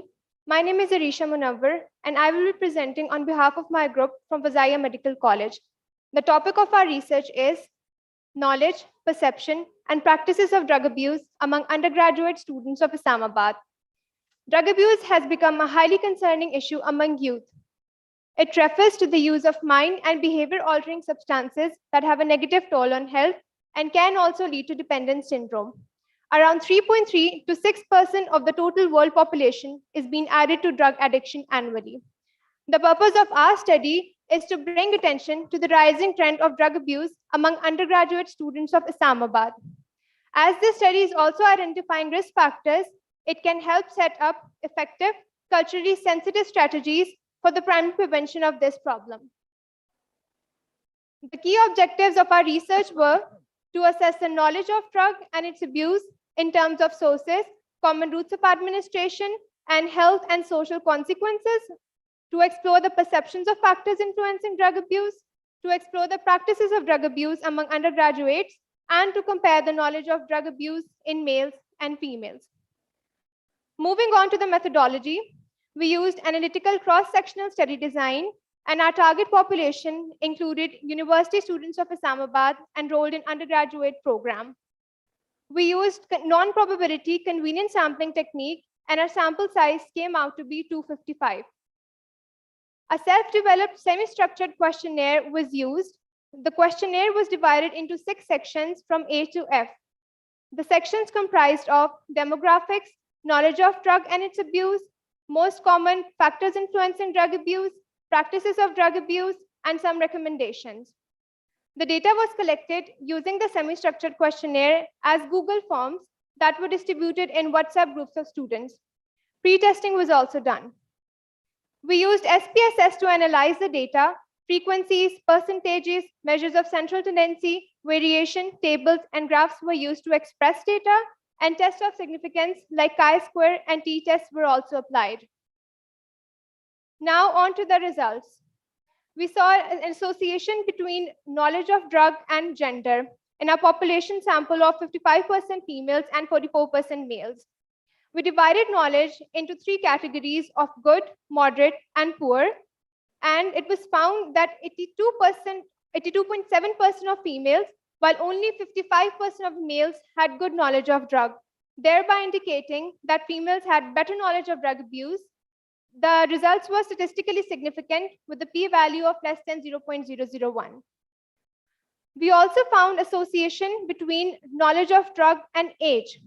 And it was seen that students of age greater than 22 years of age demonstrated better knowledge of drug than those below 22 years of age. Again, the results were statistically significant with a p-value of 0.006. Some of the other key findings of our research were that males tended to encourage others to use drugs more than females. Inhalation was perceived to be the most common route of administration of drugs, and most of the drug abusers were introduced to drugs by their friends. As far as factors encouraging drugs abuse were concerned, peer pressure, tendency to seek excitement, depression, accessibility to drugs at parties were considered to be the most common social, behavioral, personal, and campus factors encouraging drug abuse perceived. If we talk about the practices of drug abuse, 11% of the respondents were involved in drug abuse, and majority of them were males with a percentage of 78.6%. Only 21.4% of females were indulged in the habit of drug abuse. As seen by this figure, most common drug of abuse in Pakistan, according to our study, came out to be nicotine in the form of cigarette smoking, with cannabis being the second most common drug of abuse. To conclude our research, females had better knowledge of drug abuse than males, while males practiced abuse of drugs more. Nicotine in the form of cigarettes was most commonly abused. Peer pressure, accessibility to drugs at parties, depression, and tendency to seek excitement were perceived to be the most common factors encouraging drug abuse. Finally, some of the recommendations that we'd like to suggest to combat this problem are to add awareness sessions of drug abuse in curriculum as a mandatory part, to adopt zero tolerance policies against drug abuse. Thank you. Thank you for sharing this information. Now I would like to invite Ms. Ikra Noor on stage to present her topic, Anomalous Lifestyle Impact on Late Adolescents, Quality of Sleep and Psychological Body Well-being. Please.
Assalamu alaikum. My name is Ikra Noor, and the topic I am going to present is anomalous lifestyle impact on late adolescence, quality of sleep, and psychological well-being. The content which I going to cover is introduction, literature review, objectives, research model, hypothesis, method, results, conclusion, limitation, implementation, and references. Introduction. A pattern of life is an observable manifestation of an underlying regularity in human behavior. Every nation, groups, even single persons has their own lifestyle and based on different things such as culture, economic, geographical context, political, and religious context. Different characteristics play a vital role to support life, like various places, special time, job time, leisure time, fun activities, and diet. Anomalous lifestyle is described as the way of life in which individuals do some harmful activities that create negative impact on health and disturb comfort zone, such as smoking, unhealthy food, no regularity of taking breakfast, excessive use of social media, or long screen time.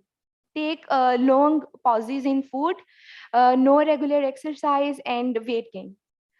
Sleep play a key role in maintaining mental and psychological well-being. Positive emotions can have a variety of health-promoting impacts via a variety of mechanisms. Positive mental well-being directly creates positive results on health, hormones, psychological conditions, and immunological functioning. Literature review. Gonzalez highlighted in 2013 highlighted meals that are less focused on workout or exercise are more prone towards problematic mental functioning and poor sleep patterns. Varies. Adolescent exercises reported improved sleep patterns. In other researches revealed that when individuals not report his or her sleep issues and only objectively measure these associated with curiosity and less chances of anxiety or depressive symptoms. Many teenagers, on the other hand, lower their physical activity levels at this time. Vocational students in particular report less physical activity than their classmates in conventional high schools. ADDIC in 2013 conducted a research on social media addiction and emotional well-being. The findings reveal that internet addiction has a determinantal impact on psychological well-being. According to Comgris and Gunduz, there is a link between people's emotional and mental well-being and excessive addiction of smartphone. Factors influencing the smartphone addiction and mental well-being of people.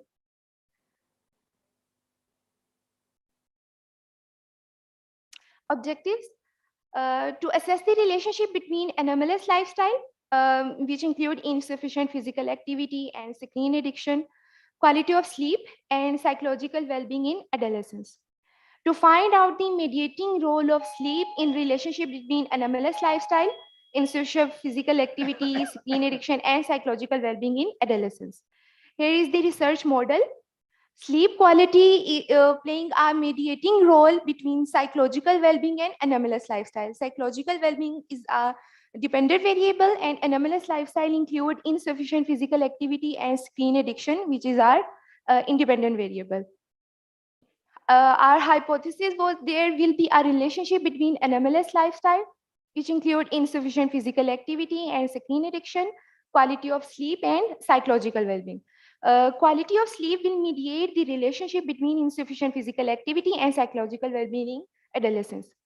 Quality of sleep will mediate the relation between screen addiction and psychological well-being in adolescence. Methods and measurements. Our sampling strategy was purposive sampling strategy, and we used to collect 300 participants from government and private colleges and as well as University of Lahore with age range between 18 to 21 years. Research design was survey research design, and we use the Rapid Assessment of Physical Activity Scale, RAPA, Washington Health Center 2008. and smartphone addiction scale, sleep quality scale, psychological well-being. Here are the results tables.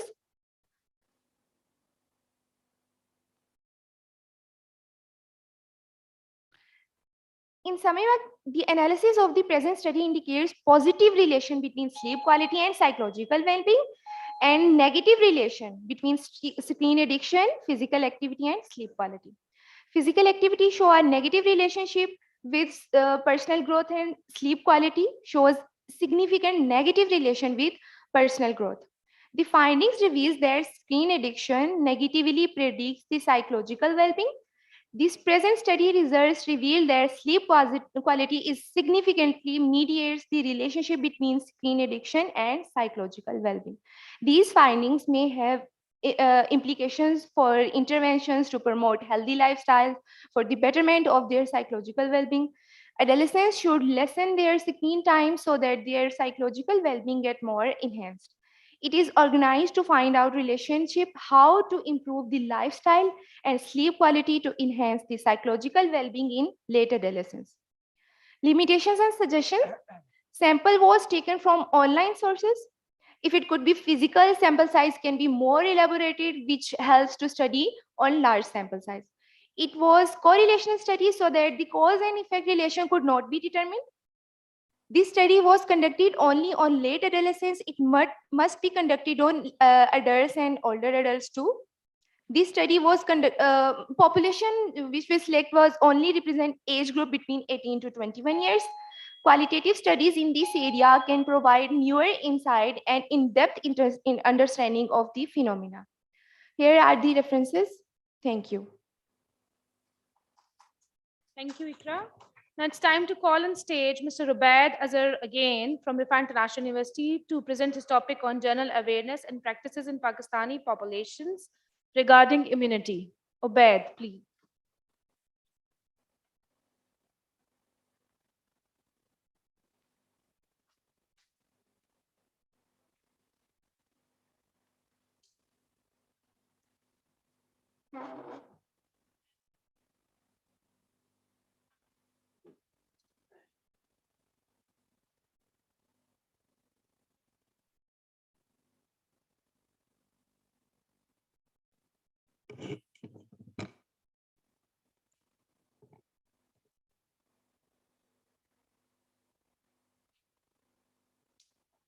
Assalamualaikum everyone. This is my second presentation today. The topic is general awareness and practices in the Pakistani population regarding immunity. So moving on, recently I was introduced to lifestyle medicine by Dr. Shugufta. What is lifestyle medicine? It is a branch of medicine focused on the preventative healthcare and self-care, dealing with research, prevention, and treatment disorders caused by lifestyle factors. I think the definition is really self-explanatory. This year, World Health Organization, they released a report on the Pakistani health, and they mentioned the word that Pakistan is currently experiencing what is called a double burden. What is a double burden? It refers to the coexistence of undernutrition along with overweight, obesity, or diet-related non-communicable diseases. Non-communicable diseases are such as asthma, pulmonary hypertension, and cystic fibrosis. However, coupled with a low literacy rate, low healthcare budget, a population explosion, and insufficient healthcare facilities in Pakistan, they have worsened this condition. And to top all of it off, we have the COVID-19 pandemic, which is prevalent, still prevalent in Pakistan.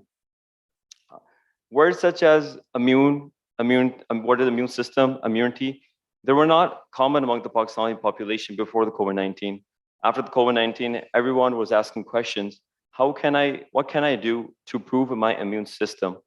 So we conducted a study to assess the perception and efforts of the community towards improvement of immunity, to identify changes in knowledge and behavior to boost immunity after COVID-19 outbreak, and identify a safe, healthy lifestyle. The ethical approval was obtained from the Islamic International Medical College. This study was conducted this year from February to April. It was open to anyone who was willing to participate, any person from any background of demographics. It was a descriptive study which implemented a non-convenient random sampling technique. The sample size was estimated to be 500, and it was increased by 18% to a final size of 500 participants using the software RAUSoft with a 95% confidence interval and a 5% margin of error. Again, the survey was conducted on Google Forms.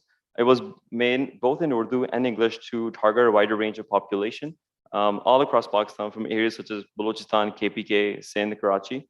The first section of the survey included questions such as demographics. The second will include questions which asked them how, according to them, recent events of COVID-19 affected their knowledge and practices to boost their immunity. So in order to get a proper understanding, we implemented different scales such as a Likert and a linear scale. The data was analyzed through the SPS software. P-value less than 0.05 was considered significant. Univariate and multivariate analysis was performed to compare the immunity and knowledge of scores with each variable of interest. A chi-square test was performed to find significant relationships, and to test the reliability of the scales, the Cronbach's alpha was conducted, and the value of 0.628 was obtained, with any value of 0.6 above 0.6 considered acceptable. So just touching upon briefly of the results. Of the 500 responses that we analyzed, approximately 37% of participants showed improvement in knowledge and behavior regarding immunity due to COVID-19, and 18% indicated having low immunity due to insufficient knowledge prior to COVID-19. Looking at the first diagram, we asked the question, when do you learn about emerging health concerns? 32.3% of people said we only learn about health concerns if we're at risk, which means they do not take preventative measures to prevent the disease from happening unless they're impacted by it. Looking at the second figure, we asked the question, do you take any medicine or perform stress relieving exercise or immunity? Whereas 52% of people said that they know they do not take any medicine or stress relieving exercise, but they know it helps with immunity. So that means people were lacking the initiative to take the necessary change in lifestyle, but they knew about the knowledge, but they lacked the initiative to have that change in their daily lifestyle. Moving on to the results. Touching more briefly, upon the multivariate analysis, we found a correlation, inverse relationship between stress level and perceived health. Second, what we found is that people who are taking homeopathic medicine were considered themselves to be of immune system of good functional health. People who were more willing to take non-obligatory vaccines, they had a higher knowledge of immunity as compared to the general population. Lastly, I'm moving to the results. About 58% of participants agree that lifestyle modifications such as exercise, diet, and sleeping patterns does in fact help with improve immunity. The government needs to conduct health educational campaigns to raise awareness regarding immunity and proper guidelines to create a healthy environment. However, half of the study participants indicated low immunity due to financial constraints. Hence, the government should provide some support to those who need it. And thank you. That was my presentation. Thank you very much for choosing this topic. Now I would like to invite Mr. Dr. Zuhaib Masood from Fazaya Medical College to present his topic on malnourished children below 5 years of age in Islamabad missed through the current WHO guidelines.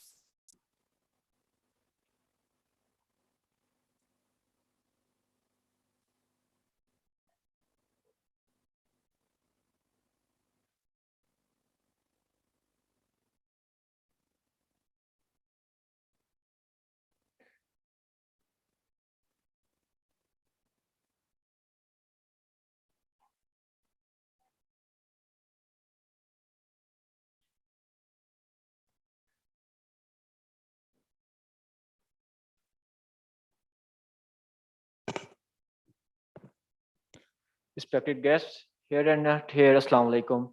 I'm Dr. Zuhaib Masood. I'm going to be presenting my topic, detection of malnourished children below 5 years of age in Islamabad being missed through current WHO guidelines.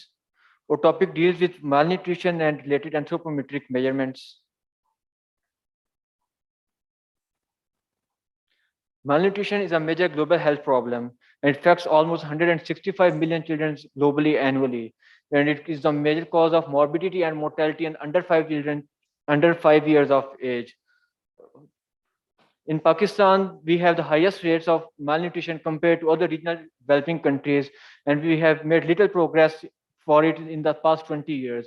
A national nutritional survey done in 2011 showed that 33% of our children were underweight, 44% were stunted, 15% were wasted, and 50% anemic. Weight for height Z-scores is a gold standard for detection of malnutrition, but MWOC is a better community screening tool as weight for height Z is a cumbersome as compared to MWOC. However, adjustments need to be made in the cutoffs of MWOC according to the gender and age so that it better reflects weight for height Z-scores. To assess nutritional, the main aim of our age was to assess nutritional status of children less than 5 years of age and to evaluate the current cutoffs for MOOC by comparing it with weight for height Z-scores and to assess the nutritional status of children less than 5 years of age. We did a cross-sectional study in pediatric OPD of PIMS, and our sample size was 112 children. We excluded children who were severely ill or who had congenital diseases. We used WHO Answer software and SPSS software for data interpretation. Our results showed that, this is the main slide, our results showed that MOOC detected more children in severely acute malnourished as compared to weight for height Z-scores. It shows that 13% of children were moderately malnourished and 7% were severely malnourished as compared to the weight for height Z-scores. It showed that 3% of students were severely acutely malnourished and 14% were malnourished. Now, moderate malnourishment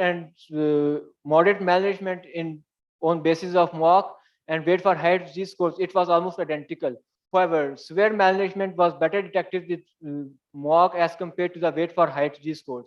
It also showed that the risk factors for malnourishment in those children included a family size larger than 5, mother education level below secondary levels, and multiparity in mothers. We use Fisher's exact test for cross-tabulation because the sample size was small, so we couldn't use chi-squares. It showed that malaria, dengue fever, and anemia in the previous 3 months had significant impact on the malnourishment. Assessing the nutritional status, we found out that almost 75% of our children were not adequately fed according to their age. They were taking less calories that was required for them on their daily basis. And weaning was started and only said 4% of children, while 66% were weaned at later ages. And exclusive breastfeeding were done in only 7% of cases, and 53% of families did not exclusively breastfeed their child. We concluded that MOOC detected more cases of severe malnutrition and more cases of malnutrition overall. MOOC cutoffs need adjustment so that it can become a singular community tool which is easy to use. We also concluded that current feeding practices are inadequate to meet the nutritional demands of children. And we said that various social demographic factors like mother's age, parity, and the mother's education are involved in the malnutrition of children. We recommend that a large-scale national study should be undertaken so that appropriate adjustments can be made to the current cutoffs of diagnostic criteria of malnutrition. Community screening with appropriate adjusted cutoff of MOOCs and weight for height Z-scores should be started so that treatment of the affected children should all be initiated. And finally, the raising awareness at national level for appropriate feeding practices and socio-demographic factors, including to the current burden of malnutrition, is also necessary. Thank you.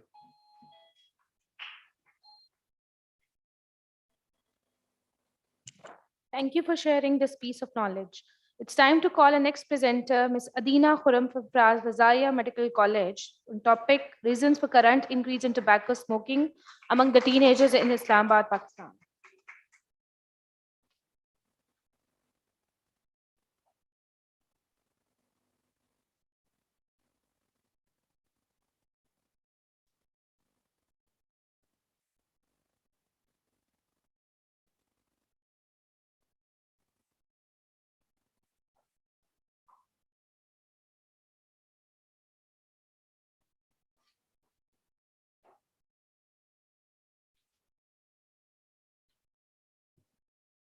Assalamu alaikum and a very good afternoon, everyone. My name is Adina Khurram and I'm a 4th year medical student of Fazaya Medical College. I am presenting on behalf of my group here.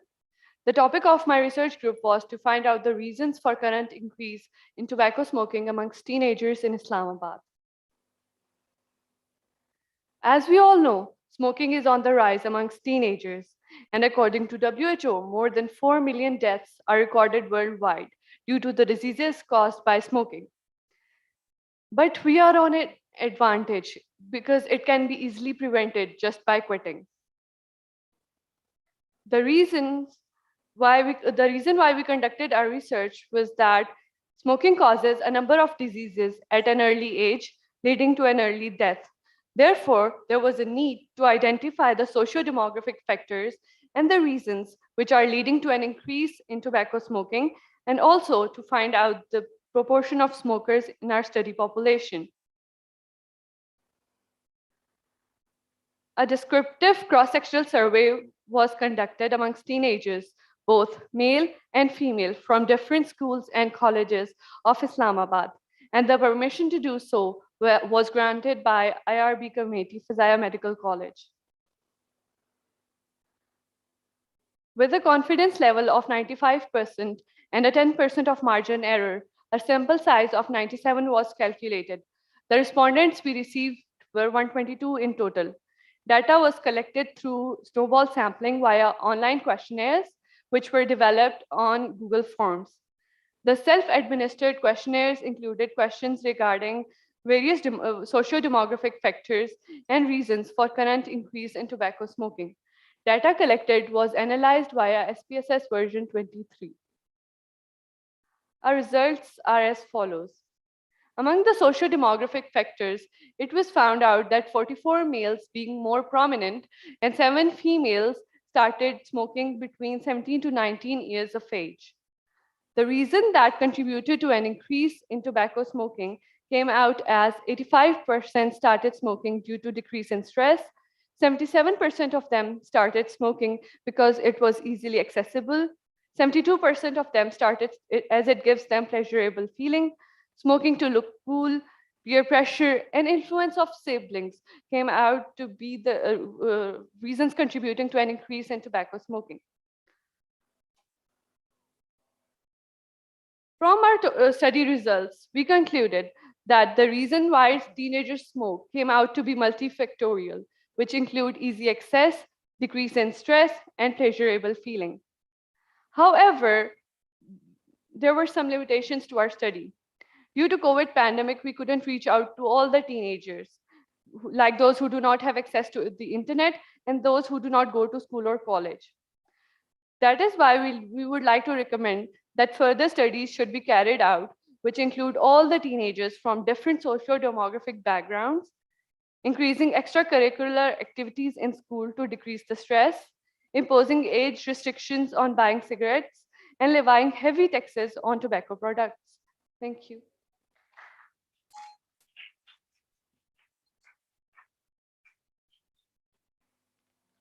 Thank you so much. The last presentation for this session is from Hamza Wakar from Fazaya Medical College on the topic development of health problems due to screen exposure and different electronic gadgets in Air University students.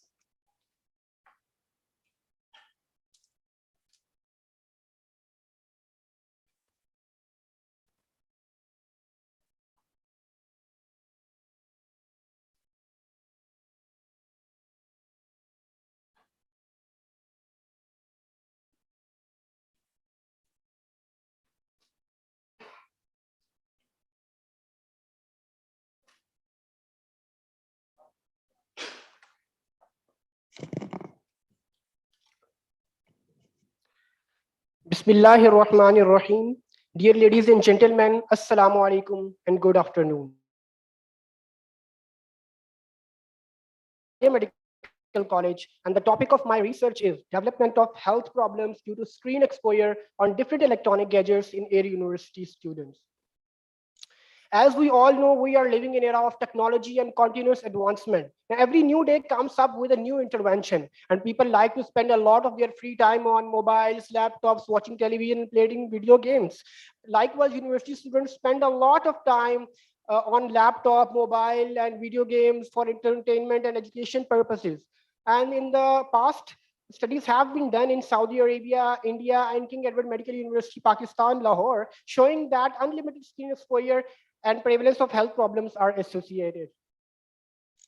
So what we intend to do was to find out the average screen time spent by students and its association with frequency of adverse physiological and psychological effects on students' health, and to check whether these problems increased, decreased, or remain unchanged during the corona pandemic due to a change of online mode of studying and teaching. Our study was quantitative, cross-sectional, analytical study, including all the Air University students of age 18 years or plus, and those were excluded who had congenital ophthalmic, posture-related, congenital neurological, psychological problems, or any problems due to a traumatic event. We used convenient sampling, and sample size was calculated by survey system calculator that came out 367. But God knows, due to uncertain condition and Corona comes, and we had to shift our questionnaire to Google Form document. So we sent to the group email IDs of Air University students, and students respond according to their convenience. The total number of responses we got were only 179, and we used Google Form questionnaire. The most important part of my presentation is results. More than 57% of the participants reported their average screen time per day more than 6 hours, while only 2% reported it to up 2 hours per day. We actually cross-tabulated screen time variables with the health problem variables, and wrist pain came out associated with screen time of more than 6 hours per day. Likewise, pain in the neck, backache, burning sensation in eyes, watering of eyes, headache, neck pain with the screen distance less than 25 centimeters, and bad posture while using screen. The most interesting part is more than 80% of the participants reported clear increase in the frequency of ophthalmic and other health problems due to online teaching and studying during the Corona pandemic, while 15% think their complaints remain unchanged.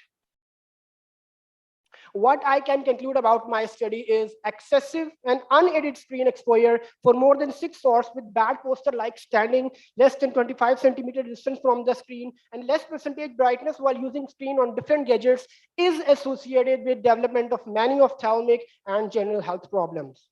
What I can recommend after my study is we have to adopt good habits of screen usage, like sitting on a chair, wearing glasses, following 20-20 rule of the ophthalmologist. Like you have to work for 20 minutes on the computer, then you have to take a break of 20 seconds at least. In the break, you have to look 20 feet far apart, and you have to 20 times blink your eye in 1 minute at least. And what are the future implications? Yes, it will create awareness in the students that how to use their screen time beneficially. It should not be more than 6 hours, and it should avoid unnecessary scrolling on the social media. And it will set guidelines for the authorities to design online education system and its timetable in such a way that students are not continuously exposed to the screen rays.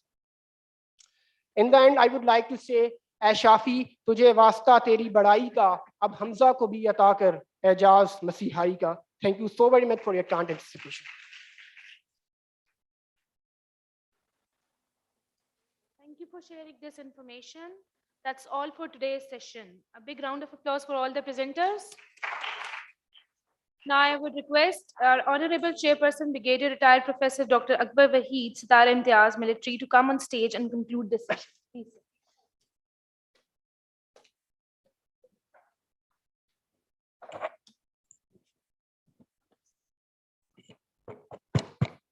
Now, I think that this lifestyle medicine is not a new subject. It is being taught to the mankind since olden days. We all know the importance of nutrition, exercise.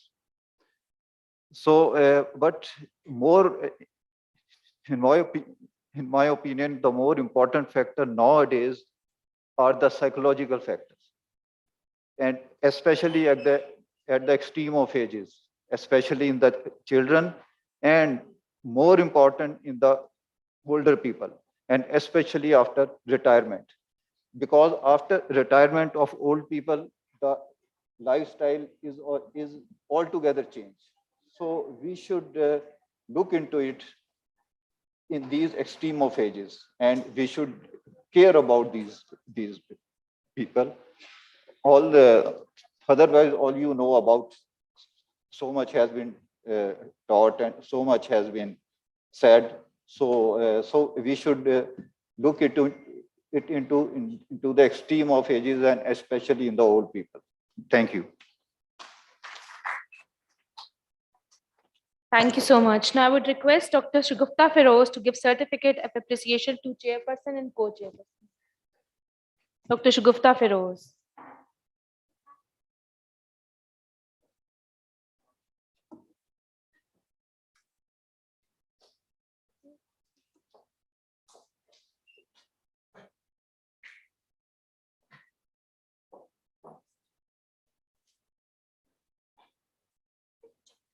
Abira.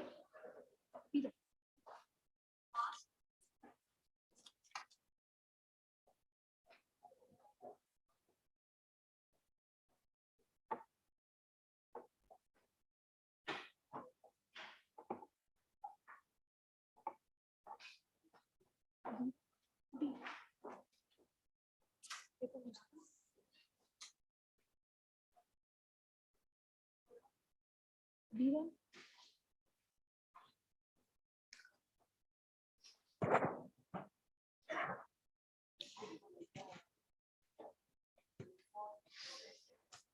Thank you all for your patient listening. We'll shortly be moving on to next session. Thank you so much.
Assalamu alaikum. There will be a 10 minutes break and we'll proceed after 10 minutes. Thank you so much.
Welcome. Ma'am.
Thank you, sir. Thank you so much.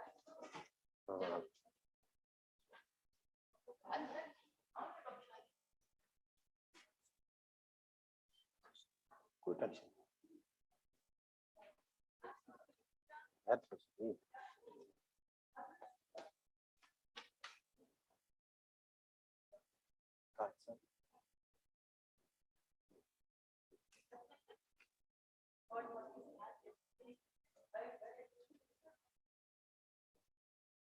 कहाँ पे उस folder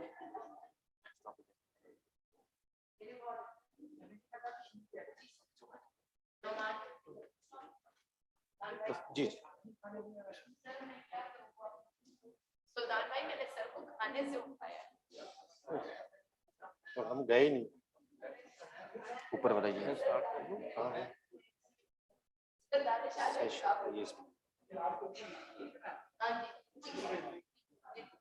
पहले number पे हाँ ठीक है 1 हाँ जी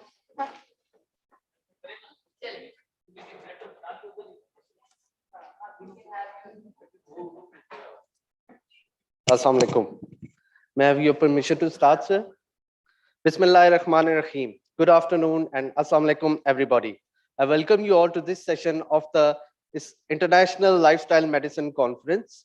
I am Dr. Numan Arshad, MDS Postgraduate Resident in Orthodontics Department in Islamic International Dental Hospital, Rifa International University. And I am your moderator for Article Theme 7, which is the practice of lifestyle medicine in Pakistan. The chairperson for this session is Brigadier Dr. Maqsood Al Hassan. He is the recipient of Burki Gold Medal for standing first in MSc. He is also, to his credit, postgraduate diploma in professional ethics and teaching methodology. He is certified in medical education and lifestyle medicine. He has been teaching community medicine to undergraduate and postgraduate students since 1990. He successfully commanded 2 major army hospitals in Muzaffarabad and Peshawar. Currently, he is the vice principal of Islamic International Medical College Trust, Rifa International University. And it gives me immense pleasure and pride to call him on stage, as he has also taught me about practice with ethical guidelines. Sir, can you please come to the stage?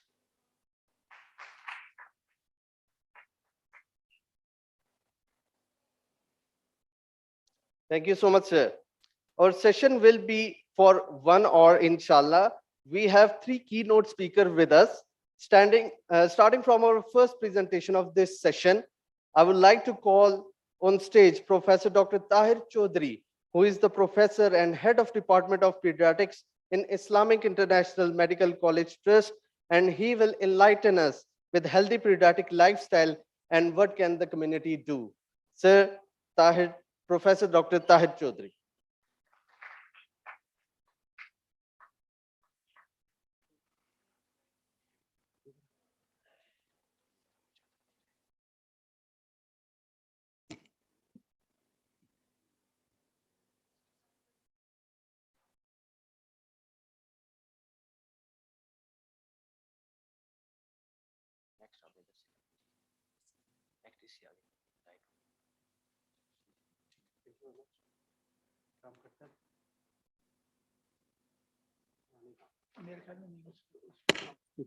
Thank you very much. Bismillahirrahmanirrahim. I would be just summing up in few minutes, and I would try to stay within my time. When we talk of healthy lifestyles, then pediatric age group to me is probably more appealing, being a pediatrician. Not only to me, maybe to all of you as well. If I start with this dua that Allah subhanahu wa ta'ala makes it easy for me, that Rabbi shrah li sadri wa yassir li amri wahlul uqdatam min lisani yafqahu qawli. तो ये वो दुआ है जो सैयदना मूसा अलैहिस्सलाम ने जब उनको फिरऔन से वास्ता था So that probably was more adverse situation than ours. And 3 of the ayat are directed towards us. We often feel that other people need to understand, but unless and until we have a clear understanding and practice of the first 3 steps, then 4th cannot be effective. If we feel that other people should understand my opinion, my thought process, then I need to have completed first 3 steps first. Childhood life care is probably a unique opportunity to be practiced in lifestyle medicine, because today's children are adults of the future. And there is an opportunity to lower our chronic disease risk by 80% if we start in infancy and raise our children on the principles of lifestyle medicine. This is what is said by Harvard University Center on Childhood Development and Child Health Care, who are mainly working on mental health of children and how to build the immune systems of children to avoid diseases in the long run. The future of any society depends on its ability to foster the healthy development of the next generation. And we do like to say that children's health is our national wealth, but until and unless we really start to act on these ideas, we will not get to begin a healthier population and a more prosperous society in future. I would briefly touch on all these areas of wellness, starting from physical to social to emotional to spiritual to intellectual and even the occupational. Occupational may appear to be less significant at this point when we talk of children, but we know the burden of the problem when we talk of childhood labor and the labor during adolescence, and also the problems which our children would face as adults if they are not healthy. As my objective is primarily to say a few words and explain few concepts on the role of society and the community and their role in improvement of the childhood health, then I believe the core of at the core of the issue are we as parents. We as parents who have the responsibility to rear our children. Then we have a responsibility as providers of the healthcare, providers of the education, and provider of the childcare services. This may be less relevant to our culture because we still, despite all change in the society, are living like a traditional society. But we are fast losing the ground, as Professor Rashid Latif has reminded us, the significance and the contribution of the larger families and the role of every individual of that combined with the larger family, which can contribute to the final health and gain on opportunities and development of the children. When we talk of people, this is everybody, all people they are the political leadership, they are all the teachers and everybody else. And probably more important than all these 3 factors is now the role of propaganda. That we are living not in a society which is society of human beings, we are a society which is now a mess created by social media and gadgets and electronics. And then last but not the least is the role of the policymakers. The policymakers who design things like education, the curriculums, to the policymakers who design our cities, our household, and our national architecture. Early health matters because early experiences faced by the children, they are imprinted on the life of the children, like the biological memory and the resulting physiological adaptation or disruptions. They affect lifelong outcomes in learning, behavior, both physical as well as mental well-being. And science also tells us that early experiences are built into our bodies, creating memories that shape development for better or worse future. And we also know that toxic stress caused by significant adversity, which has been discussed in detail by Professor Samia Naimullah in an earlier session, that toxic stress can undermine the development of body's stress response system and affect the architecture of developing brain, the cardiovascular system, immune system, and the metabolic regulatory controls. These physiological disruptions can persist far into adulthood and lead to lifelong impairment in both physical and mental health.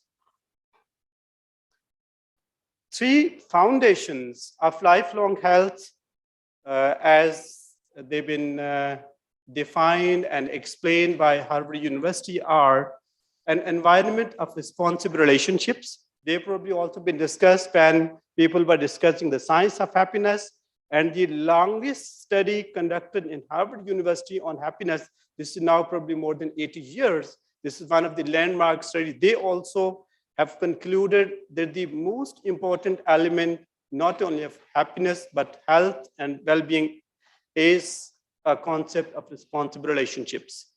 This is not a luxury, this is not everything else. Next is safe and supportive physical environment from all aspects, and sound and appropriate nutrition. I would be touching them one by one. Starting with the role of biome, now the science says that the intestinal biome and its interaction with the metabolism of food is vital to get all the vitamins, minerals, and nutrients necessary to support the development of immune system in growing children. And these nutrients are equally important for brain growth and development. And the development of this biome starts in neonatal period. The development of this biome starts in neonatal period. Children who start with the breast milk, they have a different biome and different long-term health outcomes as compared to children who start with bottle feeding and all other formulas and everything. If we intend to improve nutrition, then we can do it through nutrition of pregnant and lactating mothers. It has been discussed, at least in part, by Professor Sadia Sultana, that if we have healthy mothers, they grow as healthy daughters, healthy girls, healthy young adult mothers. Certainly, they would be better mothers to take care of the children. Then the role of exclusive breastfeeding, at least for 6 months, and then continuing it for 2 years, is known to everybody, from doctors to health workers to everybody around, but somehow we are losing ground on this end. Therefore, WHO and UNICEF say that if all mothers start breastfeeding within first hour of birth, then we can save 1.5 million lives every year. This would reduce the prevalence of and the incidence of pneumonia, meningitis, diarrhea, many other measles, and many other illnesses in childhood, but will also reduce the long-term risk of diabetes, hypertension, metabolic bone disease, and cardiovascular risk throughout life if practiced for 2 years. And probably we as doctors and providers of the healthcare and leaders in community health are not doing and not playing our role, and we have somehow succumbed to either the pressures of the formula industry, or we are compelled and we do not find a couple of minutes for our patients so that we can ask every mother that what is their plan in that if we could ask a question in antenatal to the mother that what is their plan to feed the baby, or in child health care that what parents are doing, and we just advise them the right thing. Then timely introduction of complementary foods. This is more important for our country like all other developing countries, because we in society are now facing two extremes and two ends. As Dr. Samia Naimullah was talking about stunting growth and undernutrition, we are still facing, and we are probably on the lowest edge of providing this end of the care. But at the same time, in affluent segment of the society, we are now facing outcomes like obesity, hypertension in childhood. And we have to take care of both these groups, and we need to intervene and we need to focus on their health. Then avoid junk foods and avoid fast foods. We had over the last couple of years, we had SOPs to combat COVID. This has killed around about 2 million people in 1 year. Fast food and junk foods kill 13 million people every year. This times is 6-7 times higher than the number of people killed by COVID. But since this fast food industry and all things like this are backbone of the Western capitalist materialist system, therefore they would not have SOPs. They know with scientific evidence that this is adding to the problem of obesity, diabetes, hypertension, ischemic heart disease. But despite having evidence, this is adding to obesity. Despite having evidence in 1971 in US, the risk of obesity was only 8%. And in 2017 or 18, this risk increased to 32%. This is all which is effort, and this is all but inflicted on us by the capitalist industry. Therefore, we need to focus on it, and at least we probably do not have resources, and if I feel we do not have even the capacity to fight with this industry, but इतना तो होना चाहिए ना, वो जो शायर कहता था कि शिकवाए जुल्म ते शब से तो कहीं बेहतर था, अपने हिस्से की शमा जलाए जाते, कि कम से कम हम खुद समझें और अपना और अपने बच्चों का और जो मरीज हमारे पास आते हों और जो हमारे अजीज अकारब हों और जो रिश्तेदार हों, उन तक तो ये पैगाम पहुंचा के कम से कम उनको तो ये बात समझा सकें कि वो अपना अपना हिस्सा भले से स्मॉल स्केल में ही सही कहीं कहीं अपना हिस्सा अदा कर रहे हैं. Getting children to healthy through role modeling, that we do understand that there is a role of providing food for the children, but to set the routines is as important as to provide food. One intervention which been propagated is to have the family meals. कभी जब लोग normally रहते थे माशरों के अंदर तो इकट्ठे मिलके ही खाते थे. आज वो पहले जिस मिसाल की दे रहे थे कि आज तो 2 बच्चे भी घर में बैठे हो तो वो अलग अलग बैठे हुए हैं, और कहाँ ये तस्वर के खाना मिलके बैठते हों. तो खाना मिलके बैठने से सिर्फ खाना ही नहीं खाते हैं, we interact with each other, that parents, children and whole of the family sitting together, we can have best time to nurture the social and the emotional development of children. Then one more ominous and looming epidemic is of screen addiction. This screen addiction in the long run may be more devastating for human health as compared to malnutrition, as compared to fast food, as compared to junk foods, as compared to sedentary lifestyles. This would spoil everything. Therefore, we need to focus on it at the right time. We need to provide our children with an environment which is free of electronic gadgets and maximize face-to-face interaction with our children if we intend that they should grow as in healthy adults. We need to be socially engaged with the children, and we need to start right in infancy, that if infants and toddlers, they learn language and they acquire emotional regulation through face-to-face interaction with their parents, family, and caregivers. And last but not the least is the role of sleep. मैं तो बच्चों के साथ practice करता हूँ और रोज ये तमाशा देखता हूँ कि बच्चों को माएँ सुबह सवेरे 6 बजे के करीब उठा के तैयार करके गाड़ी में डाल लेती। कोई बच्चा आधा घंटा, कोई 2 घंटे सफर करके स्कूल पहुंचता है। स्कूल में वो एक कमरे में बंद कर दिए जाते हैं। जिन स्कूलों की बात राशिद लतीफ साहब सेंट्रल मॉडल स्कूल लाहौर की बात कर रहे थे, वही स्कूल हम सबके भी होते थे, जो खुले हर जगह हर चीज होती थी। और अब वो एक कमरे में बंद रहता है, वहां से आके उसी गाड़ी में बैठ के घर आता है, खाना खाता है और उसके बाद वो पारा पढ़ने चला जाता है।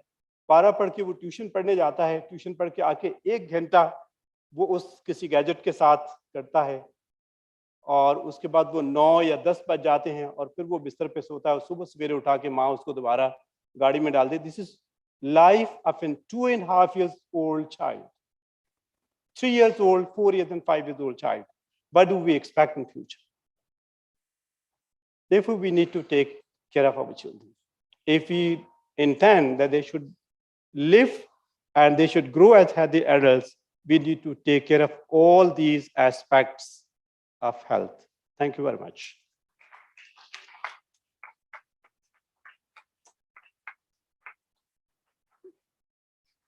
Thank you so much, sir, for enlightening us. I will now like to call on stage Professor Dr. Shazia Ali. She is the professor and head of Department of Physiology in Islamic International Medical College Trust, Rifa International University. She will be talking about the role of whole food-based plant-based diet in optimal immunity. Madam.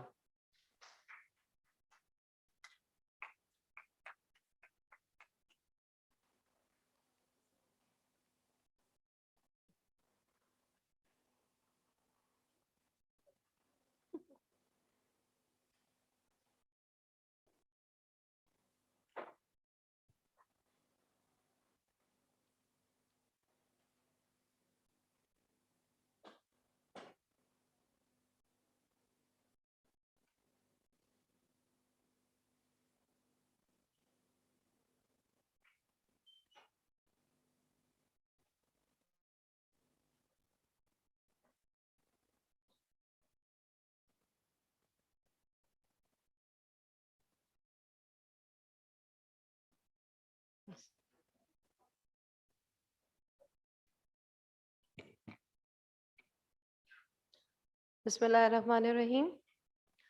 Assalamu alaikum. I am Dr. Shazia, and today I will be talking regarding role of whole food plant-based diet in optimal immunity. I will be discussing whole food plant-based diet in detail along with its benefits. Our immune system is incredibly complex. It has to be strong and sophisticated enough to fight off a variety of illnesses and infections. But at times, it overreacts unnecessarily, causing allergies and development of autoimmune disorders. Despite its complexity, there are everyday lifestyle habits that can be focused on to help give our immune system what it needs to fight off an infection or illness. Immunity is like a building, it's like building a wall that protects your body from diseases. It fights against diseases and does not let the body system to get affected. We can upgrade our immune system by a number of ways, by maintaining a healthy diet, by exercising regularly, by maintaining an adequate hydration, by maintaining adequate amount of sleep, and also minimizing the stress in our lives. A healthy diet is a key to a strong immune system. In addition to providing immune system the energy it needs, a healthy diet that provides sufficient amount of micronutrients that play a role in maintaining our immune system. For example, vitamin B6 that's found in chicken, salmon, tuna, bananas, green vegetables, and potatoes. Vitamin C, which is found in citrus fruits, including oranges, strawberry, as well as tomato, broccoli, and spinach. Vitamin E found in almonds, peanuts, sunflower seeds, and spinach. But now what's the question? The question in hand is what type of diet, either animal diet or plant-based diet? Plant-based diet includes fruits, vegetables, nuts and seeds, whole grains, beans, and legumes. It has an anti-inflammatory action. It reduces your body weight. It is low in saturated fat, free of cholesterol, and rich in fiber, vitamin, minerals, and antioxidants.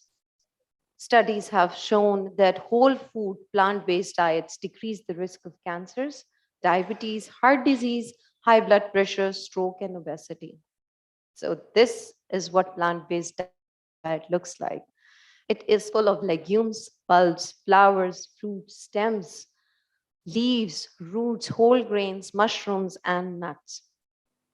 It improves health as they are full of vitamins, minerals, fibers, and phytochemicals. And the phytochemicals give plants their distinct color, smell, and taste, and provide us many health benefits. On the top of the list is that they help to protect us from cancer. But now the plant-based processed foods are also available in the market. These comprise of fats and refined carbohydrates. These are sugars and white flour. To enhance their addictive nature, long shelf life, visual appeal, these foods rely on artificial ingredients such as preservative colors and flavors. But they are very low in nutrients due to the lack of original fiber, vitamins, and minerals. Now let's talk about the animal-based diet. The animal-based diet elevates the blood cholesterol levels. It promotes development of diabetes and heart disease. It enhances the likelihood of developing osteoporosis. It increases the production of growth hormone, and it promotes tumor development. It's pro-inflammatory, and it is high in saturated and animal fats. A lot of people take animal-based diet, and they say that we're taking it because we need a lot of proteins. But a plant-based diet with a variety of whole foods will naturally provide enough proteins for the body requirements. So the take-home message, what we're supposed to eat and what not to eat, whole plants and plant-based minimally processed foods like whole grains, pasta, bread, and cereal should be taken. But plant-based, more processed foods like bread, protein bars, these should be avoided.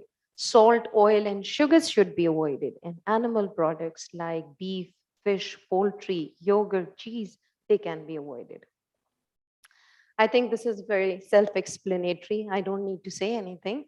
You can see that when you consume a diet full of 500 calories, how will they look if you consume fruits and veggies, potatoes, beans, and rice, meat, cheese, and oil? And you know, while losing weight, you don't have to cut the calories. Your serving size improves once you're taking plant-based diet. See how you can see same amount of calories, but the serving size is remarkably increased. Now there's a transition going on all over the world that now people are shifting from an unhealthy lifestyle to a healthy lifestyle. And you can see in this picture, it's clearly written, it's clearly shown how the diet is improving. Besides the health tips, now I want to say that there are something others than more than just health tips. If you choose plant-based diet as the choice, then you can start cooking. You can be more creative in life. You can plan at least one night a week to try new vegetarian recipes. You can create a plant-based pantry list because many plant-based foods like beans and whole grains are shelf-stable, convenient, and economical. And you can convert a number of your favorite meat-based recipes to veggies for an easy dinner solution. And at the end of the day, we can keep our life simple. Not all and not every meal requires the involvement of cookbooks and cutting boards. It can be easy as just taking a bean burrito, a vegetarian chili, a peanut butter sandwich, or even stir-fried veggies. Thank you very much. These are my references, and if there are any questions, I would be happy to answer them. Thank you.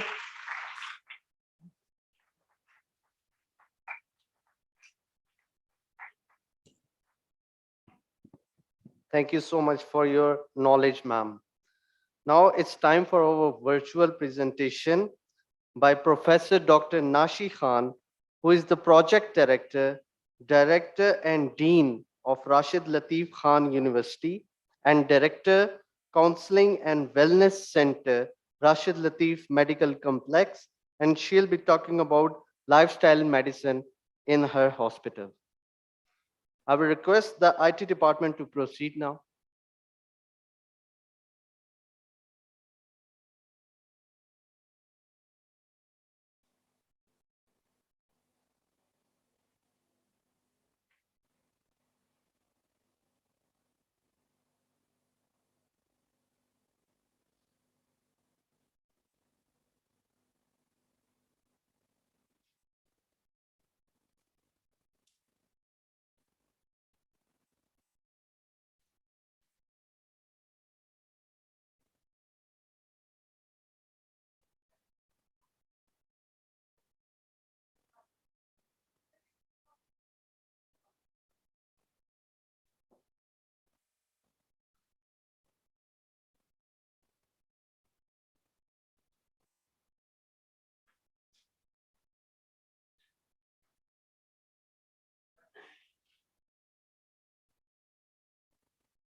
Ma'am, kindly turn on your mic.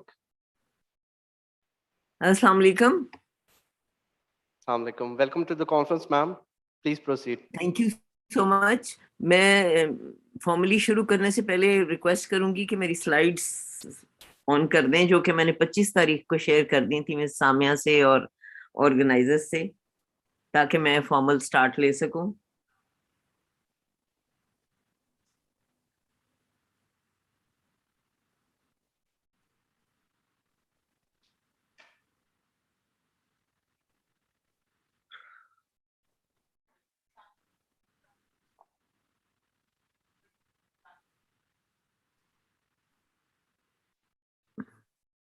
Can I have the slides? Because they asked me to send on 25th.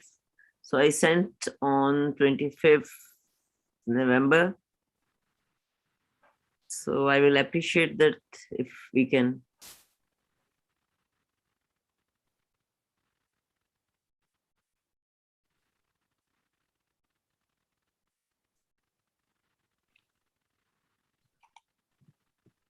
Sorry for the delay, madam. कोई बात नहीं जी.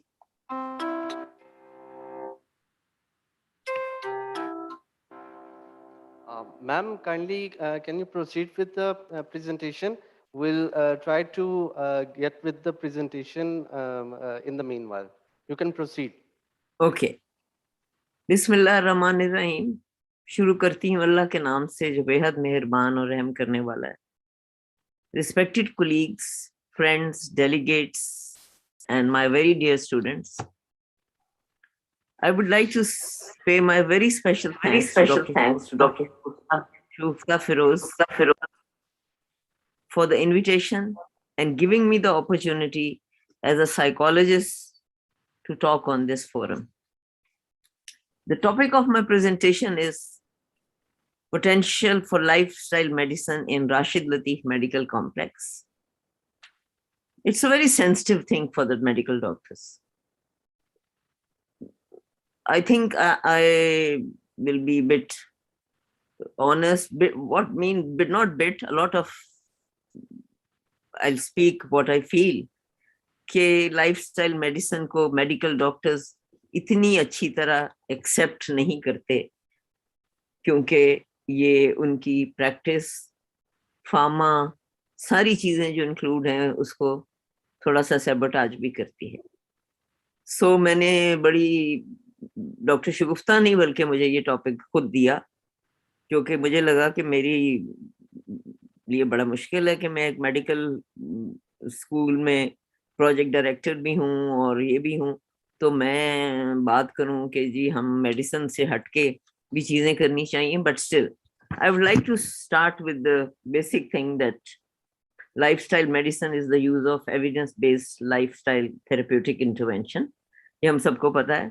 whole food, plant, eating pattern, regular physical exercise, sleep, stress management, avoidance of risky substance, positive social connection, and a primary modality delivered by the clinician trained and certified in this specialty to prevent, treat, and reverse the chronic diseases. मेरा जो है, मैं extempore भी बहुत सारी बात कर सकती हूँ. मेरा बहुत स्ट्रांगली पर्सनल बिलीफ है लाइफस्टाइल मेडिसिन पे. इसकी मैं आपको थोड़ी सी एंड में शेयरिंग कर दूंगी.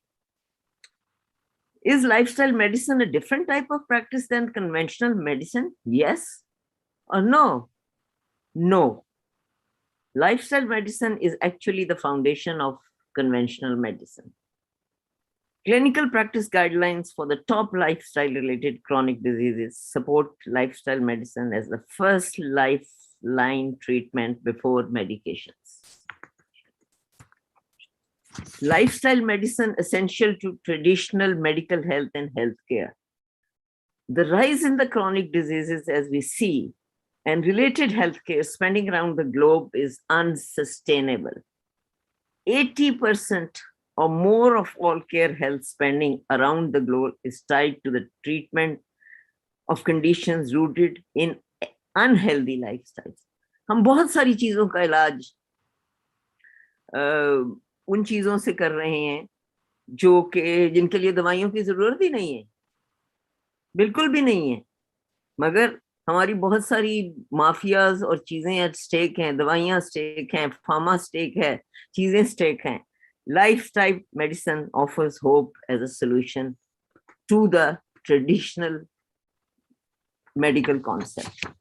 Diseases and conditions such as hypertension, heart disease, stroke, type 2 diabetes, obesity, multi-types of cancers are among the most common and costly of all health conditions. I suppose cancer is the most one, but I am a living example that yes, it can be prevented and it can be managed with the healthy lifestyle.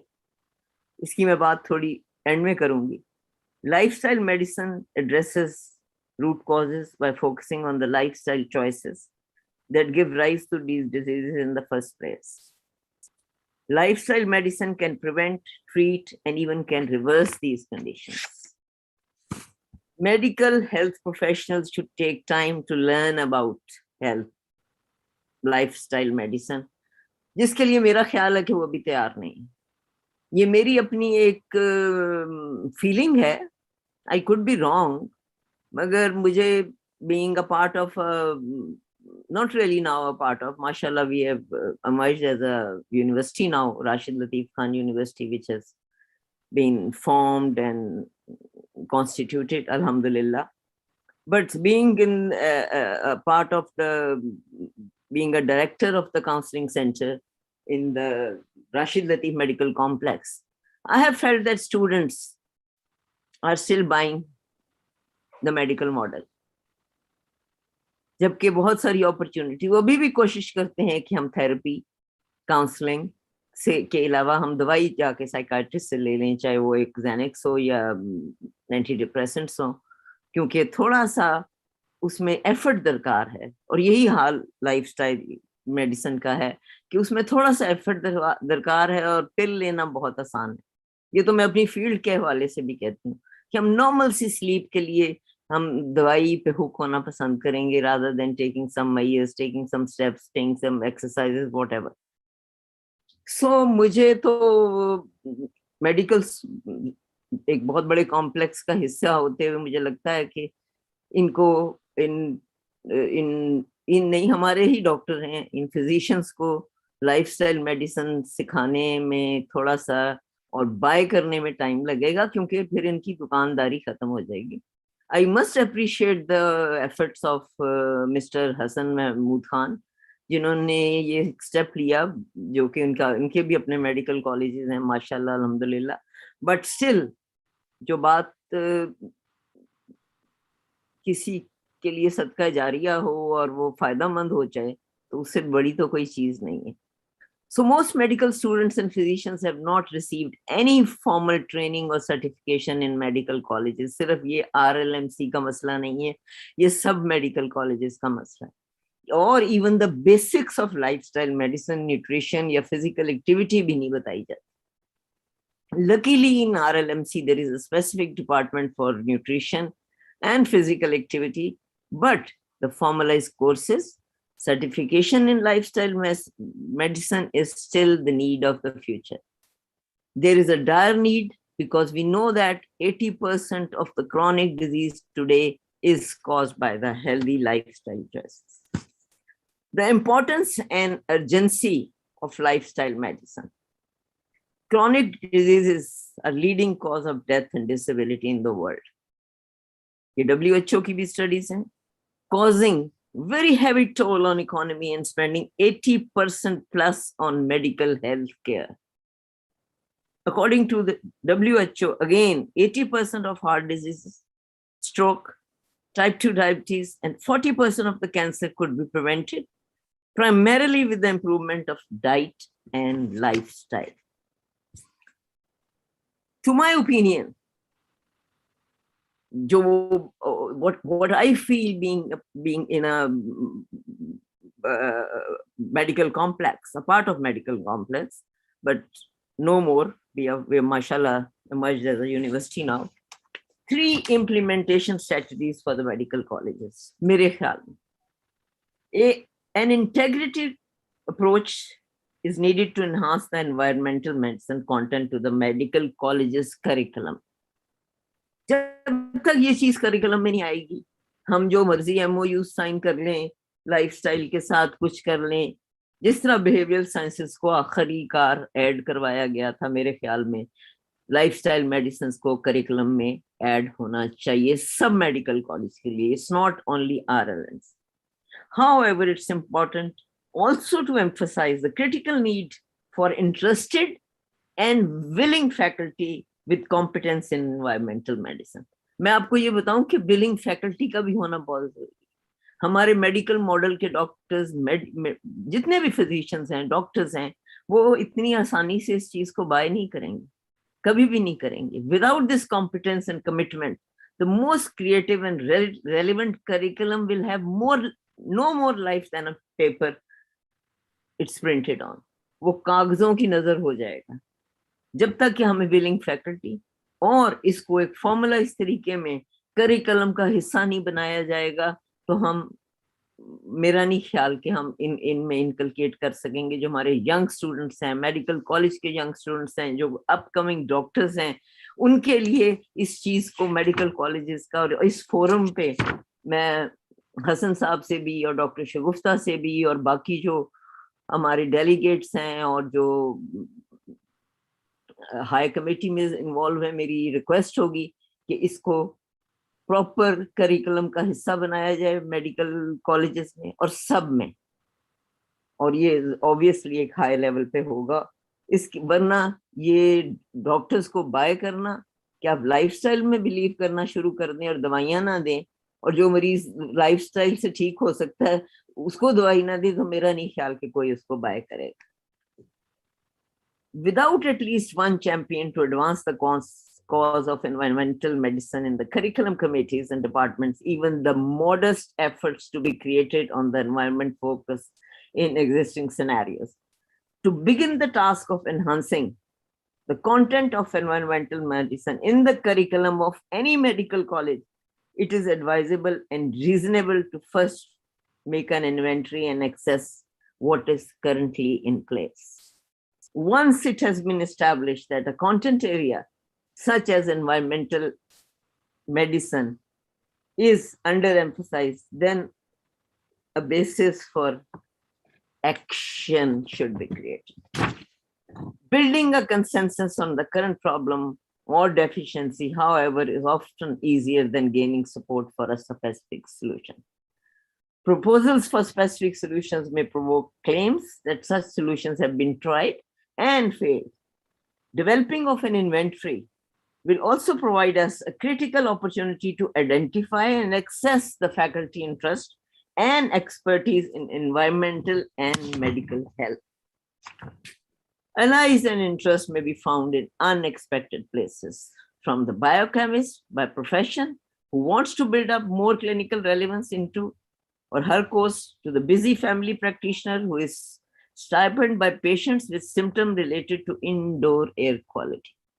Once an inventory established, a need within a given institution, sources of support must be identified. It's not RLMC, it's everywhere in the medical college. Influential support, such as from the principal, departmental chair, prominent investigator, a favorite instructor, or a highly regarded clinician can be very helpful.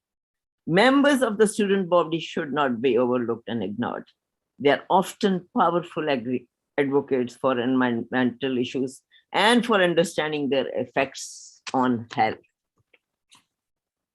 Tomorrow's physicians need to have the knowledge, skills, attitudes to practice medicine in society in which the environment is of increasing concern. Environmental medicine must be integrated into medical colleges education, and I am emphasizing it again and again and again. Towards this end, the academic committees formed for this purpose should recommend that all graduating medical students master some competences in lifestyle medicine. When and where these competences will be best learned depends on the structure, the format of each medical college specified curriculum. Integration of lifestyle medicine in medical college will also highlight the relevance of environmental and occupational medicine to basic science and clinical studies, and provides a vehicle for enhancing faculty awareness of the issues. Moreover, the instructors should be able to integrate environmental medicine into existing disciplines and medical courses fairly easily. Thank you. मैं एक चीज आप लोगों से share करना चाहूंगी और मैं इसमें फख्र महसूस करती हूँ कि I am a cancer survivor and a survivor पहले तो मैं कैंसर पेशेंट थी जिसको 2 महीने दिए गए that you go for a chemotherapy worth 1 crore or you will die. You will still die. Even you get chemo or you don't get chemo, you have 2 months to live. So what I decided, I'll be short because मेरा ख्याल है मैं ज़्यादा time न ले रही हूँ. मुझे बता दीजिएगा तो कि मेरा टाइम खत्म हो गया है. मतलब जिंदगी का नहीं, वो तो अल्लाह जानता है, मगर वैसे तो मैंने ये सोचा कि मैं कीमो तो लूंगी because I am had fit. But आप यकीन नहीं करेंगे, लाइफस्टाइल का तो बहुत ज्यादा मैंने सीखना शुरू किया डॉक्टर शगुफ्ता फिरोज के साथ, जो कि बहुत अच्छी कोलीग, फ्रेंड और बहुत काबिल इज्जत है मेरे लिए.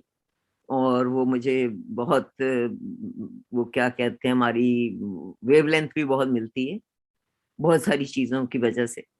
तो मैं आपको ये बताऊं कि मैंने जिसको 2 महीने मिले थे आज उसका 6वां साल है और मैं आपके साथ आप बात कर रही हूँ. मैं दिन में 14 घंटे काम करती हूँ because I am a workaholic.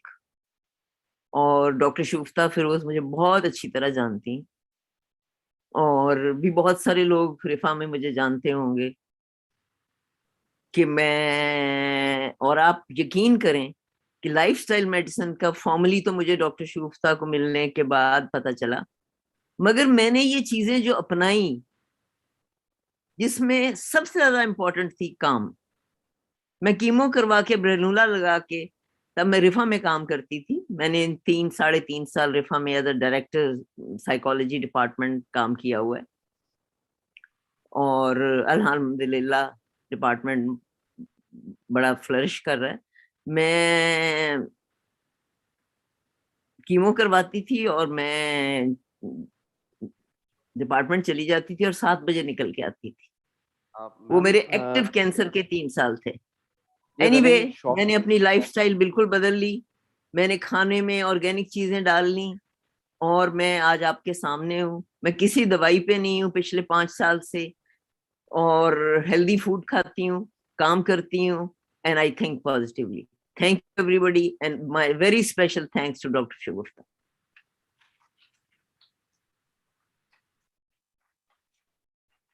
Thank you, ma'am, for informing us with the latest amendments in Rashid Latif Medical Complex. I would now like to call our chairperson, Brigadier Dr. Maqsoodul Hassan, to conclude this session. Sir.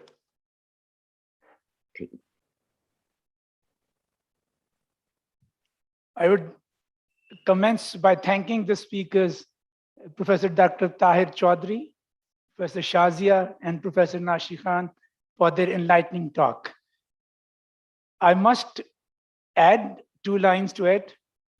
Professor Tahir Chaudhry's presentation said, and I quote, "Society has some role to play, but do we belong to the society? Ask questions to your own self and give answers to them." Professor Shazia mentioned the role of lifestyle or nutrition in enhancing immunity. We don't look after our immunity, what to talk of our children. We'll need to amend our ways as quickly as possible. And Professor Nashi Khan, I would treat her talk as a preamble to our next session's talk. She has very rightly pointed out the providers need to understand and work on changing the way they perceive medicine. We will be talking about it in our next session, but thank you very much, Professor Nashi Khan, for pointing out what we need to go do from here on, way ahead. You have pointed out. Thank you very much. I would now like to call Dr. Shagufta, Professor Shagufta, for certificate distribution.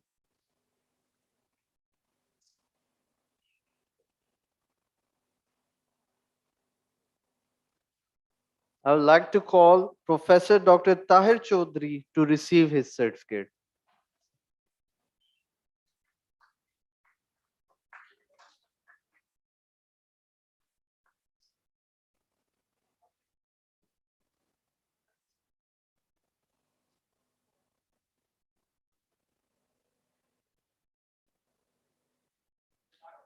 Professor Dr. Shazia Ali.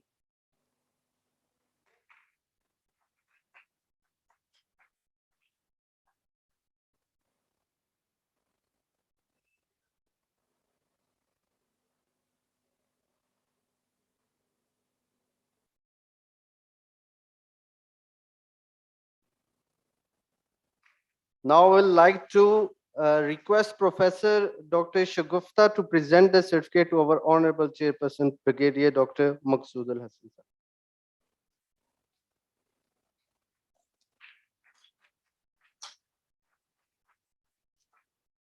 Thank you so much, sir, and all the keynote speakers for your utter wisdom.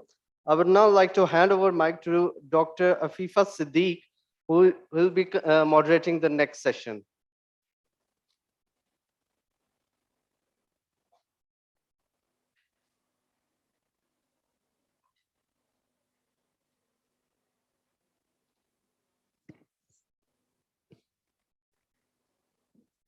Assalamu alaikum, everyone.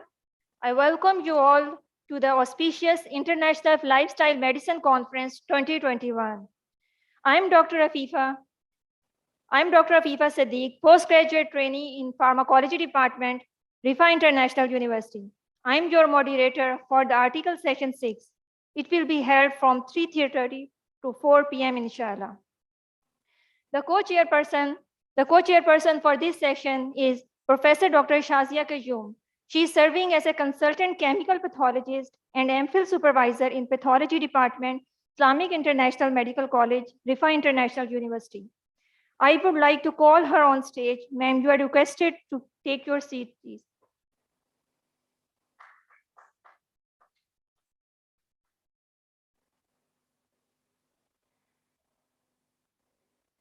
Thank you, ma'am. The chairperson for this session is Professor Dr. Shazia Ali. She is serving as head of the Physiology Department, and PhD coordinator at Islamic International Medical College, Rifa International University. She is certified in lifestyle medicine and health profession education. She has also done postgraduate diploma in professional ethics. I would like to call her on stage. Ma'am, you are requested, please, to come on stage. Thank you, ma'am. May I have permission to start the session?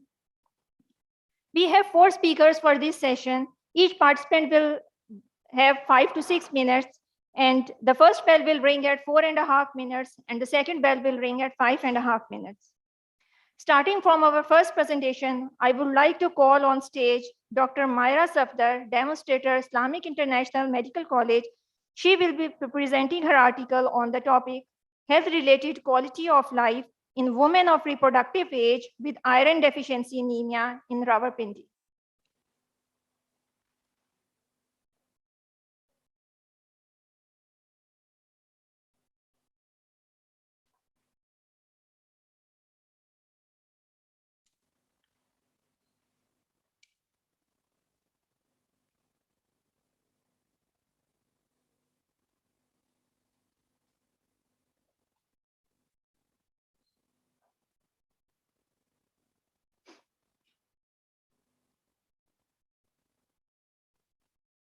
Yes. Bismillahirrahmanirrahim. Assalamu alaikum and good afternoon, everybody. I'm Dr. Myra Safdar, and I'm currently working as a demonstrator at Islamic International Medical College. I'm here today to present my article, which is Health-Related Quality of Life in Women of Reproductive Age with Iron Deficiency Anemia. So starting with the background, health-related quality of life is a concept that describes the functional and subjective responses of an illness to subjective response to an illness. Compared to other parameters, it provides a more holistic understanding of a disease process that goes beyond its complications. Iron deficiency anemia is a common nutritional disorder worldwide, especially in premenopausal women. In Pakistan, at least 1/5 of women are suffering from anemia. These statistics are provided by WHO. The high prevalence in the female demographic might be accounted for by the monthly menstrual blood loss. However, dietary factors like inadequate consumption, tea consumption, and pica are a known risk factor for the development of iron deficiency. As iron is an essential component of hemoglobin in the blood, the deficiency results in anemia, which leads to various functional consequences. Notable among them are fatigue, pallor, depression, and lowered immunity. As iron deficiency anemia is highly prevalent in females in Pakistan, the goal of our research was to study the effect of iron deficiency on health-related quality of life in Rawalpindi and then compare it with normal international reference values. Coming to the methods of our study, it was a descriptive cross-sectional study. We selected female participants that had been diagnosed with iron deficiency anemia in Rawalpindi between the ages of 15 and 45. Non-probability convenience sampling technique was used. Data was collected using the SF36 questionnaire, which is a standardized questionnaire for health-related quality of life. It consists of 36 items and provides scores that evaluate the 8 domains of health-related quality of life. These 8 domains include physical functioning, role limitation due to physical factors, role limitation due to emotional factors, energy, emotional well-being, social functioning, pain, and general health. Scoring technique used was RAND 36, with 100 being the best score and 0 the worst. All of the data was entered and analyzed using SPSS version 26. Mean SF36 scores were first computed for each domain and compared with international references. Later, a subgroup analysis was performed after defining groups on the basis of anemia severity. Coming to the results, all study findings suggested significantly lower health-related quality of life in female participants in Rawalpindi compared to international references. A further analysis also demonstrated a link between physical functioning and general health scores in participants with mild and moderate anemia. The findings of our study are consistent with other researches in literature that demonstrated a link between impaired general health and iron deficiency. To conclude, the health-related quality of life in female participants in our study was found to be significantly lower in all domains when compared with international references. Even though we did not study the dietary pattern of our participants, the role of inadequate diet in the development of iron deficiency is well documented.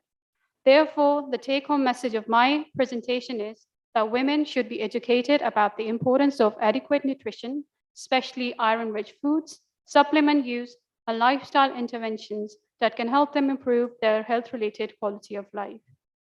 These are my references, and thank you very much for your patient listening.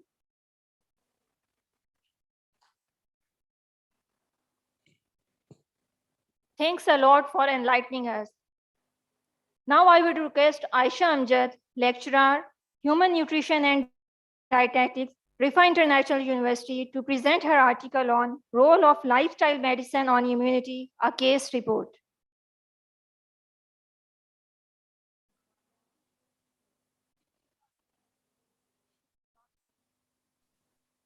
Assalamu alaikum, ma'am, Aisha. Assalamu alaikum. Am I audible, sir? क्या मेरी आवाज clear आ रही है आपको? जी आ रही है. Okay, so I have shared slides, so please assist me कि क्या slides आपके लिए visible है?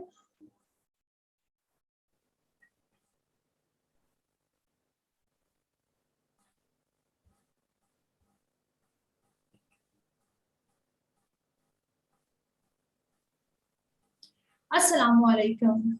I hope you guys are enjoying good health and staying safe. Myself, Aisha Amjad, I'm currently serving as lecturer in Human Nutrition Department, Rifa International University, Quaid-e-Azam Industrial Estate Campus, Lahore. I'm going to share a case report regarding the role of lifestyle medicine on immunity. With the emergence of global pandemic COVID-19, where several precautionary measures have been devised, the role of robust immune system in prevention and rehabilitation have proven to be predominant at this juncture. Preliminary evidence has suggested that higher odds of both severity and mortality of COVID-19 are closely associated with unhealthy lifestyle patterns. We as dietitians, although assess, diagnose, and treat nutritional problems at an individual and wider public health level, however, nutrition is certainly just an aspect of integrative approach of lifestyle medicine. So today, I'd like to share a case report regarding the role of lifestyle medicine on immunity.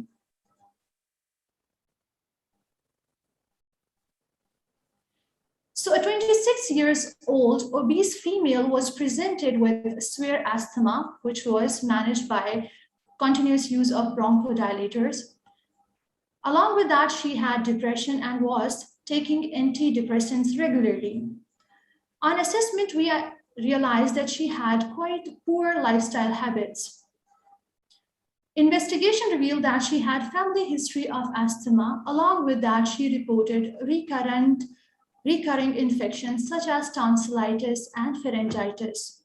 Pertaining to this fact, overuse of antibiotic resistance have also seen in her. She reported mood swings, lack of motivation, and lethargy. So basically, we inculcated the 6 principles of lifestyle medicines for approximately 3 months. So the objective of this study was to strengthen her immune system by incorporating lifestyle modifications, to improve the quality of life of patient by changing her personal habits and behaviors. So starting with incorporating the balanced diet, special focus was on balanced breakfast. We limit the caffeine intake and increase the consumption of fruits and vegetables. Along with that, her screen time, her cold drink consumption, and her caffeine intake was limited to improve her circadian rhythm. And eventually we have observed that her snooze time was increased up to 8 hours per day without any antidepressants and sleeping pills. In order to manage stress, we incorporated physical activity With special focus on symmetrical exercises, we incorporated cardiometabolic activities in morning and high intense training in evening. We also recommended her to indulge herself in emotionally focused therapy to deal with her undealt emotions and traumas. Eventually, after 3 months, we have seen that her sleep-wake cycle was improved. She has also reported a significant weight reduction. Her antidepressants were tapered off and visible reduction in mood swings were also reported. Unfortunately, she contracted coronavirus 4 months later, as we all know that she was suffering from asthma, and as per reports, the people suffering from chronic lower respiratory tract diseases are more vulnerable to the complications associated with COVID-19. Luckily, our subject indicated mild symptoms such as lethargy, dry cough, and low-grade fever. Her lab findings indicated slightly raised C-reactive proteins, which were later confirmed by her lungs X-ray, which revealed minor inflammation, and she recovered within 10 days. Her symptoms subsides within 3 to 4 days, and she does not have to visit to the hospital. In comparison to her siblings who had to complete the course of steroids such as deltacortic, and yet their lungs were predominantly affected, she recovered without any permanent damage to her lungs. So in this era of judicious use of medicine, contemporary treatments have been discouraged. Yet lifestyle medicine has proven a nexus between health promotion and disease treatment. Thank you for your patience.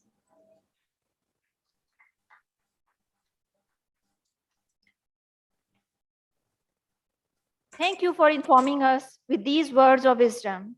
Now, I would request Amila Noor, student of Rifa International University, Lahore.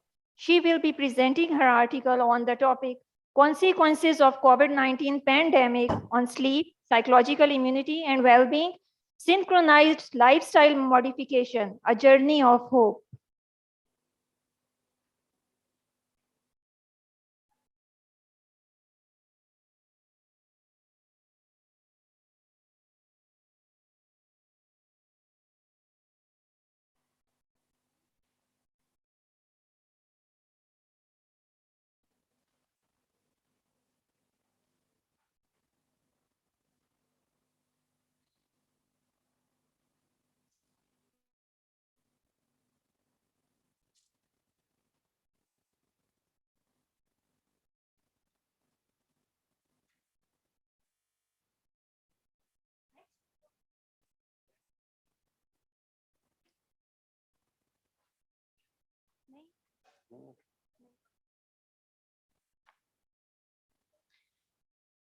Now it's time to call on stage our last speaker of this session, Dr. Athar Abdullah Beg, Assistant Professor at Central Park Medical College, Lahore.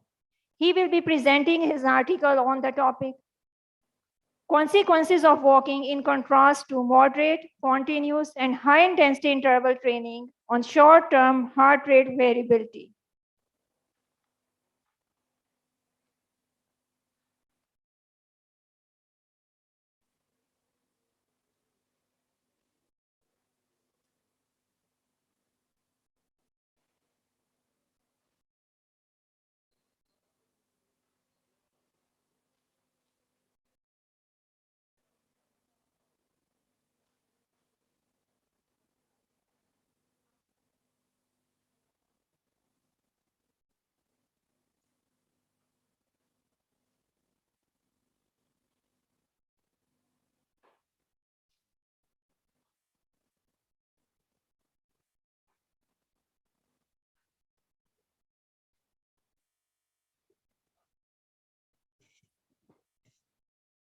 Assalamu alaikum and good afternoon.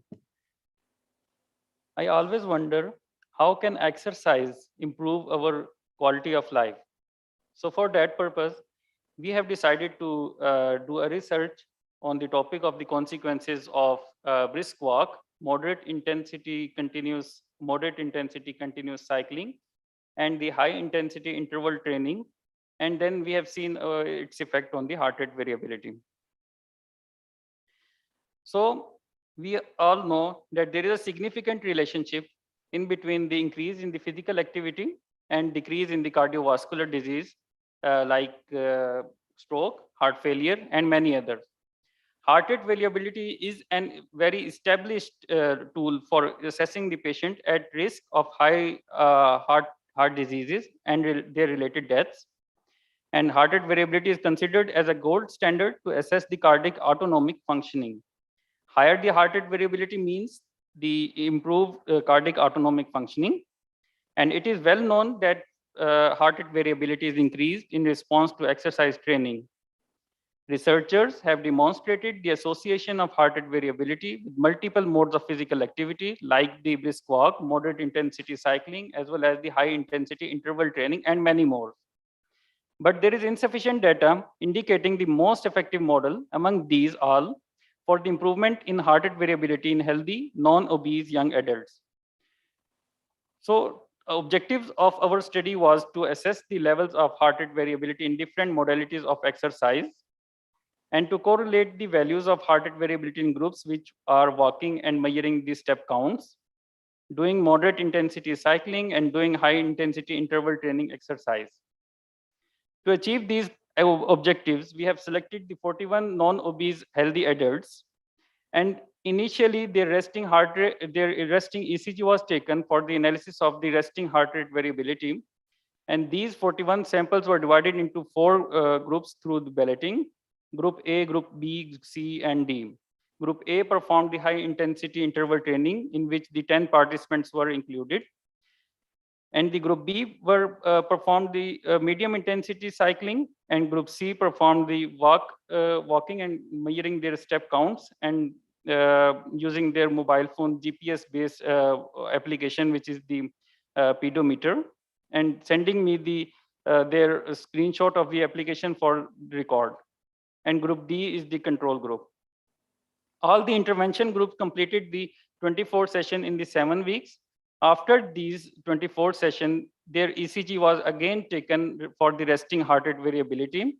And this ECG was analyzed by the PowerLab software, the heart rate variability module 2.0.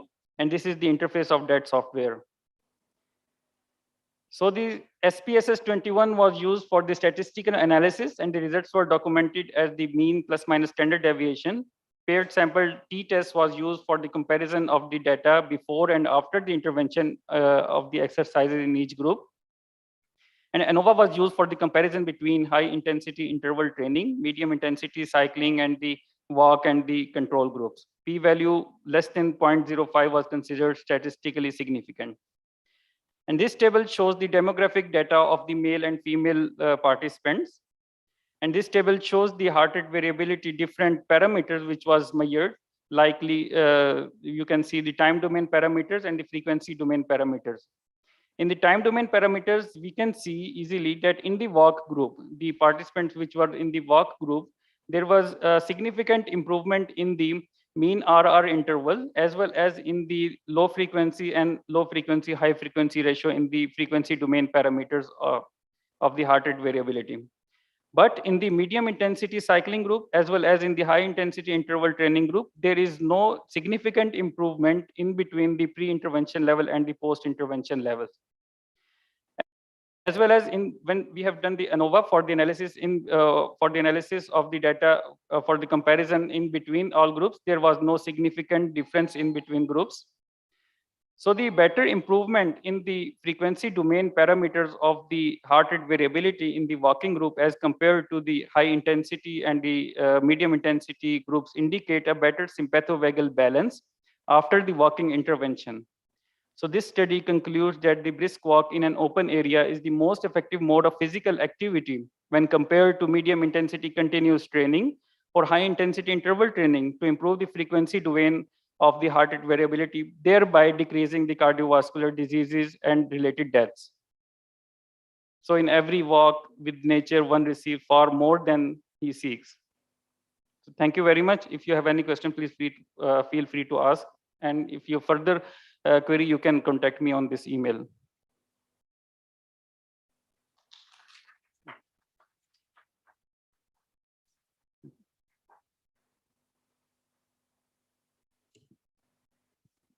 Thank you for sharing. Thank you for sharing your knowledge with us. Now I would like to call on stage Amila Qasim, student of Rifa International University, Lahore. She will be presenting her article on topic Consequences of COVID-19 Pandemic on Sleep, Psychological Immunity and Well-Being, Synchronized Lifestyle Modification, A Journey of Hope.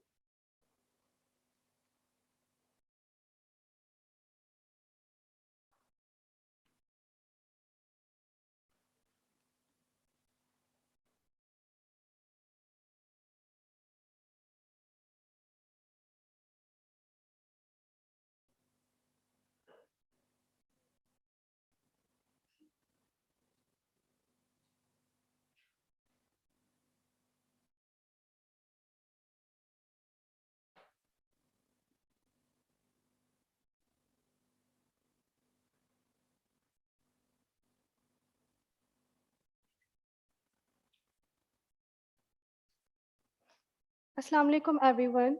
My name is Amila Qasim, and the topic that is assigned to me is consequences of COVID-19 pandemic on sleep, psychological immunity, and well-being. Synchronized lifestyle modification, a journey of hope. These are the contents that I'm going to present. Introduction. Lifestyle is one of the most imperative factors concerned with health and the immune system.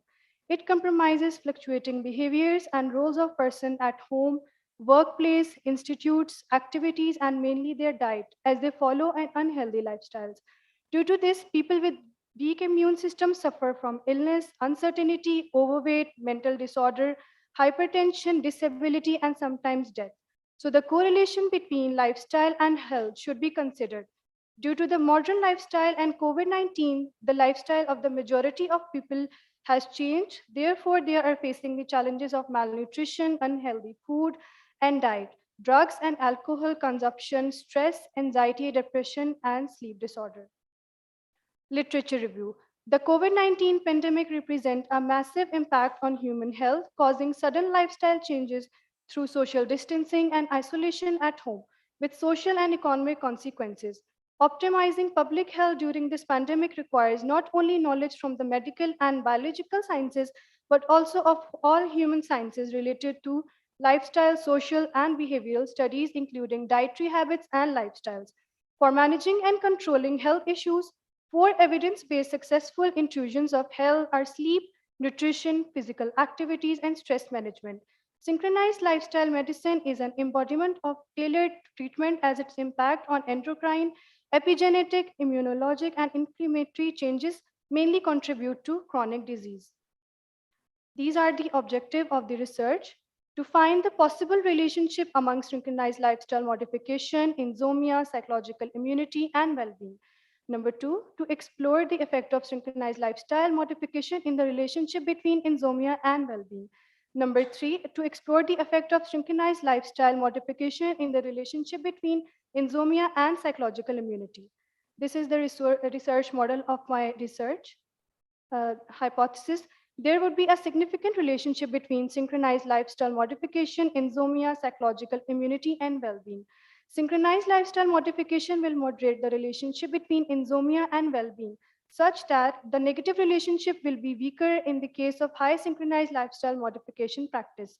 Synchronized lifestyle modification will moderate the negative relationship between insomnia and psychological immunity, such that the negative relationship will be weaker in the case of high synchronized lifestyle modification practice. Method. The population of my research was university students and employees. Sample was of 394 participants, and data was collected online. Research design was survey research. Questionnaire were self-structured survey questionnaire based on synchronized lifestyle medicine was used in present research. SLP focused on healthy diet, physical activity, sleep, stress management, and addiction. Procedure. From the 500 distributed survey questionnaires, we received 394 complete responses, resulting in a response rate of 79%. In respondents, 120 males and 274 females were included. Their average age was 20 years and their average work experience was 4 years. In participants, 211 got a bachelor's degree and 52 master's degree qualification. 80 participants were married and 314 were unmarried. Measures. Psychological immunity. psychological well-being, insomnia, and synchronized lifestyle modification plan. These were the measures of the research. These are the result of the research.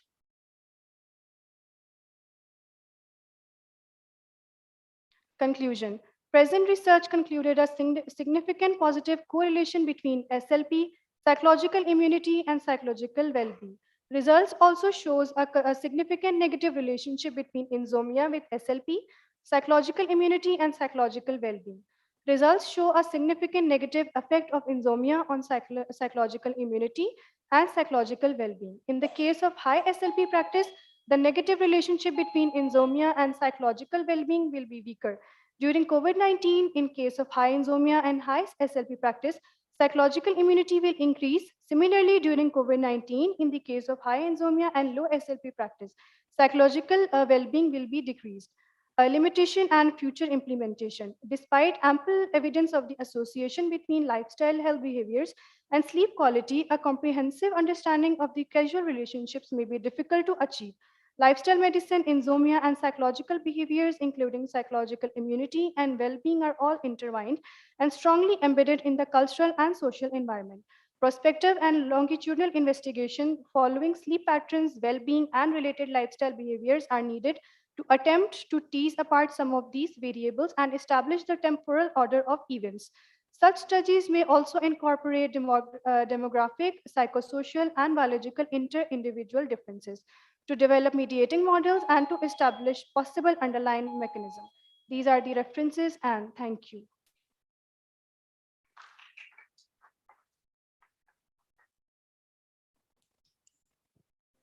Appreciation for such a wonderful presentation, ma'am. Now I would request our chairperson, Professor Dr. Shazia Ali, to conclude this session.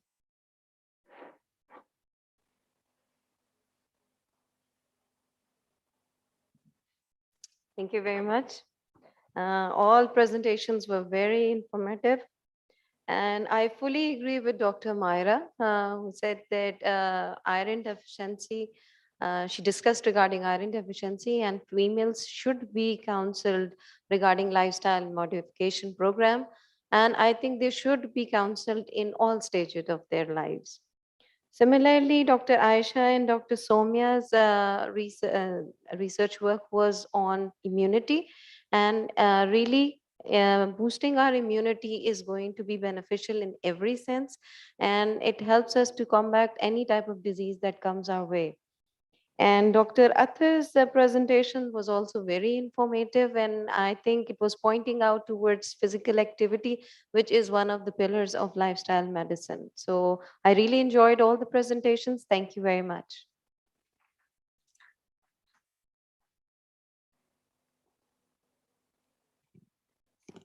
Thank you, ma'am. Now I would request our chairperson to present certificate of appreciation to our co-chairperson, Professor Dr. Shazia Qayyum. Dr. Shugufta Feroz, Director, Rifa Institute of Lifestyle Medicine, is also requested to accompany her towards certificate distribution area. Professor Dr. Shazia Qayyum, please receive your certificate of appreciation.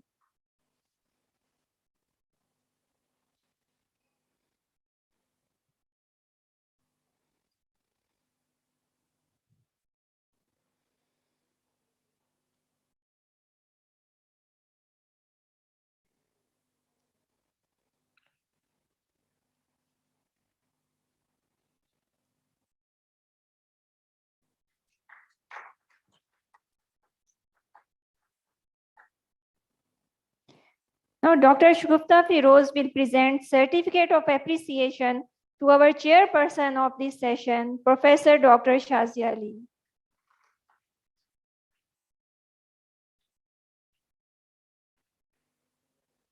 Thank you so much, ma'am, and all the speakers for your participation. I would like to hand over the stage to Dr. Noman Arshad, who will be moderating the next session.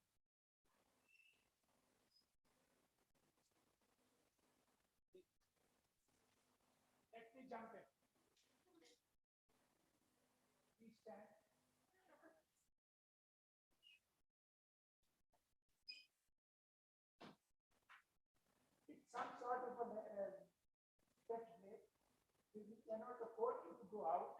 So I think your LPN lipoprotein lactate. Now you can sit down.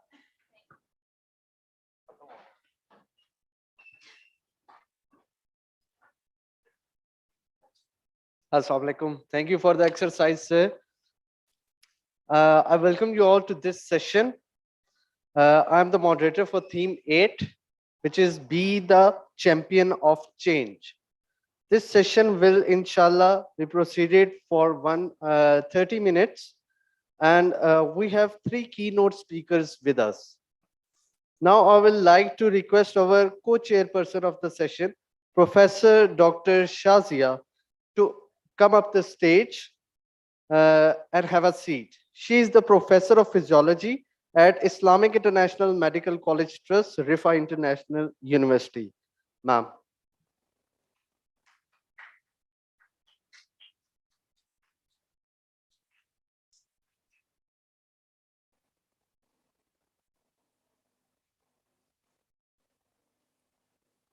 Thank you, ma'am. Now I would request the chairperson of this session, the Honorable Professor Dr. Shagufta Feroz, Director of Rifa Institute of Lifestyle Medicine, to come up the stage and resume the seat. Madam.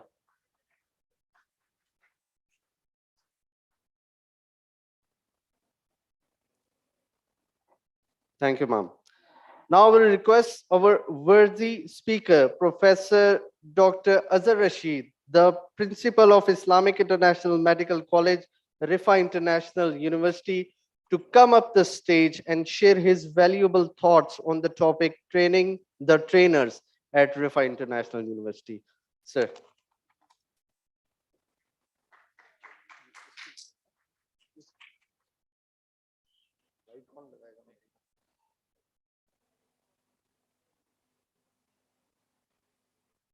इधर से control करना ना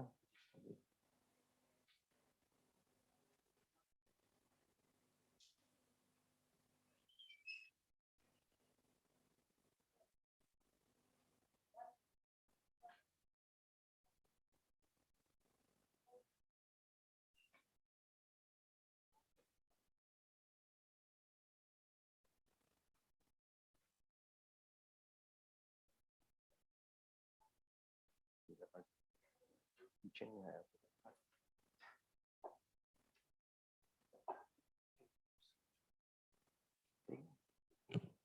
Bismillahirrahmanirrahim. Chairperson, co-chairperson, ladies and gentlemen, assalamu alaikum. Most of the reading you will have to do because time is just 10 minutes. ये slide आगे नहीं हो रही है या बात सुनना कम है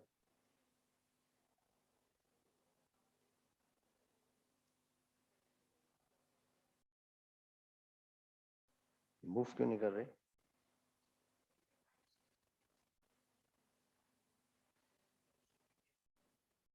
अच्छा वही कर रहा हूँ ठीक है that's fine. So I'll be just talking how we train the trainers and what we are doing about the trainers in lifestyle medicine. The aim I have talked about, and the sequence will be just general information about training at IMC, and what initiatives we are taking about lifestyle medicine. Well, you all know that the domains of medical practice, they are medical management, education, and healthcare. But here you would see that what's the most important thing. If you see in all this, the most important resource is the human resource. And in the human resource, what is the most important? The one who educates you and one who trains you.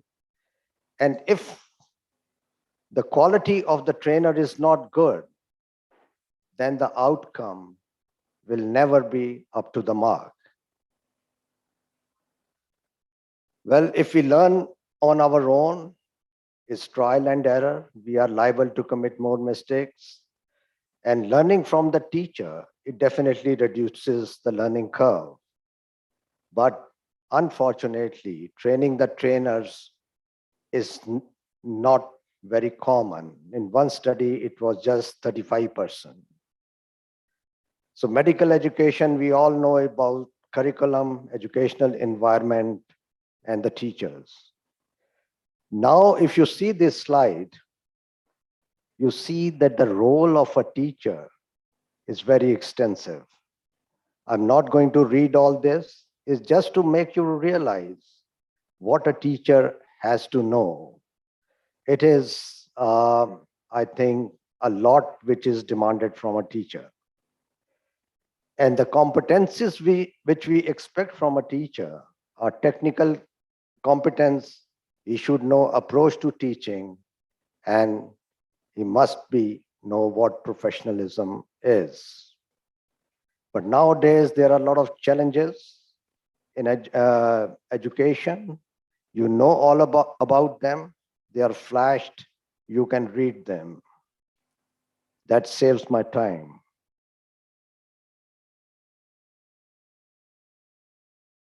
So I have already said that why training is important.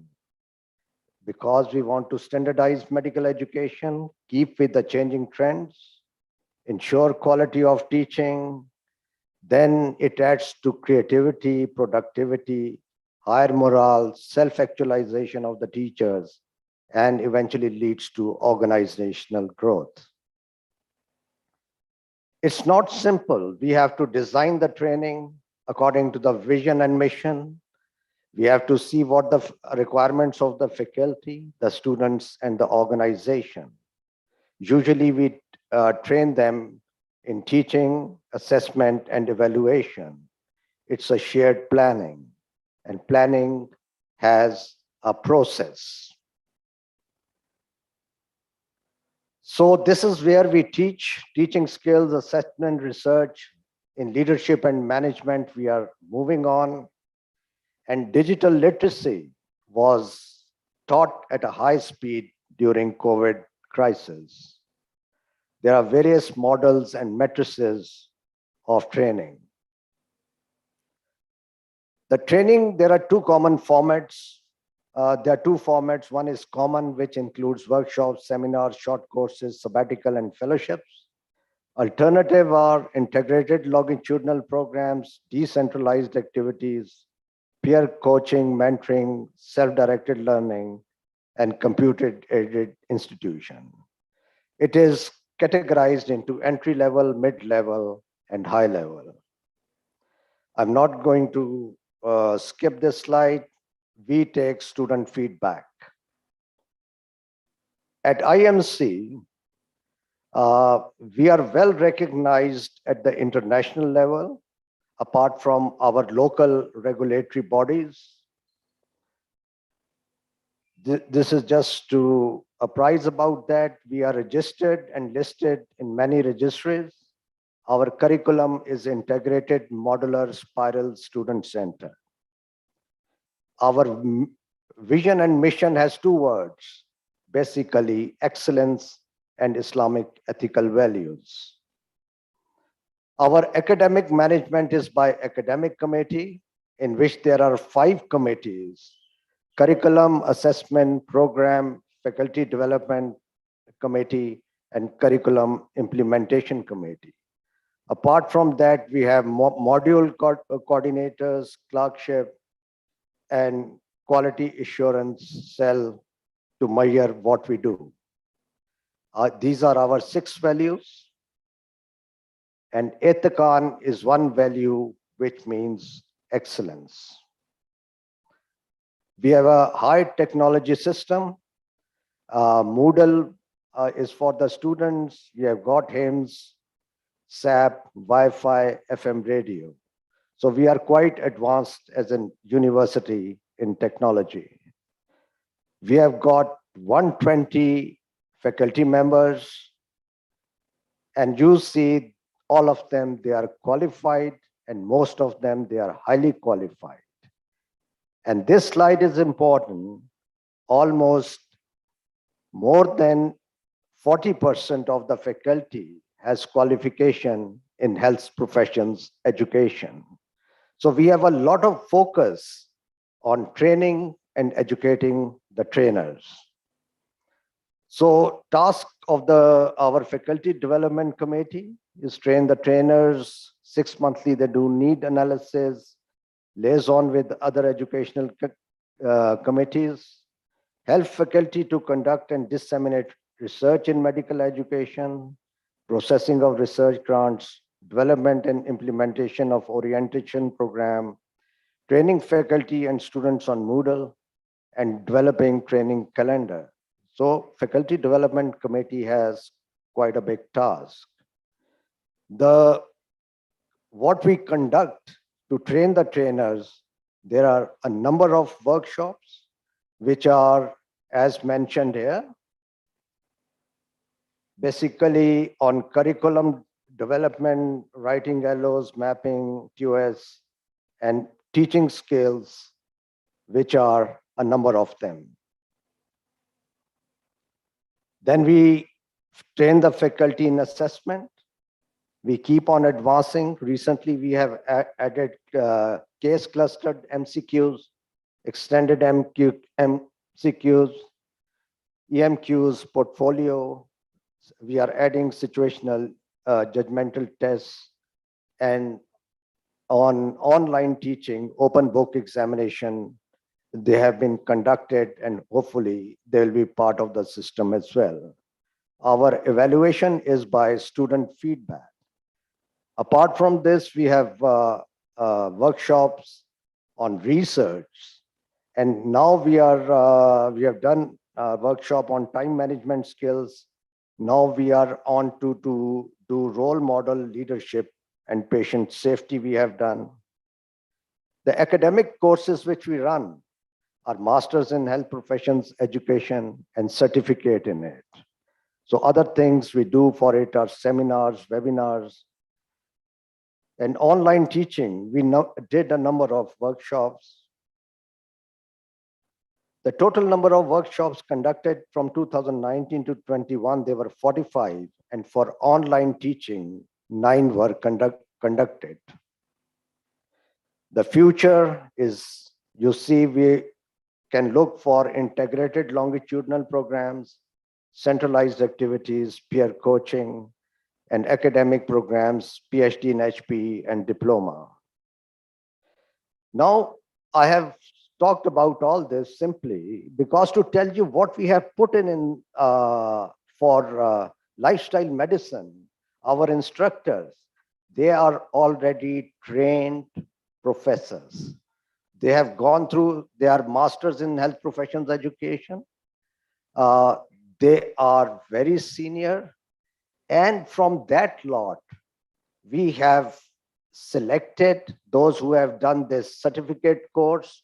They are about to do the exam. They are trembling today. Tomorrow is their exam, International Board of Lifestyle Medicines. And we have plans to go for masters and PhD from abroad, then develop our own programs in lifestyle medicine. So basically, my talk was that what we are doing, our instructors, they are of high quality. The references, I would conclude by saying that training the trainer is a systematic process. And at our Islamic International Medical College, I can say we have got a very mature and comprehensive program, and the best of the best we choose for lifestyle medicine. Thank you very much for your patient listening. I think some of you are very restless today. And good luck to all of you. Thank you very much.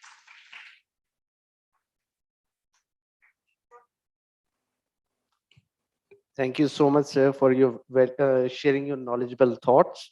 Now I will request our next worthy speaker, Brigadier Professor Maqsood Al Hassan, the Vice Principal, Islamic International Medical College Trust, Rifa International University. Sir.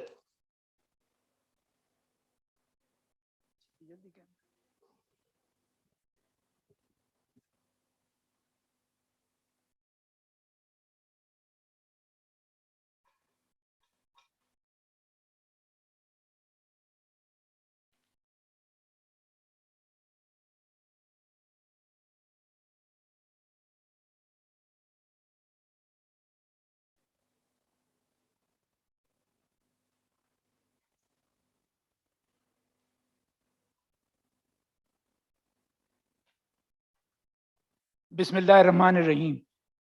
I'll talk on accreditations in lifestyle medicine. Let me begin by saying lifestyle medicine is not a complementary or alternative medicine, form of medicine. It's a mainstream, evidence-based specialty that uses lifestyle therapeutic approaches to prevent, treat, or modify non-communicable chronic diseases that account for 71% of death worldwide.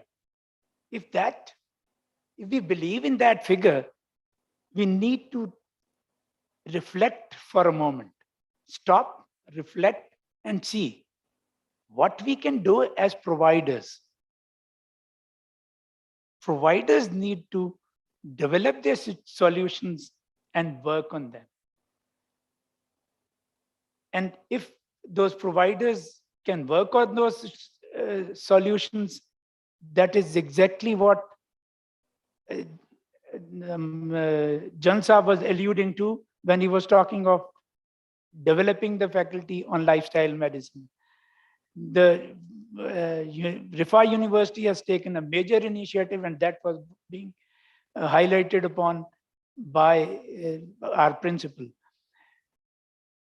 We believe the spheres of influence count. And I only want to say, just take the example of diabetes. As providers, we believe we are doing enough for the diabetics. But diabetes has a global prevalence of 9.3%. In 2019, 463 million people are living with diabetes. 1 in 2 people living with diabetes do not know they have it. Approximately, diabetes kills 90,000 annually in Pakistan. Studies reveal that Pakistan ranks as 7th among the top 10 countries with highest number of people living with diabetes. The diabetes prevalence in Pakistan is 12% at present, is expected to rise by up to 30% by 2025, and then Pakistan will rank as 5th.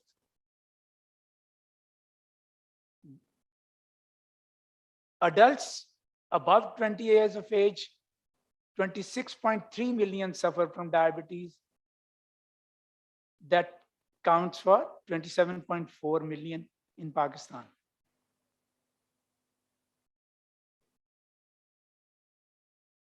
We, as providers, have a set thinking about diabetes, and we think that giving medications would be enough. But intensive medication management aims only at restricting progression and modifying the modification of disease process, no cure. Current disease management approach for patients with type 2 diabetes is primarily aimed at delaying progression of the disease. Causes for concern in increasing medication. If we increase the medication, what we are doing with our patients, we are promoting end organ damage. I'm prolonging my argument, but it is imperative that why we seek accreditation for lifestyle medicine. A study, I will not name the study, has been written here. The study aimed at aggressively lowering blood glucose in tightly controlled levels with medication to help lower cardiovascular disease risk. We tried to lower cardiovascular disease risk. What we ended up with was increased insulin dosing is associated with increased risk of cancer, cardiovascular disease, and weight gain.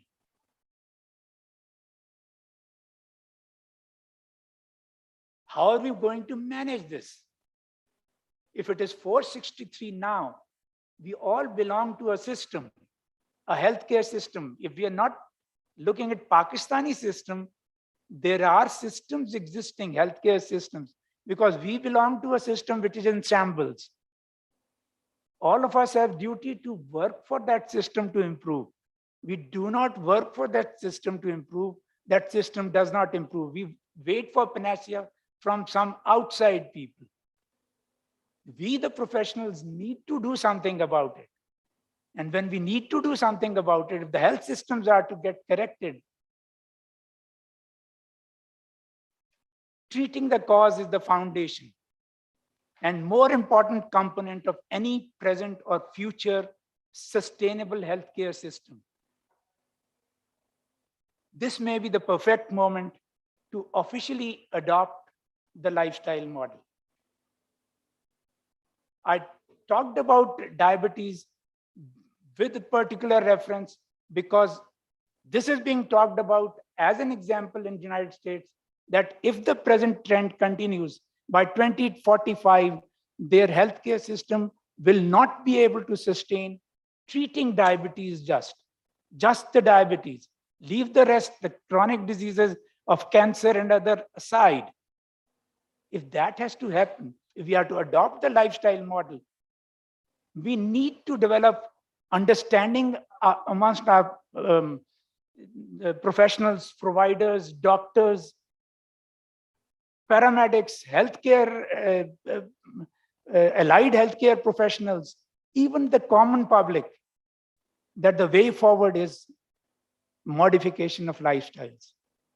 But the providers, it has, in another study has pointed out that the providers are the ones who initiate the lifestyle process in their patients.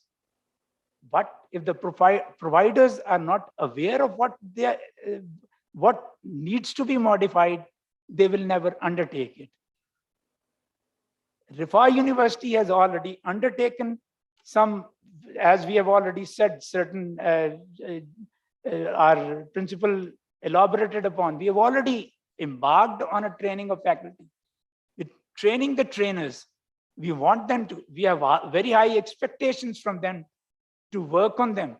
And the panacea for health system to sustain worldwide, not just in Pakistan, not just in United States, the worldwide panacea for healthcare system to sustain and be delivering something to their patient is medical education and lifestyle medicine. It is therefore proposed as a necessary intervention to allow all health providers to learn how to effectively and efficiently counsel their patients toward adopting and sustaining their health behavior. Lifestyle medicine curricula, including exercise, nutrition, behavioral change, and self-care, has recently evolved in all levels of medical education.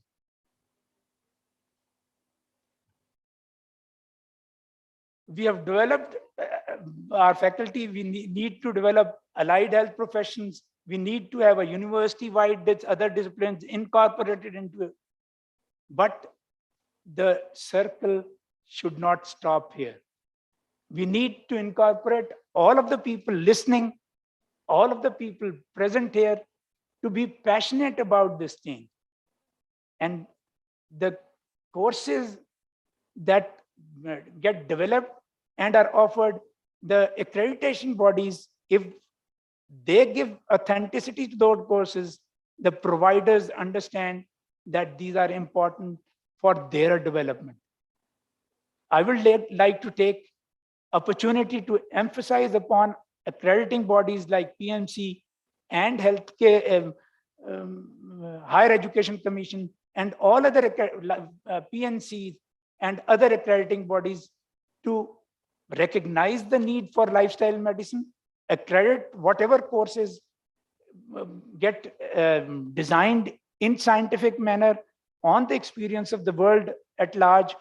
Think out of the box, because initiating a change would need us to think out of the box, give accreditation to those efforts, and find a way forward to then authenticate and rigorously improve those courses further for further competency evolving.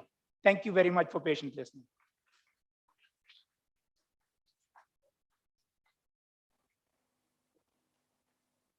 Thank you so much, sir. Now I will request our next honorable speaker, Professor Dr. Tahira Sadiq. She is the Professor of Community Medicine at Rifa International University. Ma'am.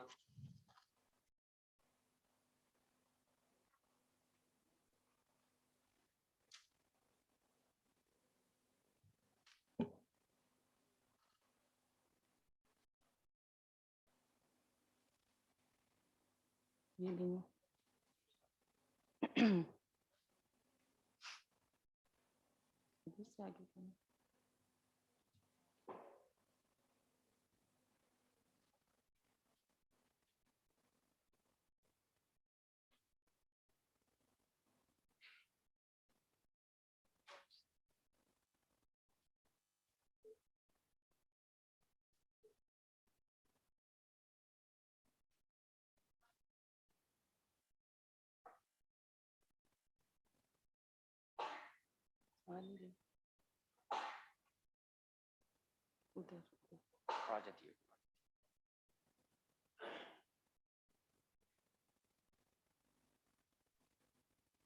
Bismillahirrahmanirrahim. Assalamu alaikum, everyone. I think up till now we have recognized the importance of lifestyle medicine as a physician. But what about the future physicians, our medical students? That is the topic, importance of my topic given to me today about undergraduate lifestyle medicine curriculum. Basically, I'll be discussing about the journey, how we proceed to develop and implement lifestyle medicine curriculum in undergraduate students. How we'll proceed? Session objectives are planning of curriculum, teaching and learning strategies, and then finally implementation strategies. So I would like to start from the oath, Hippocratic oath, that says, in the true spirit, first do no harm.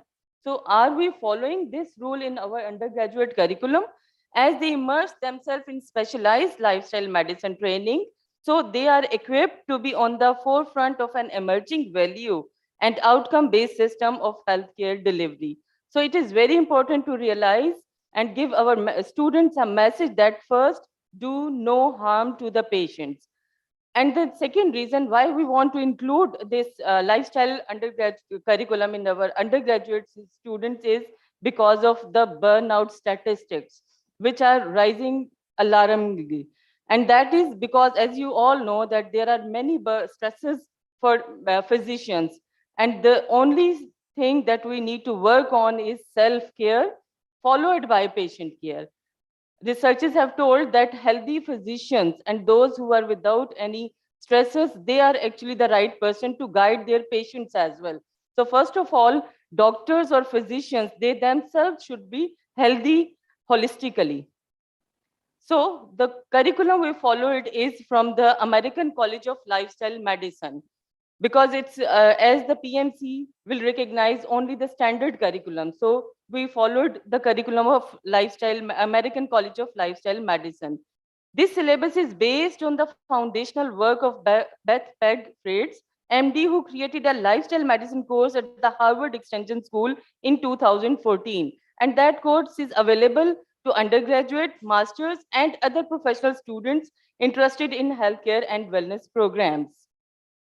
Because the main objective was that as young trainees, medical students hope to develop the skills and knowledge to effectively prevent, treat, and oftentimes reverse chronic diseases using evidence-based practices. So how we proceeded was following the essential instruction design phases, starting from the goal of the systemic approach designing instruction is to provide clear goals and objectives, provide careful linkage between each of the learning components, and then provide an empirical and replicable process in terms of evaluation. So lifestyle medicine outcome at 3 levels, because globally, undergraduate lifestyle medicine curriculum has been included and incorporated in medical curriculums.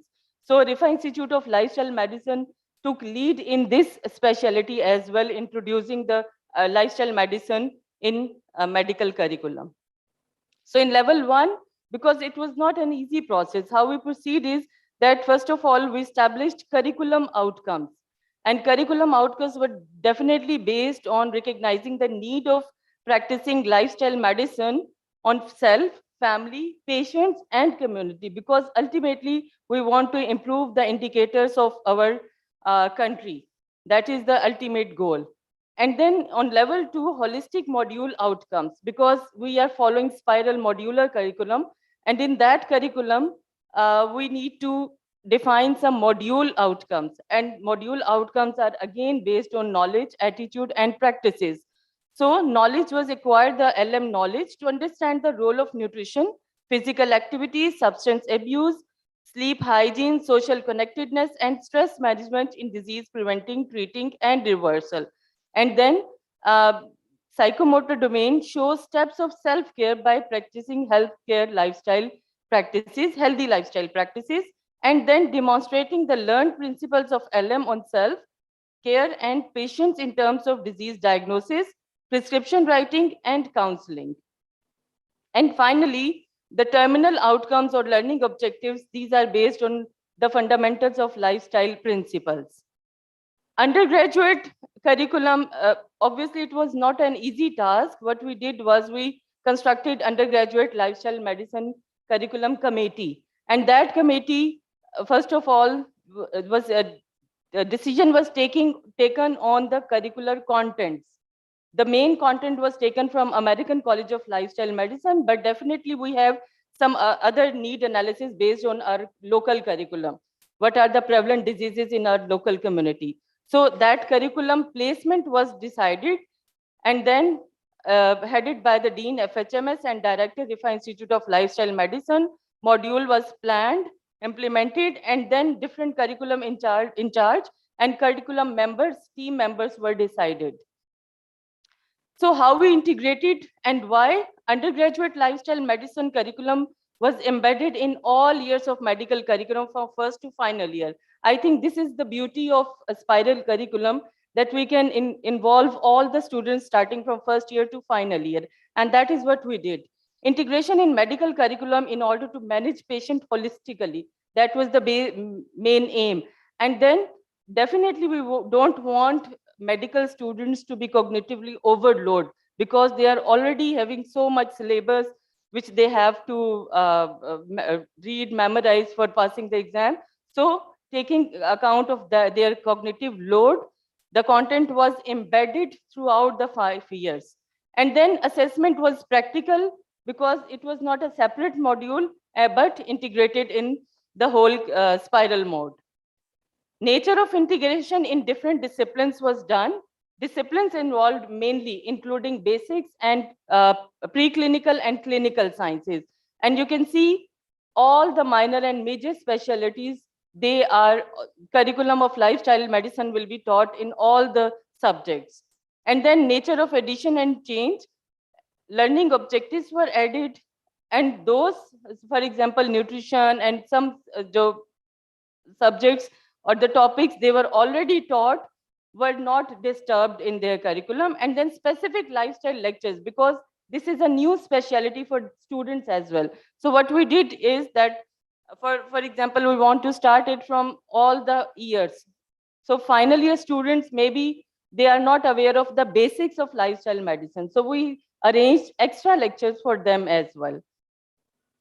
And then academic years involved, as I told you, from first year to final year, all the students were involved.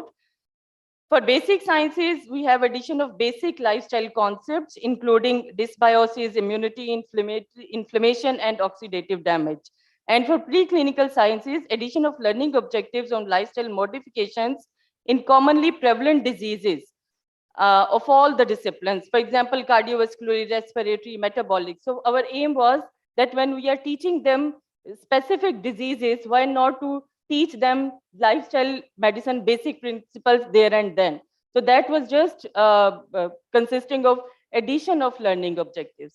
And then in fourth year and final year, when they are more into patient interaction and clinical side, we introduce them during the clerkship, lifestyle medicine prescriptions, and even they can select them as short courses or electives.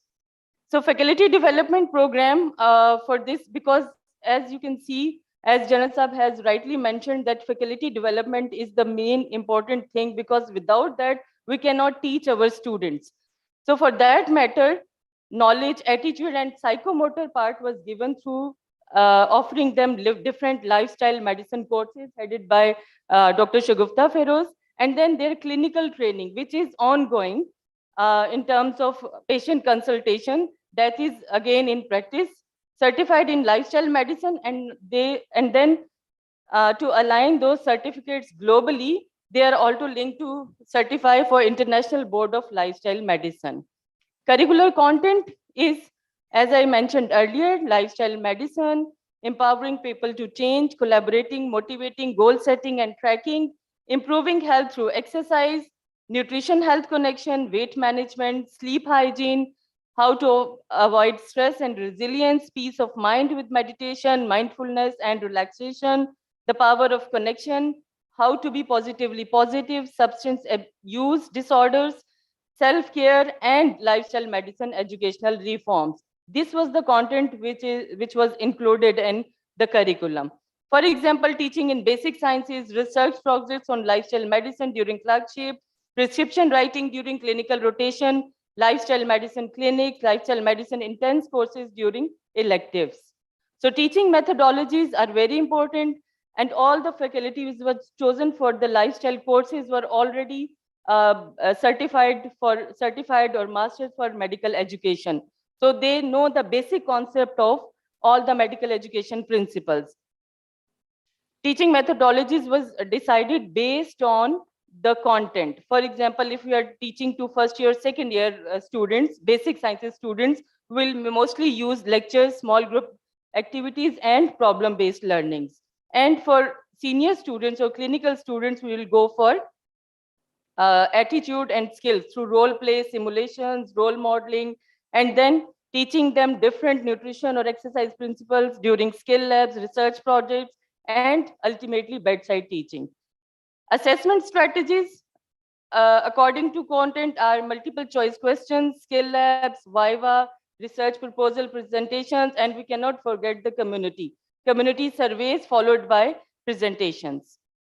So summary of the process is lifestyle medicine outcome planning, followed by formation of committee, curriculum policy guidelines, involvement of faculty members from different specialities, meeting with head of educational committee, and presentation in front of board of faculty. And finally, we are at the stage of implementation from 2021, inshallah. So thank you very much. I think during teaching our medical students, we forget to teach them not to give medicine. So one of the first duties of the physician is to educate the masses not to take medicine, obviously by applying healthy lifestyle practices. Thank you very much.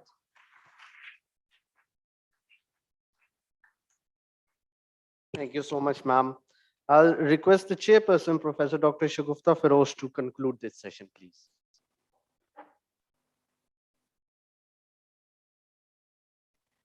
Ji, Assalamu alaikum. You feel so elated and so comfortable and so happy when you see so many people talking the same language which you were talking for so many years alone. So thank you very much for giving me this energy. Jain साहब, आपके बारे में तो हमने फैसला किया है हमारे डिपार्टमेंट ने कि we are going to borrow you from Islamic Medical IIMC without your consent we have decided. क्योंकि कोई जो आपकी presentation थी, that was a state of art presentation, and I can't comment. I can just compliment that what else could have been added to your presentation.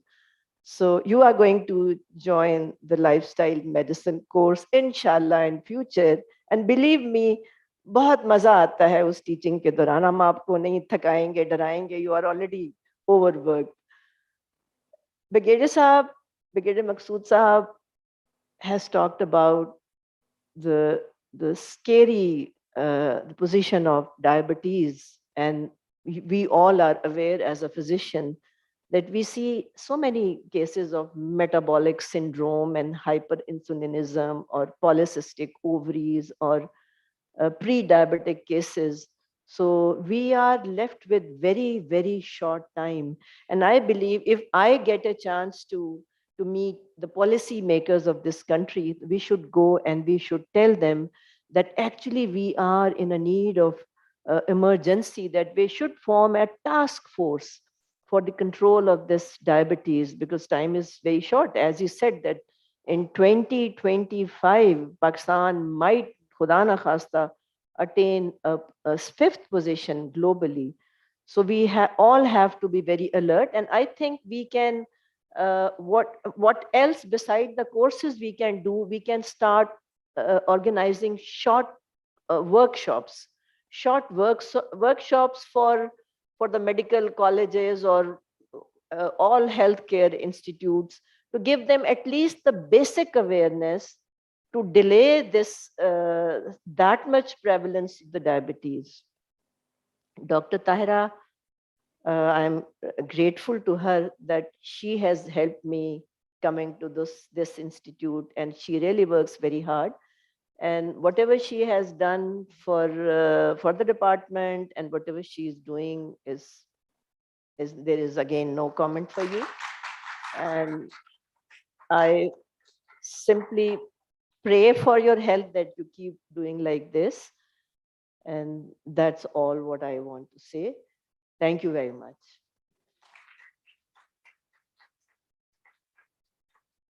Thank you, ma'am. Now we'll like our worthy Professor Dr. Shazia to receive her certificate from Professor Dr. Shagufta. Ma'am.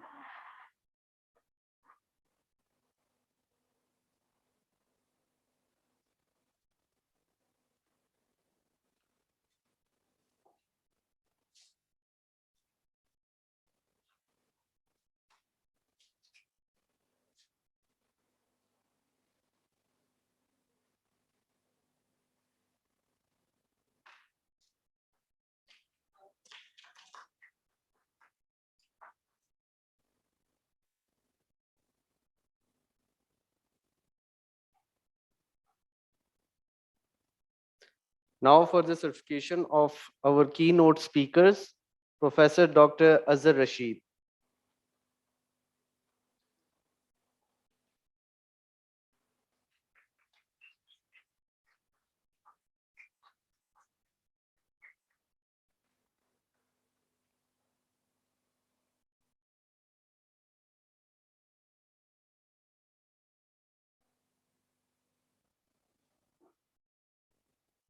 Brigadier Professor Maqsood Al Hassan.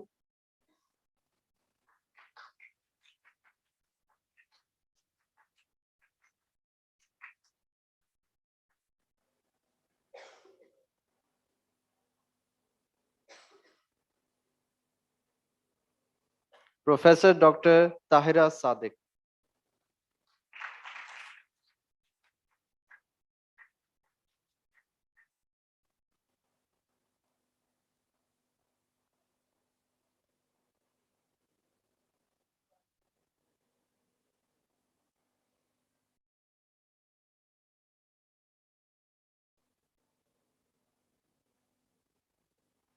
Thank you so much to all the keynote speakers and our chairperson and co-chair. Thank you so much. Now I'll hand over to the next moderator. Thank you.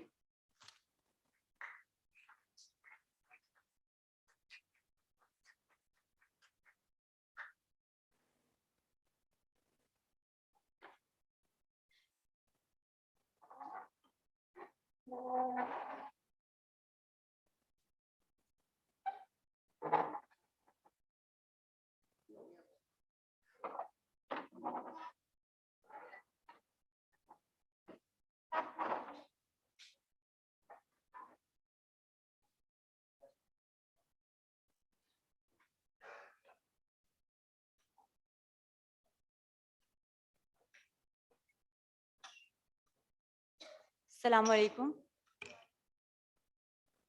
We would wait for the chief guest to come. Once he has arrived, then we will continue with the session.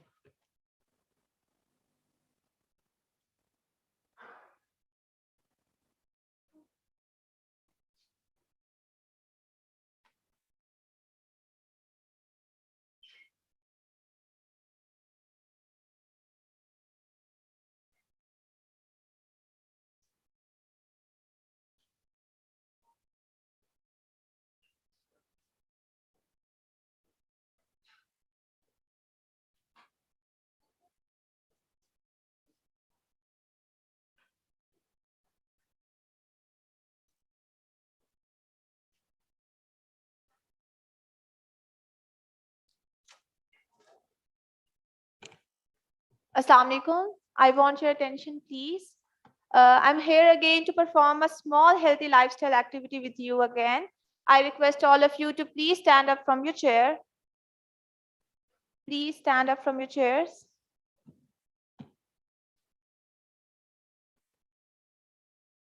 Please stand straight with your feet hip width apart. Relax your shoulders back and down. Move your one arm across your chest and hold it with your other hand. Try to stretch it as far as you can. As far as you can, as comfortably. Thank you. Now please abduct your arms above your head. Clasp your hands together. Now move them on one side. Try to stretch your back. Thank you so much. Please have your seat. We wanted to end this conference with a reminder to keep stretching and to keep yourself healthy. Thank you.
Bismillahirrahmanirrahim. Dear audience, Assalamu alaikum and good evening. I am Dr. Abira Zainab, working as an assistant professor in the Department of Biochemistry at Rifa International University. First of all, I would like to congratulate Rifa Institute of Lifestyle Medicine and Pakistan Association of Lifestyle Medicine for organizing this prestigious conference.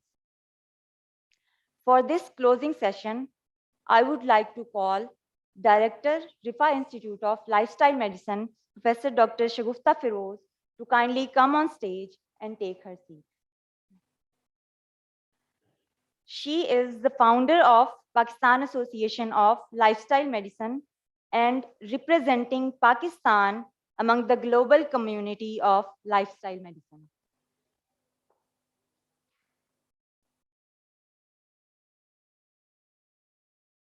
Thank you, ma'am.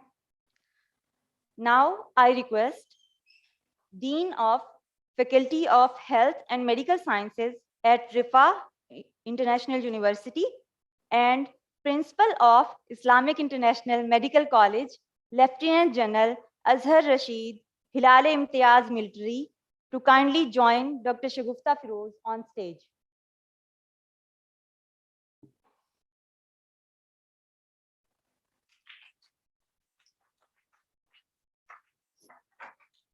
He is a renowned cardiologist. He has worked as a Surgeon General and Director General of Medical Services of Pakistan. Thank you, sir. I request the chief guest of the session, Chancellor of Rifa International University, Mr. Hassan Mohammad Khan, to kindly come on stage and take his seat.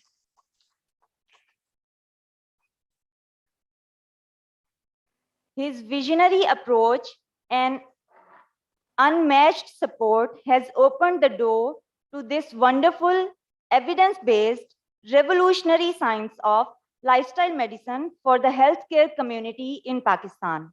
Thank you, sir.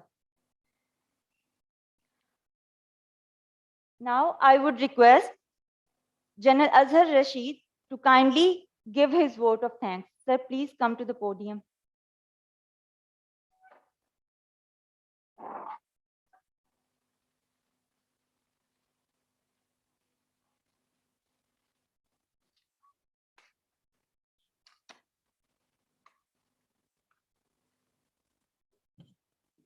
Bismillah ar-Rahman ar-Rahim. Very Honorable Chancellor and Managing Trustee, Rifa International University and Islamic International Medical College Trust, Mr. Hassan Mohammad Khan, very respected Director, Rifa Institute of Lifestyle Medicine, Dr. Shagufta Firoz, and worthy faculty members, dear students, and all the guests, Assalamu alaikum. First and foremost, I think one word in thanks is Alhamdulillah. Allah subhanahu wa ta'ala has been very kind that the first step, a major step, which has been taken for a very noble cause, has ended up in a very successful manner. And may Allah subhanahu wa ta'ala shower his blessings on all of us, Rifa International University, Islamic International Medical College, forever. Amin. Ladies and gentlemen, the second, a great day for a great entrepreneur. Whenever I see Mr. Hassan Mohammad Khan, I think I cannot go further by taking the name of General Zulfikar Ali Khan, the founding father of Rifa International University, not only an Islamic International Medical College, he pioneered Armed Forces Institute of Cardiology and National Institute of Heart Diseases, Panah, and then Hearts International Hospital.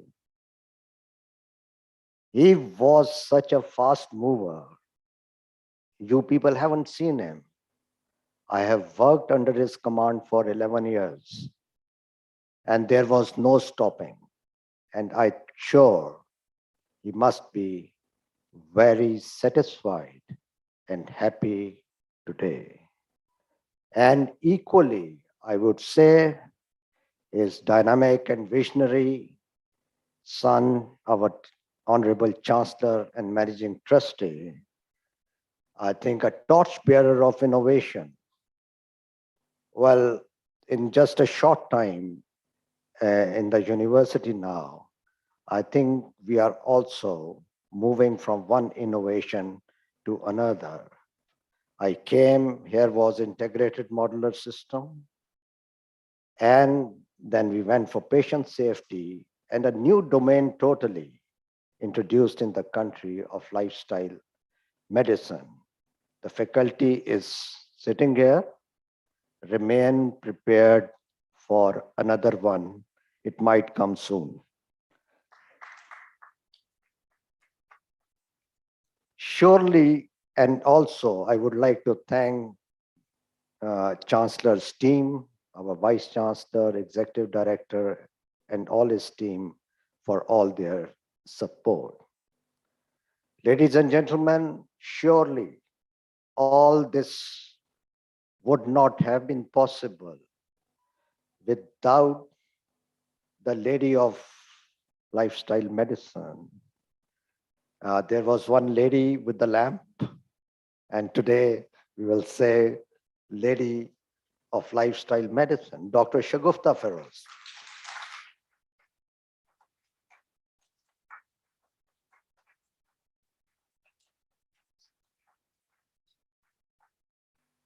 I'm glad we have gone into collaboration, and I think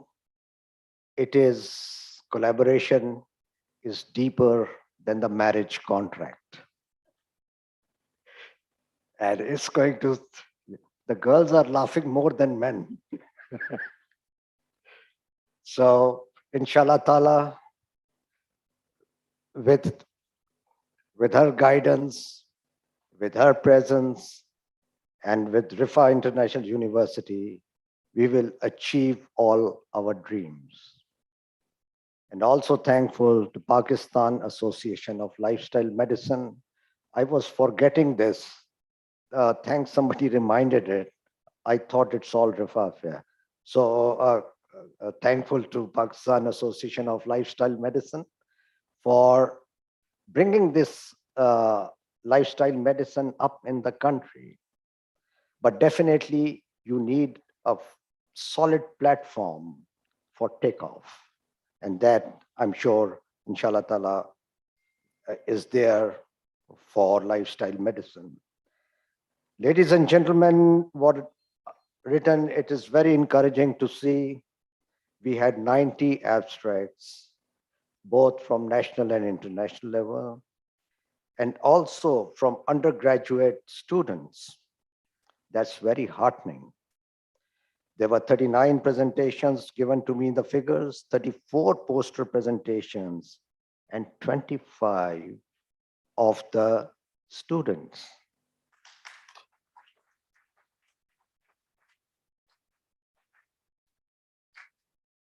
So here I have to thank each and every. First, I'll thank the foreign speakers.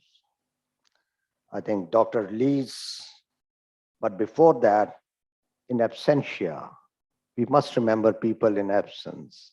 I think the President PMC, Dr. Arshad Taki, and two guests of honors, our General Masoodur Rahman Kiani and Dr. Shahzad Ali Khan, Vice Chancellor of Health Academy, for honoring us. So in absentia, thank you very much.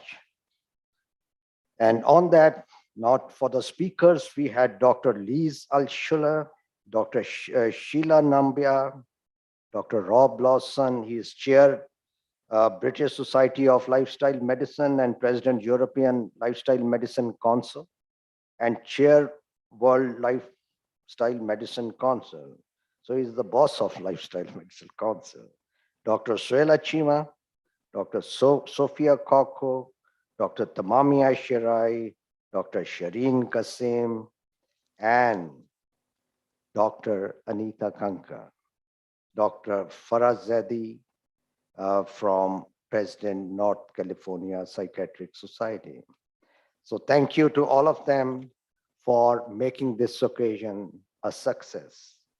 With this, foreigners, I would like to add that University of Arizona, their Andrew Weil Center for Integrative Medicine, they have given us a free course on environmental medicine for all registered participants. And this is not a small, it's a $500 course, and it's free. Utilize the opportunity.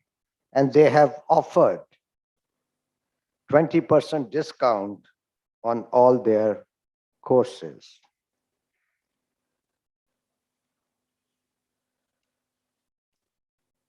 So apart from this, I would like to thank few of our maestros in the field, Dr. Rashid Latif, Dr. Nashi Khan, Dr. Samia Naimullah, for apprising and illuminating us with their knowledge and sagacity. Also, there are medical colleges. There was a very significant participation. Fazaya Medical College. Hey, you are still here. That's wonderful. You wanted to hear your name. Army Medical College, Al Nafis, Rawalpindi Medical University, and Fauji Foundation Medical College. They had their good presentations. And Fazaya, you have done great. You have shot down another 2 Indian aircrafts. They had 9 presentations. So you are Falcon fighters. So thank you very much, all of you.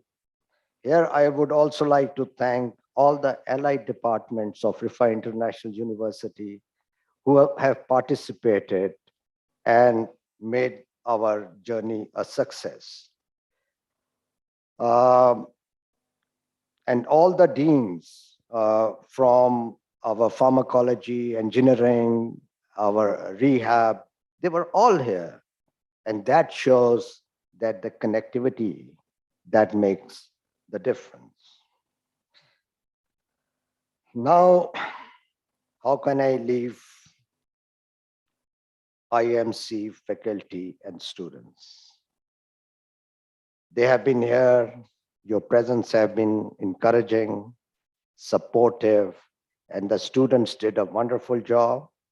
You are beautiful, and we are proud of you. And also all the staff of IIMC, they were present here and they held the administrative power. I hope I haven't missed anybody, but I'm coming not last, but least. I hope I haven't missed anybody. Yes. Now coming to those, our marketing people, I think Mr. Junaid and his team, Director IT, Mr. Sarfraz Haroon and Mr. Arshad Khan, their role in it has been commendable. Our Director of Operations, Colonel Saif and Colonel Hussain, Fazal Bacha, yes, they have been very helpful. They have been here day and night. And last but not the least, the core team led by Dr. Shagufta Feroz, Taras Sadek, and with them, our stalwart Brigadier Maqsoodul Hassan. He feels so happy when we take his name.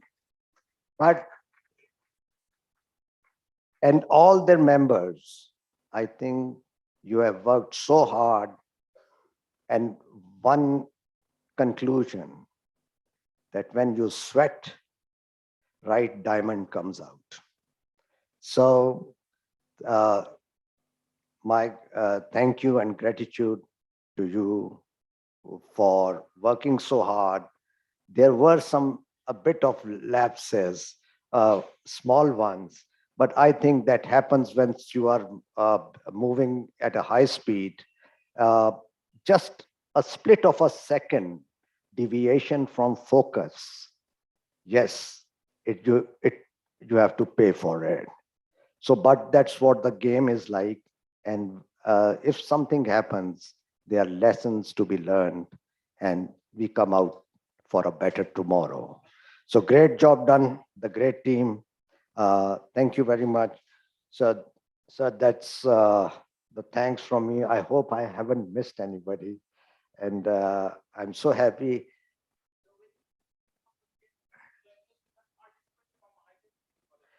I'm so sorry. My apologies.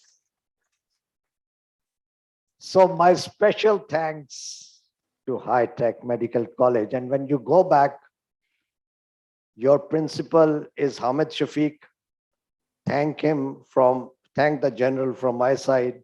I made a special request and there were 10 registrants from your college. Thank you so much. And I'm glad you pointed it out. Thank you. Thank you, sir. That's all I have to say. Thank you.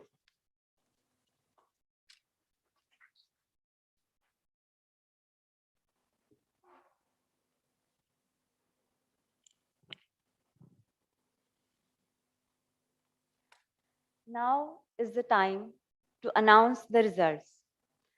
It is the most awaited moment for the presenters of this conference. Before moving forward, it is to be explained to you all that the research papers presented here were evaluated by our worthy evaluation committee that was led by Professor Dr. Samina Altaf. She is a professor of pathology and has 25 plus years of experience in the field of teaching and learning. She is also a supervisor for the postgraduate trainees in her department. She was joined by Dr. Uzma Naeem, Associate Professor of Pharmacology, who is also supervising students of postgraduate in pharmacology. Both of them were joined by Dr. Ghazala Jawad, who is an assistant professor in the Department of Physiology at Islamic National Medical College. For the distribution of shields and certificates to the winners, I would like to request our worthy chief guest, Mr. Hassan Muhammad Khan, and Dr. Shagufta Feroz, and Lieutenant General Azhar Rashid to kindly come forward for the distribution of shields and certificates to the winners.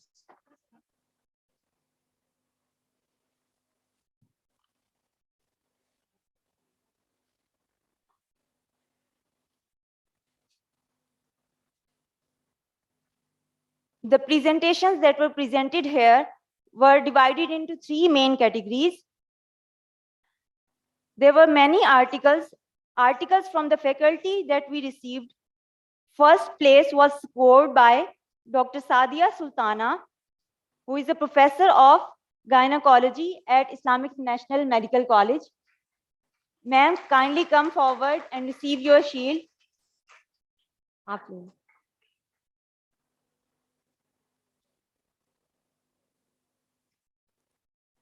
Second position was scored by Dr. Muhammad Athar Beg, Assistant Professor of Physiology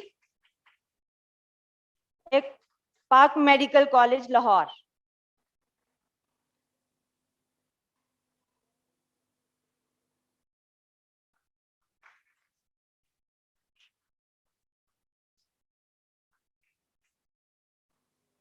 Third position was scored by Dr. Rubab, postgraduate trainee of Islamic National Medical College, Physiology Department.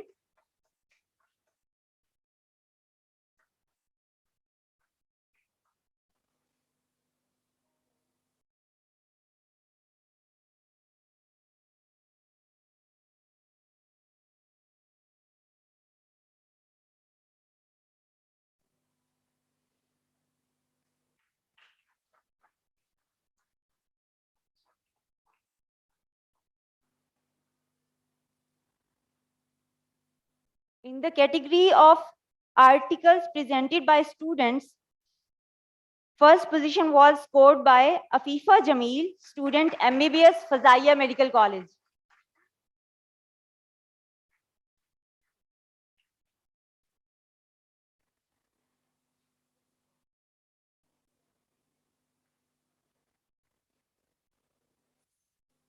Second position was scored by Suhaib Ahmed, a student of MBBS from Fazaiya Medical College.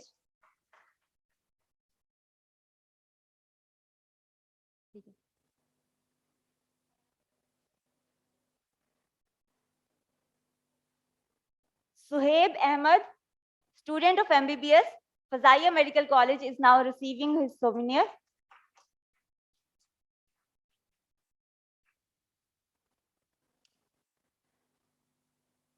Third position was scored by Rubaid Dilou, fourth year MBBS, Islamic International Medical College.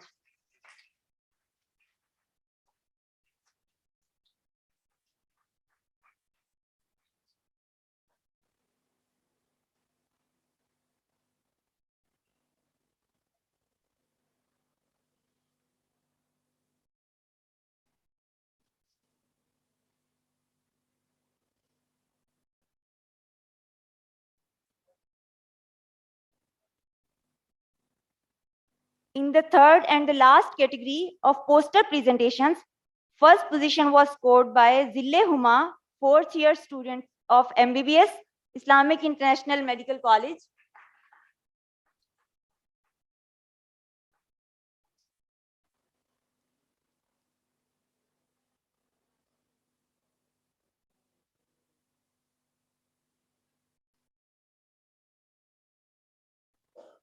Second position was scored by Hamna Akhlaq, student of fourth year MBBS, Islamic International Medical College.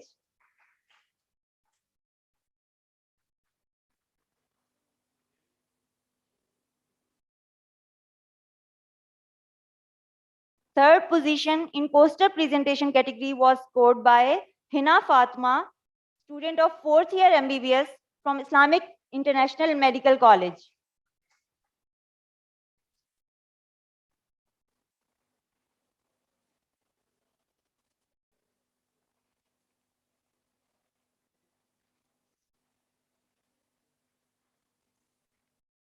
Now for your support and presentation here, I would like to request Dr. Shagufta Firoz to kindly present shield to the chief guest of the session.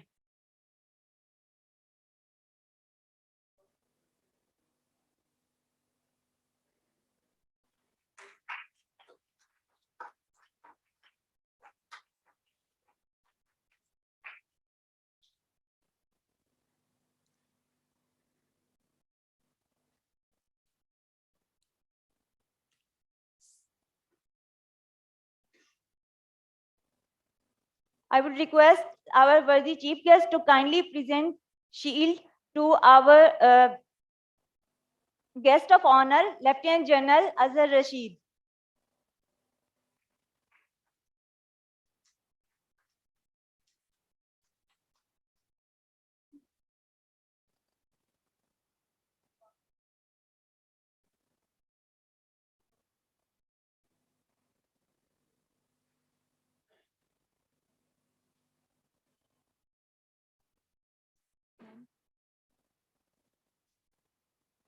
Next shield will be presented to Dr. Shagufta Firoz, Director, Rifa Institute of Lifestyle Medicine, for bringing us the opportunity to enjoy this wonderful event.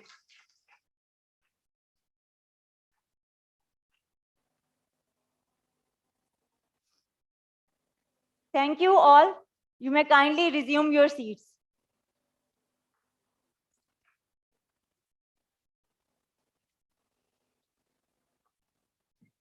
My sincere congratulations to all the winners.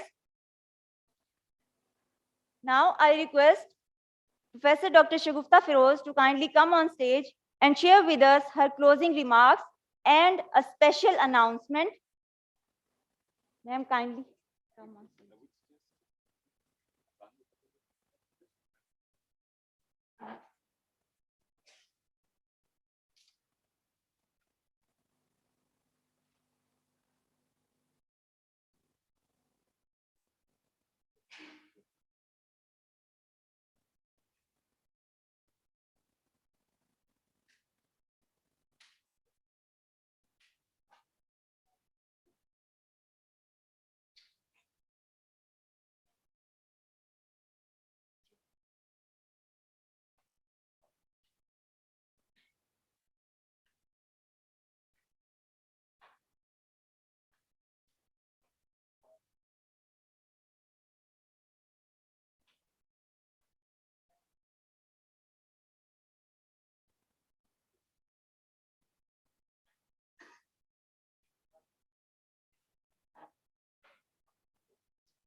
On a very lighter note, I would like to say, जब लंबे चौड़े शादी के झमेलों के बाद लड़की रुखसत हो जाती है तो ऐसा माहौल होता है, सारे रिलैक्स और सुलेस में चले जाते हैं. I could see the peace on your faces. Thank you very much for your patience. I just wanted to announce the next international lifestyle medicine conference, because we have to announce the next conference date. This is the rule all over globally in lifestyle medicine world. So the next conference is inshallah going to be on 6th, 7th, 8th and 9th October. And inshallah, we'll be planning to organize our second IBLM exam during the conference, because conference and exams are interconnected. So all those guests who have come from other institutes, I would like them to request to register for the IBLM exam prior, about 7-8 months prior to the dates which are given, so that you get ample time for the preparation as well.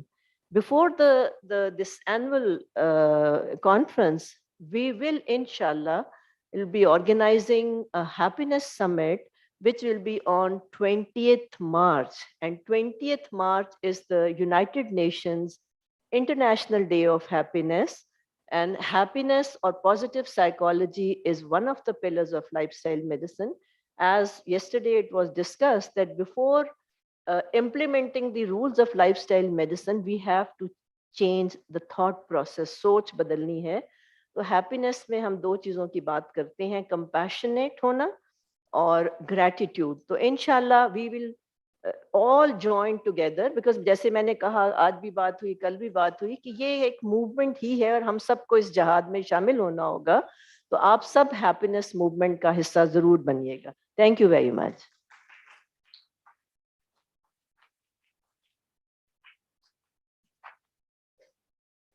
Thank you, ma'am. Now I would like to request our chief guest, Mr. Hassan Mohammad Khan, to kindly come forward and conclude this session.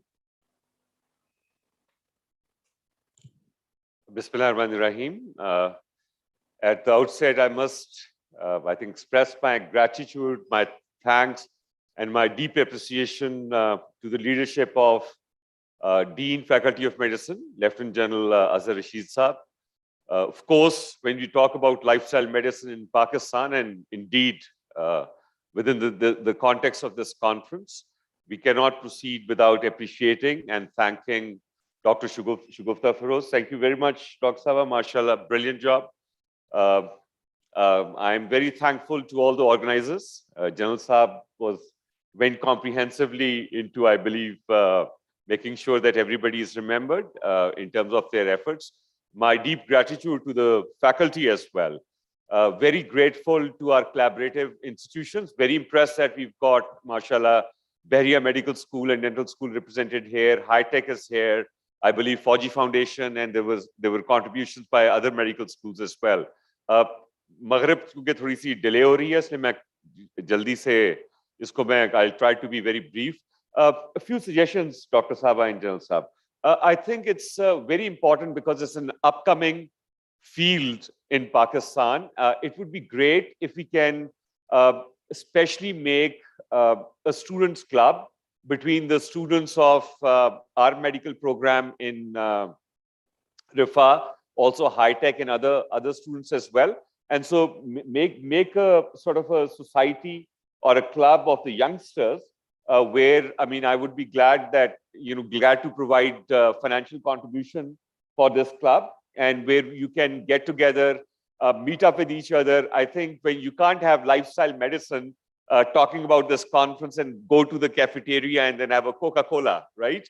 So we can't talk about nutrition and then go to our offices and have one of those sugar-laden snacks. So I think maybe the students and our administration also can get together and see if we can really make even our sort of day jobs when we are working in our offices, in our campuses, and the students going to the classes, to create an environment which is in sync and which is in line with the principles of lifestyle medicine.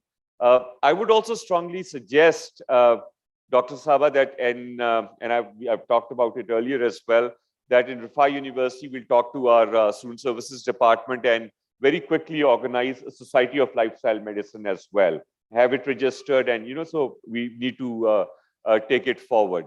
Also, third, but very important, I think, it's extremely, no matter what you do, how great a conference you do, how amazing training workshops and certificates you do, how many exams, IBLM exams that you pass, Dr. Saba, internationally, the credibility comes only when you publish, when you research and publish world-class research in peer-reviewed journals, frankly speaking. So, and in the academic world, they say, at least in the Western world, you do not publish, those who do not publish, they perish. So I think I would be looking forward, General Sahib, if it is at all possible, that we can sit up with the leadership of these institutions and maybe allocate a research fund so that a peer-reviewed committee can be set up where research proposals can be submitted on lifestyle medicine.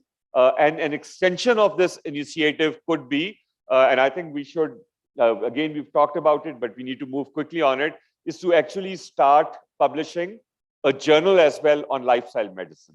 So naturally there is a process after which you get into those X, Y, and Z categories, so that when the faculty is publishing, you are getting credit for your promotions and your career as well. So, 3-4 steps, I think, concrete steps we need to do very quickly. Again, just this morning, and this is the last statement, I promise, I was talking to my younger brother, who's a geriatrician, MRCP geriatrician based in Ireland, and I was talking to Dr. Schwab about this conference. And again, he was telling me that it's becoming such a big thing now in Europe as well, in United Kingdom as well. And before long, you will see lifestyle medicine clinics popping up everywhere, and the curriculum being integrated in your residency programs and in your fellowship programs as well. I tell you, within 4 to 5 years, you'll see it being splashed all over the world. And I think it's amazing that you guys, I think everybody, the students here, the faculty members, certainly Dr. Saba, under your leadership, you are the pioneers of this field in Pakistan. So I hope that this passion does not end with this conference. It should not be about presenting a paper and presenting a poster and then be done with it. It is about changing our lives and making an impact on others as well. Again, Dr. Saba, great job. MashaAllah. I thank everyone who's been here, both the students, the faculty members, the organizers, everyone. Jazakallah khair. Assalamu alaikum.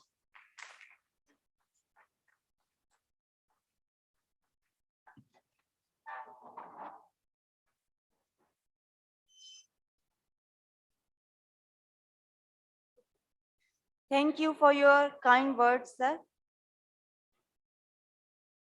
I'm grateful to all the participants for joining this historic event virtually as well as in person and making this conference a success. Thank you very much.